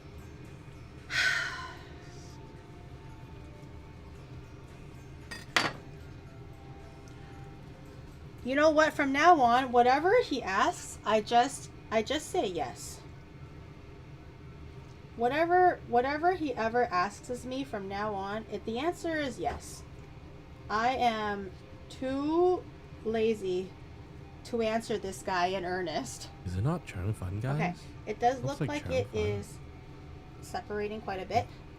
easily, which is good. So for these noodles, it's always obviously best when you eat them fresh. However, you do want to separate them before you stir fry them, or else as you're stir frying it in clumps, it will start to fall apart a little bit when you're trying to break it apart with your utensils. So do try to separate them by hand, albeit a little bit tedious. Yes. Yes. Do you ever go to any VTuber conventions? Oh, I used to go to TwitchCon and like I've never been to Offkai, but things like what was the other one? The one in Texas and stuff. This year I'm not going to too many cons. I'm kind of taking a break from traveling. Like what is it called? International travel. So this year the only one I'm going to be going to is AX. And maybe some in Southeast Asia. We'll have to see. That kind of just depends on scheduling and stuff. But I'm kind of winding down on international travel a little because it's just really long and really far and really expensive. Just a whole bunch of stuff.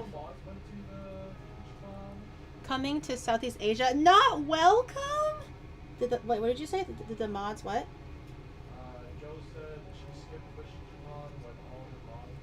Oh yeah, that was Vegas. That was because I did Paris already, so I was like, damn, going to Vegas right after that seems like a little too a bit too much. So I skipped Vegas, but to be fair, I heard from my friends that I didn't miss out on too much.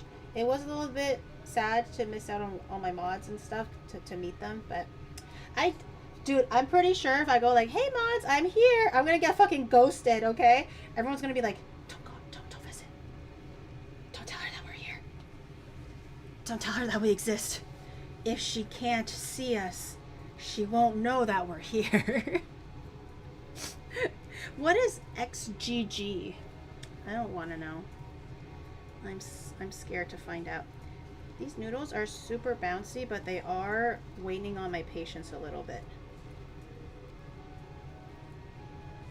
They are waning on my patience a little bit.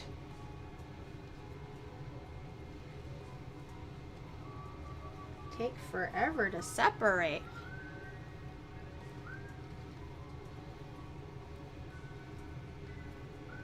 Joe could have met Shadow.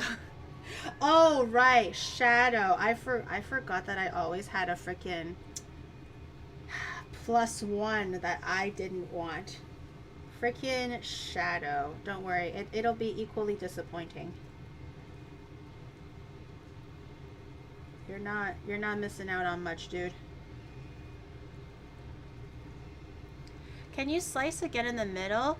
Usually not that thick, it's thinner. I said that I did, like, purposely made it a bit thicker because these noodles are fresh, so if it's too thin, it's gonna start ripping. I mean, even at this thickness, it's already kind of ripping a little bit, so I don't want it too thin, or else we're just gonna be eating like rice kernels of rice noodles.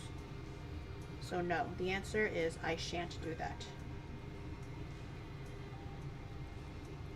There is a tactical and strategic reason behind everything that I do. That one, I don't think that one's going to separate very well.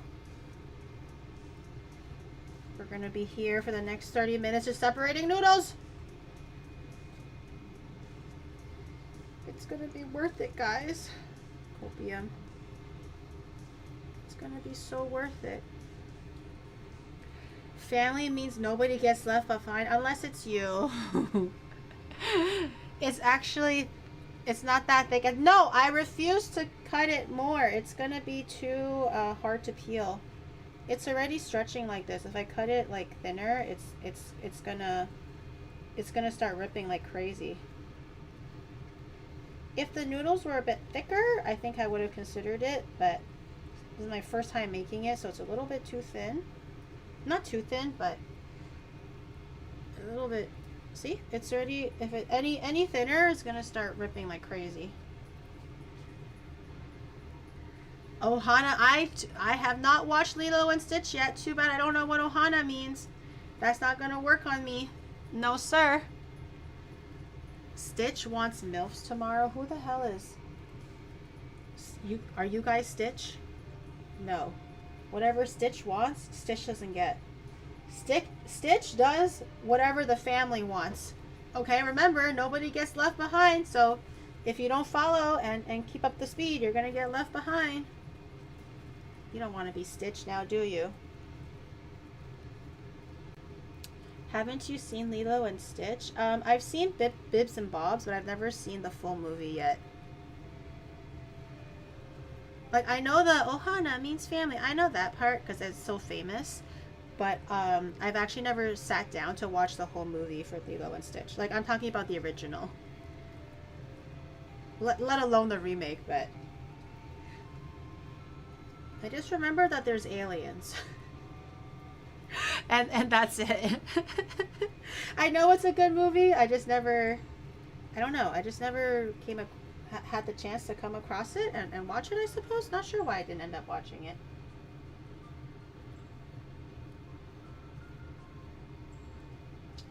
This one. I hope these actually separate nicely when I'm stir frying it. I have a very realistic worry right now that once this goes and touches the hot pan, it's gonna stick into lumps and we're gonna be eating one big hunk of a Char Kway Teow.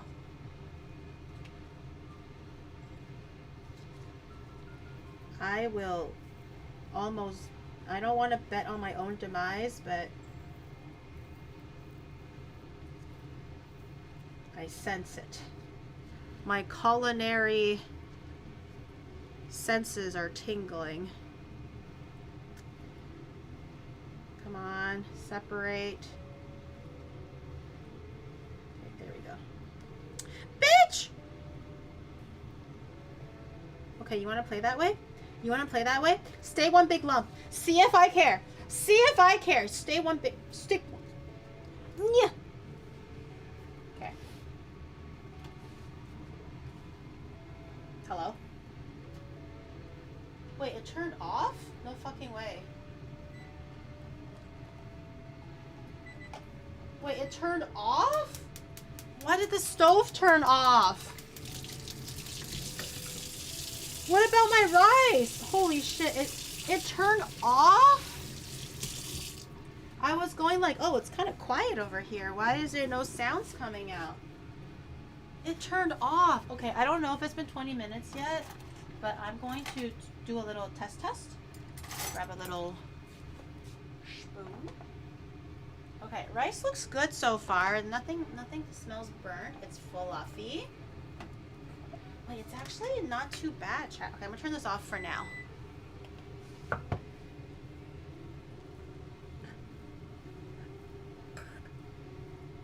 It smells really good.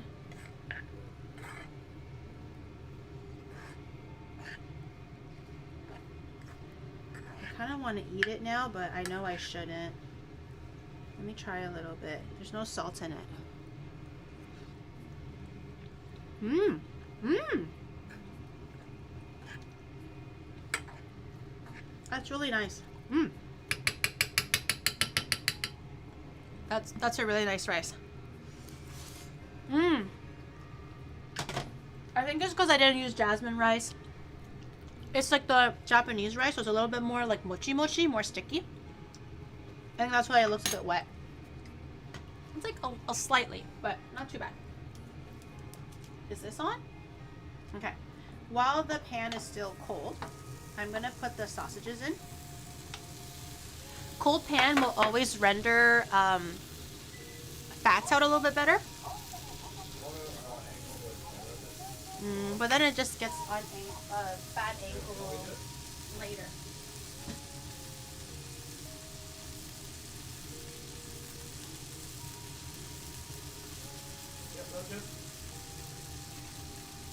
Alright, a cold pan will always draw out the fats a lot easier, and we want to render out as much fat as we can.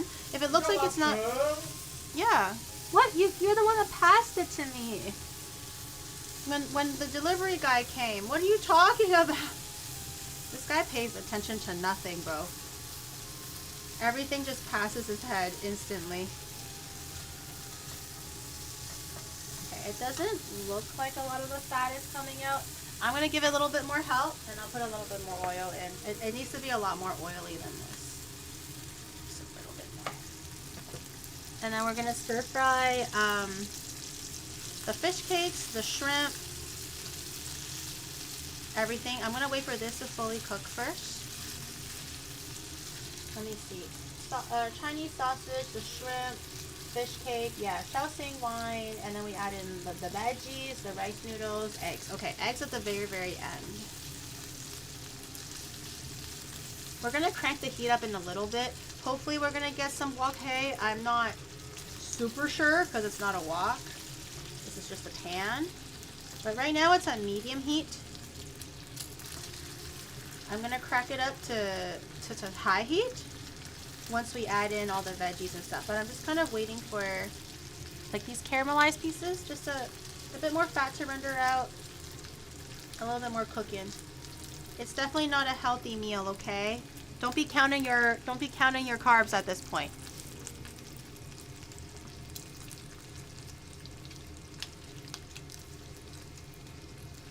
Ballerina in June. I don't know what that is. Cast of Crown. Thank you so much for the new Prime. Welcome in. Ketchup mayonnaise. I had ketchup mayonnaise, but it didn't tell me to add ketchup mayonnaise. Should I add a little bit now? It's not too late. Should I do a little bit of ketchup mayonnaise? I have it. Okay.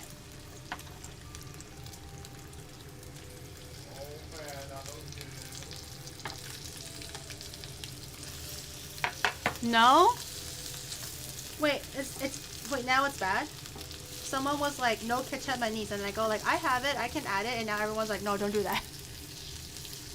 What are you doing? Giri, you dumbass? Why would you add ketchup mayonnaise?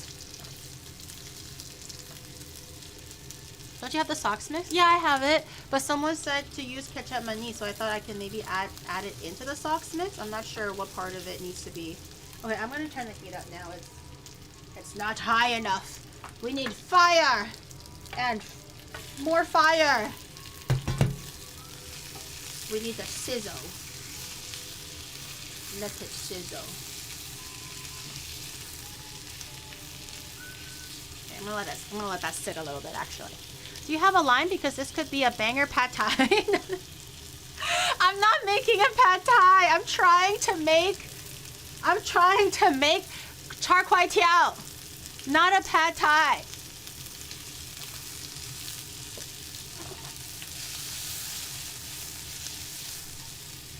I have the completely wrong ingredients for pad thai right now. Who puts Chinese sausage in pad thai? I have dark soy sauce. No, I'm making Char Kway Teow. You have pistachio instead of peanuts? What? I have peanuts, but they're raw still. Okay, a little bit of shaoxing wine afterwards once this is all kind of cooked out a little bit. Let me put my steamer downstairs.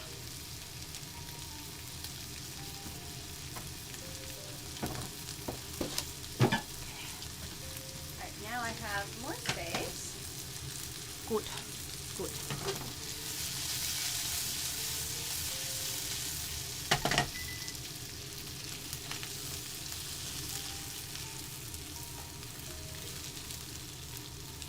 Nice little char on those. Okay, I'm gonna add a little bit of shaoxing wine.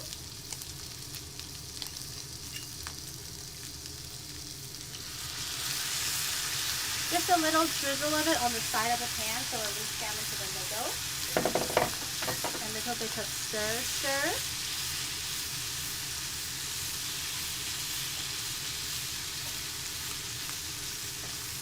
Okay. And then I'm gonna add in, I think I'm gonna add in the chives. It does need a little bit of time to cook down. The bean sprouts, don't worry about them. The bean sprouts cook really quickly. You can literally just steam it with residual heat and that would be okay. The chives does need a little bit of time. Okay, and then the moment of truth is the noodles. I'm fucking shitting myself. Okay. Once it kind of looks like it's coated and softer, I think that's fine. Okay, can I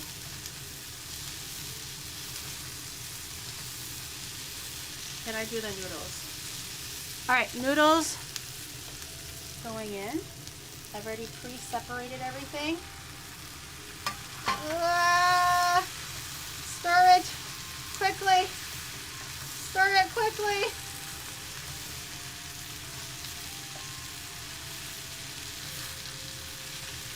Okay. Turn it down just a little bit so I can manage the heat better. It's not separating. Okay, we're eating lumps of noodles now.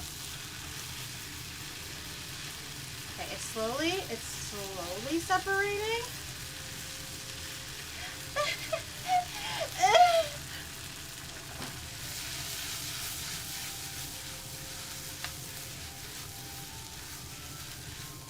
Oh god. Fish cake overboard.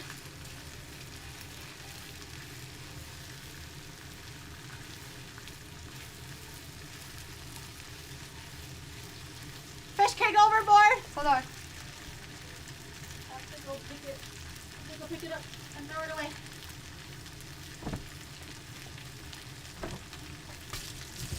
Okay, I think it needs a little bit more oil. It's a little dry. Oh, it's a lot of oil. Okay.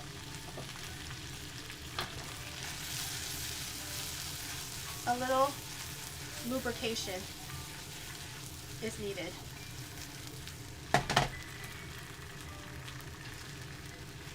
Okay, now that it's getting hotter, it is separating a little bit better. Okay. I'm gonna add in the sauce now.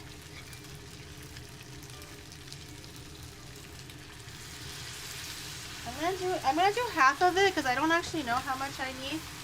So I'm gonna do half of it for now.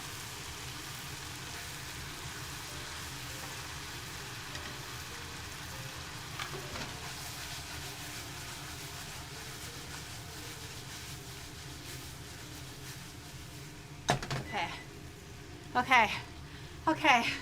Oh god. Is it looking kind of correct or? Okay, and then bean sprout.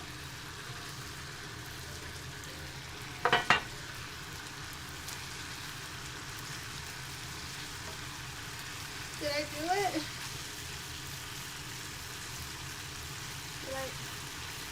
Does it look correct? Did I do it? Okay. While all that is happening, I'm gonna crack the 2 eggs. Oh my god, this is really testing my skills right now. Oh god.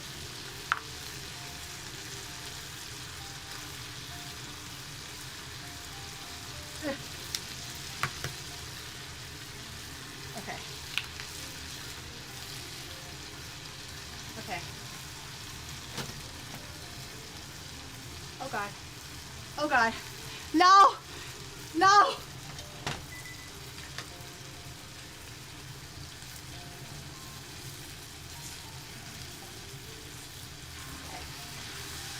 Hey Geely, are you making pad thai?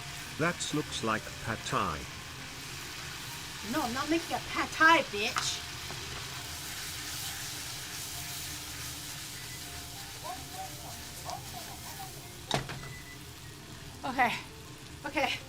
Okay.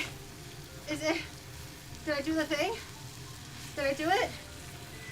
Oh god, everything's like spilled out. I'm just literally shaking everything to my kitchen. This is truly embarrassing.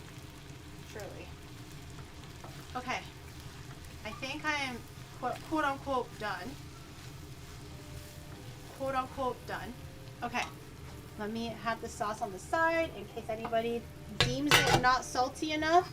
Maybe I can still like fix it by telling them to go suck a dick. No, I'm kidding. Just like, add more. Okay. When are you coming over? I don't know. I'm in the car right now, yeah. Oh, Twinny, do you want to come over and have some?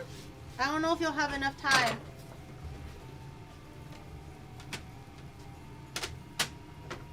Oh God. It's all over the place. My dad is gonna yell at me for being dirty. Dirty. Okay. We're gonna get a little bit of the rice. Where's my little rice spatula? Don't I have one? I do. Just come have some. We'll all have a little bite. Okay. I have a little bit of the rice here. Okay, it's just gonna be a little bit of everything. Okay, a little bit of the rice. Holy shit. A little bit of the sauce. Everything is falling apart. Just like my life. Okay, a little bit of the scallion sauce. Actually, you know what? I think I'm going to... What the hell is that? Something weird got in there. Looks like... Oh, that's just garlic. I was like, what the hell is that? I forgot I included garlic in there. Okay. I have my chicken. Hainan chicken that's like super tender already. Okay. And then a little bit of that sauce.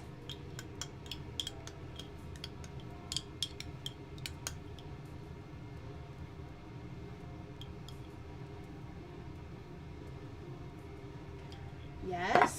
Yes. And then I'm going to grab a little bit of the Char Kway Teow too.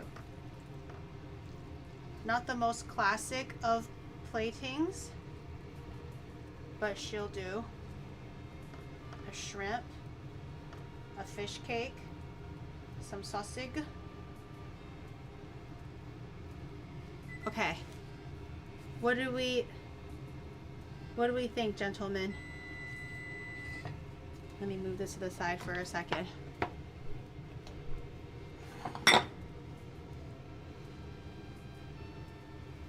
I think it looks pretty.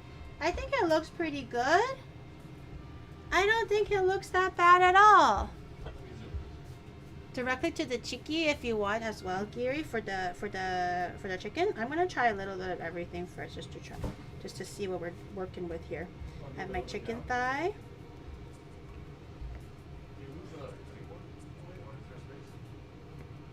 It's like kind of in the way. Aha! Okay, I'm gonna have a little bit of the sauce.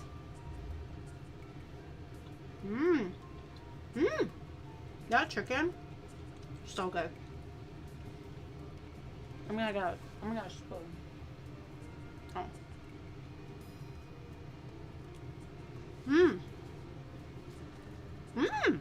Okay, Hainan chicken, so good. Chili sauce, I kind of forgot about it. I know you're supposed to use chili sauce, but I kind of forgot about it. Oh, I put in a lot of Shaoxing wine. This is like drunken. This is drunken Char Kway Teow now. Okay, let's see how the noodles taste.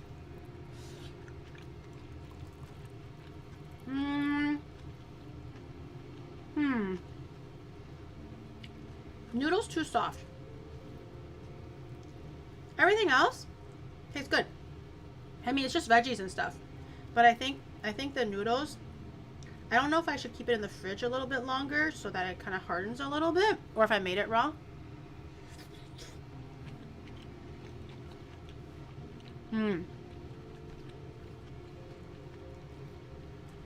It tastes good, but texture-wise, a little too soft. The rice noodles need work. To be fair, it's my very first time making it, so I'm not too upset with it. Too upset with it. It's edible. It's not too bad. It does need work though. Okay, I'm gonna give it to Shadow so he can try it. Come over here. And then I'll make a plate for my family to share.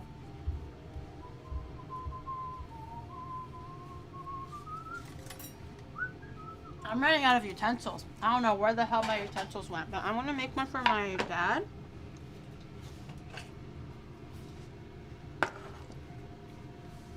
Where'd all my utensils go? Oh, in the sink.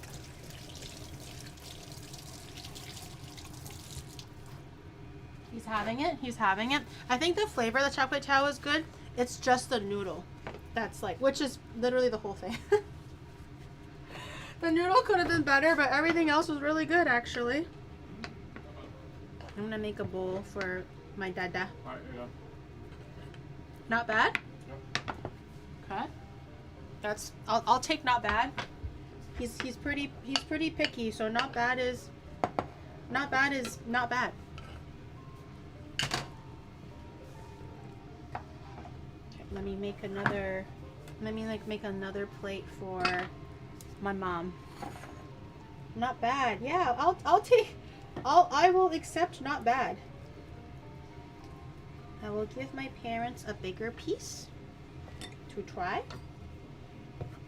I actually don't even know if they're that hungry, so if they don't want it, I guess it's fine. Tee-hee.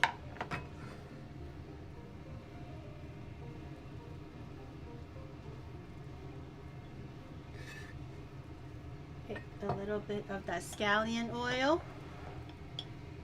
Gear should get delivery and replaces when we aren't looking. No, I think the Hainan chicken and everything tastes absolutely amazing. The Char Kway Teow actually tastes not too bad. The flavors are really good. It's literally just the noodle where I could have made the noodles better. But it's only my first time, so I'm not super upset about, you know, the noodles not coming out perfect. But now Twinnie's gonna be like, you made this? You ought to be ashamed of yourself. Go back to the hole whence you came. Foul orc. Giri, I'm the orc. What'd you say to me? Nothing. I didn't say anything. I was talking about how beautiful you were and how much you're so talented and you're so amazing. I said that. I didn't say anything else. Okay, Shadow, could you give this to the moms and the pops? Do you want Hainan chicken rice too, Twinnie, or do you want just a Char Kway Teow? Of course. Okay. Yeah, give it to me. Oh, thank you. This is for my mommy and daddy. Make sure it gets to them. Make sure you give it to my mommy and daddy, okay? Make sure it gets... It's not going to get to my mommy and daddy, is it? Okay, I'm going to do a little bit of... Shh, don't tell her what I said. Nothing. Nothing. Don't worry about it. Don't worry about it. Okay. Don't worry about it, princess.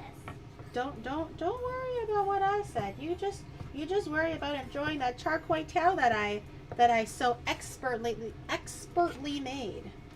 Expertly. Let's have a look. Let's have a look at it. It's Come on now.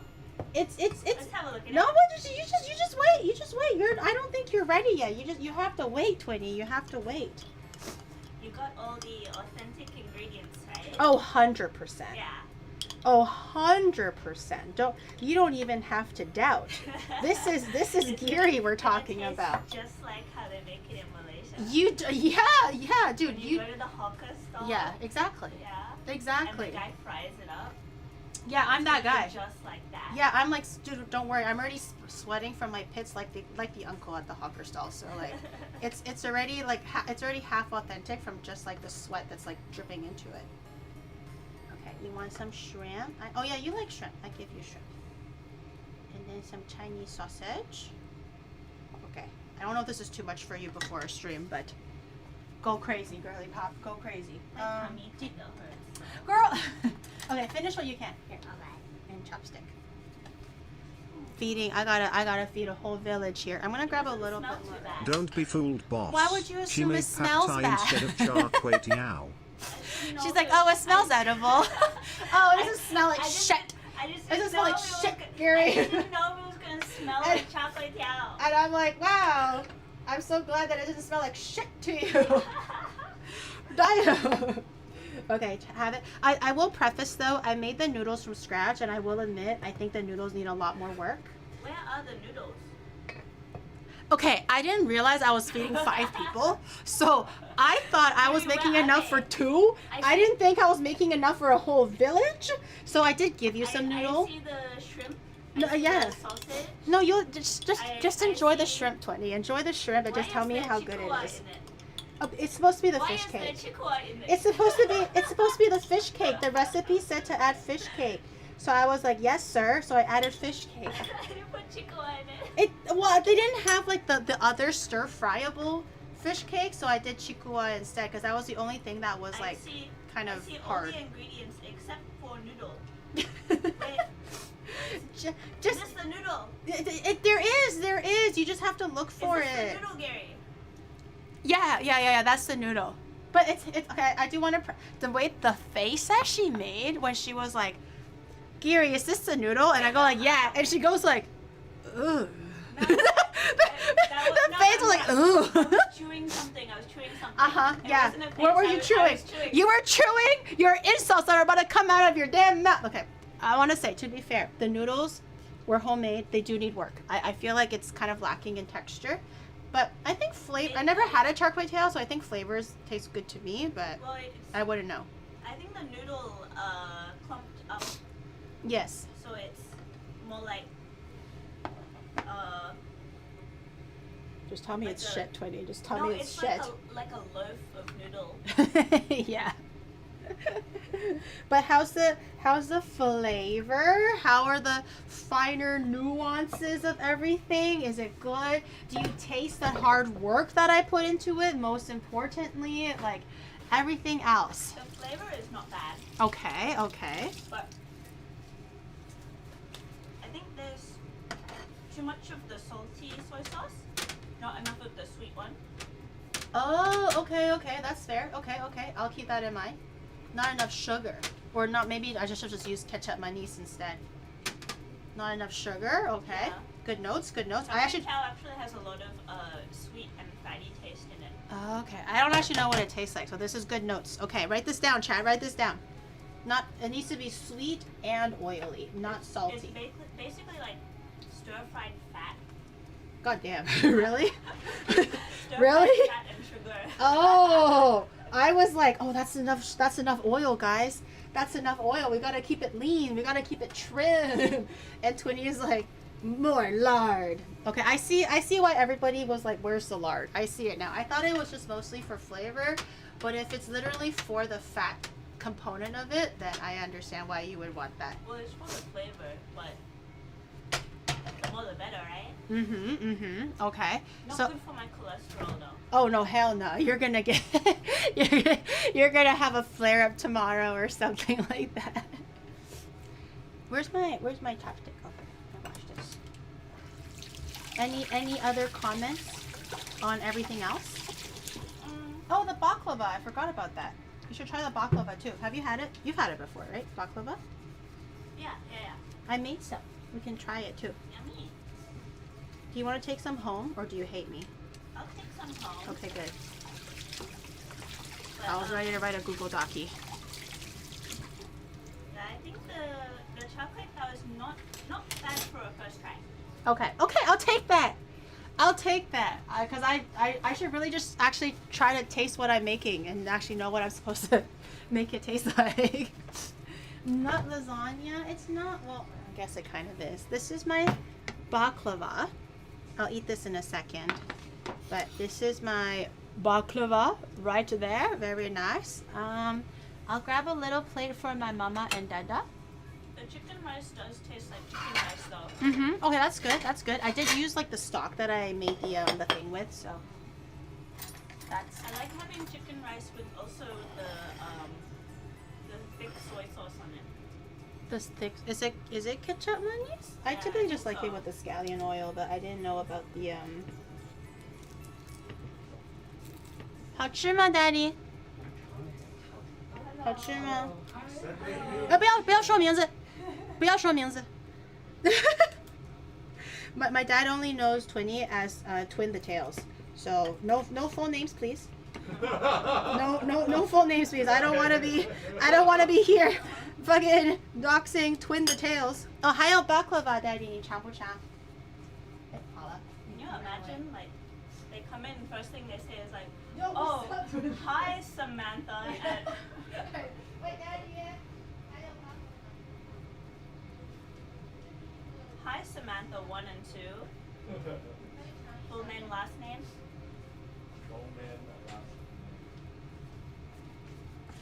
And I'll grab you. You can try. Do you want to try the baklava now, Twinnie, or do you want to just have a little bit to take home?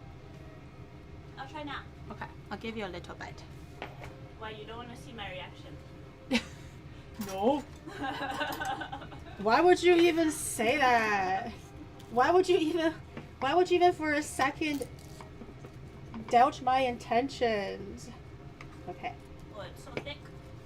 It has like I don't remember how many layers I ended up making, but I made several. Okay. Here's your little Looks baklava. yummy. I hope it's good. And then I'll give you I'll give you a little container so you can take it home. Oh, it smells nice, like honey. Does it really?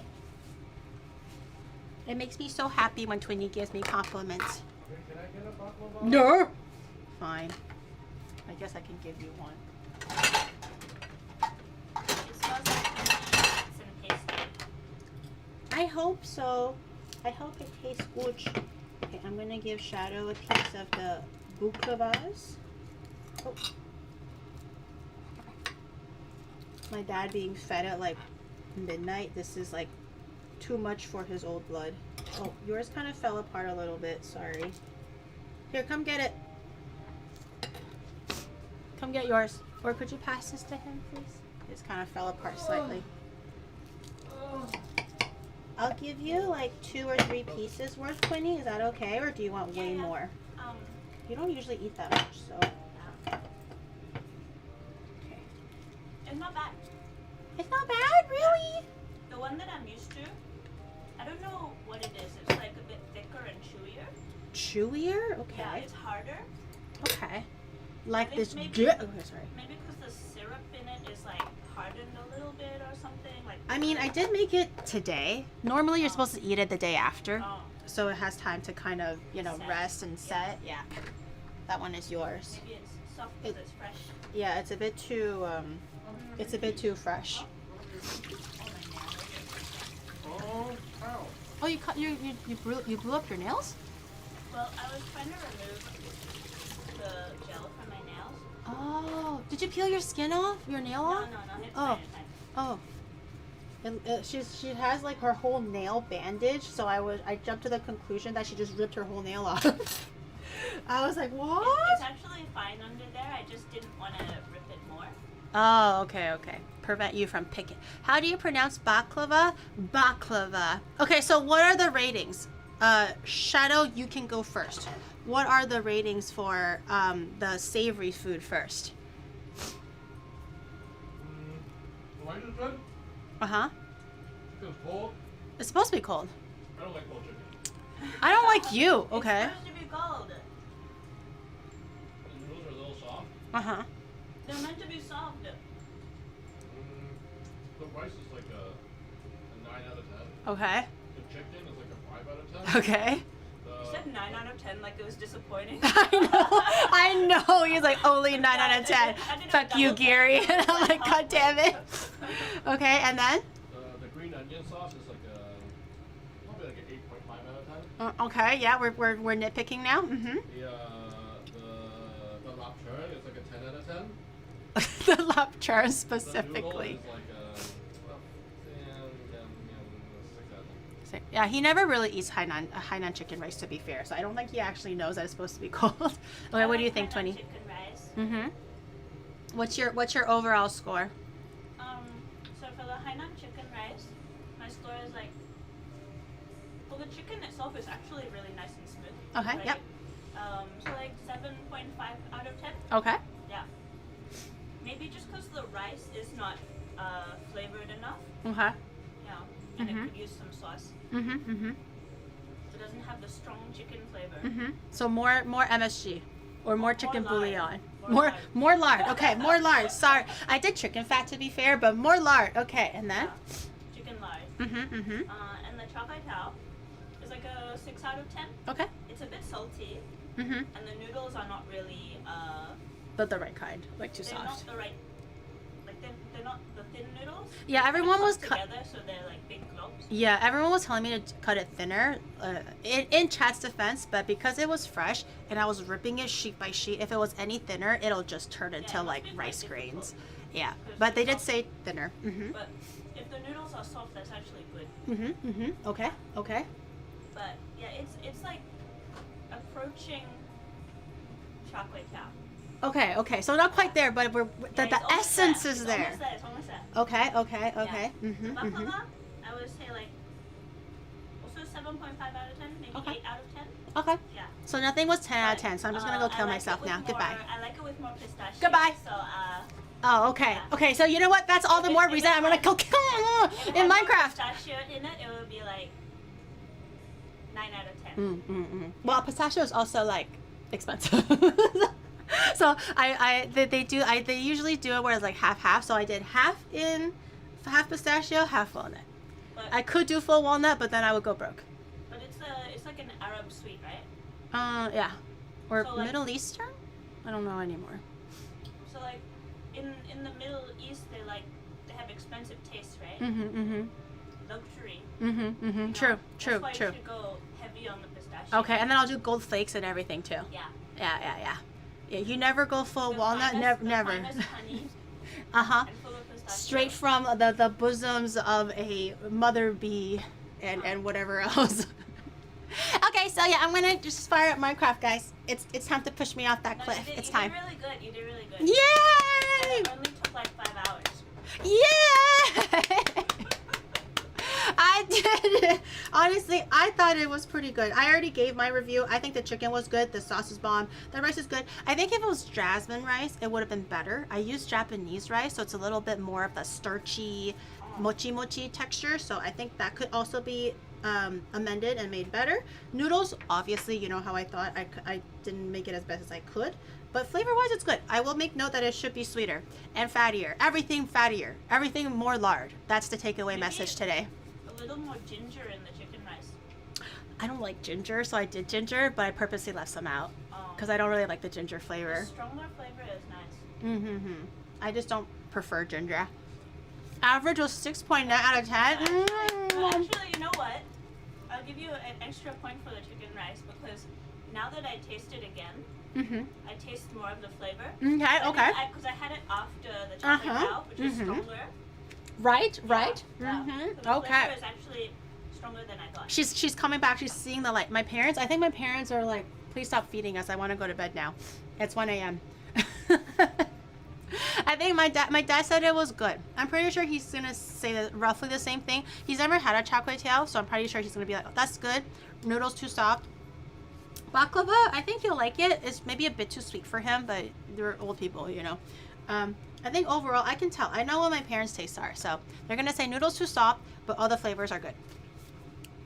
10 out of 10 for my parents. Yay! So that brings the average to what? Like 10 out of 10? Okay. Yay! All right, chat. Tomorrow.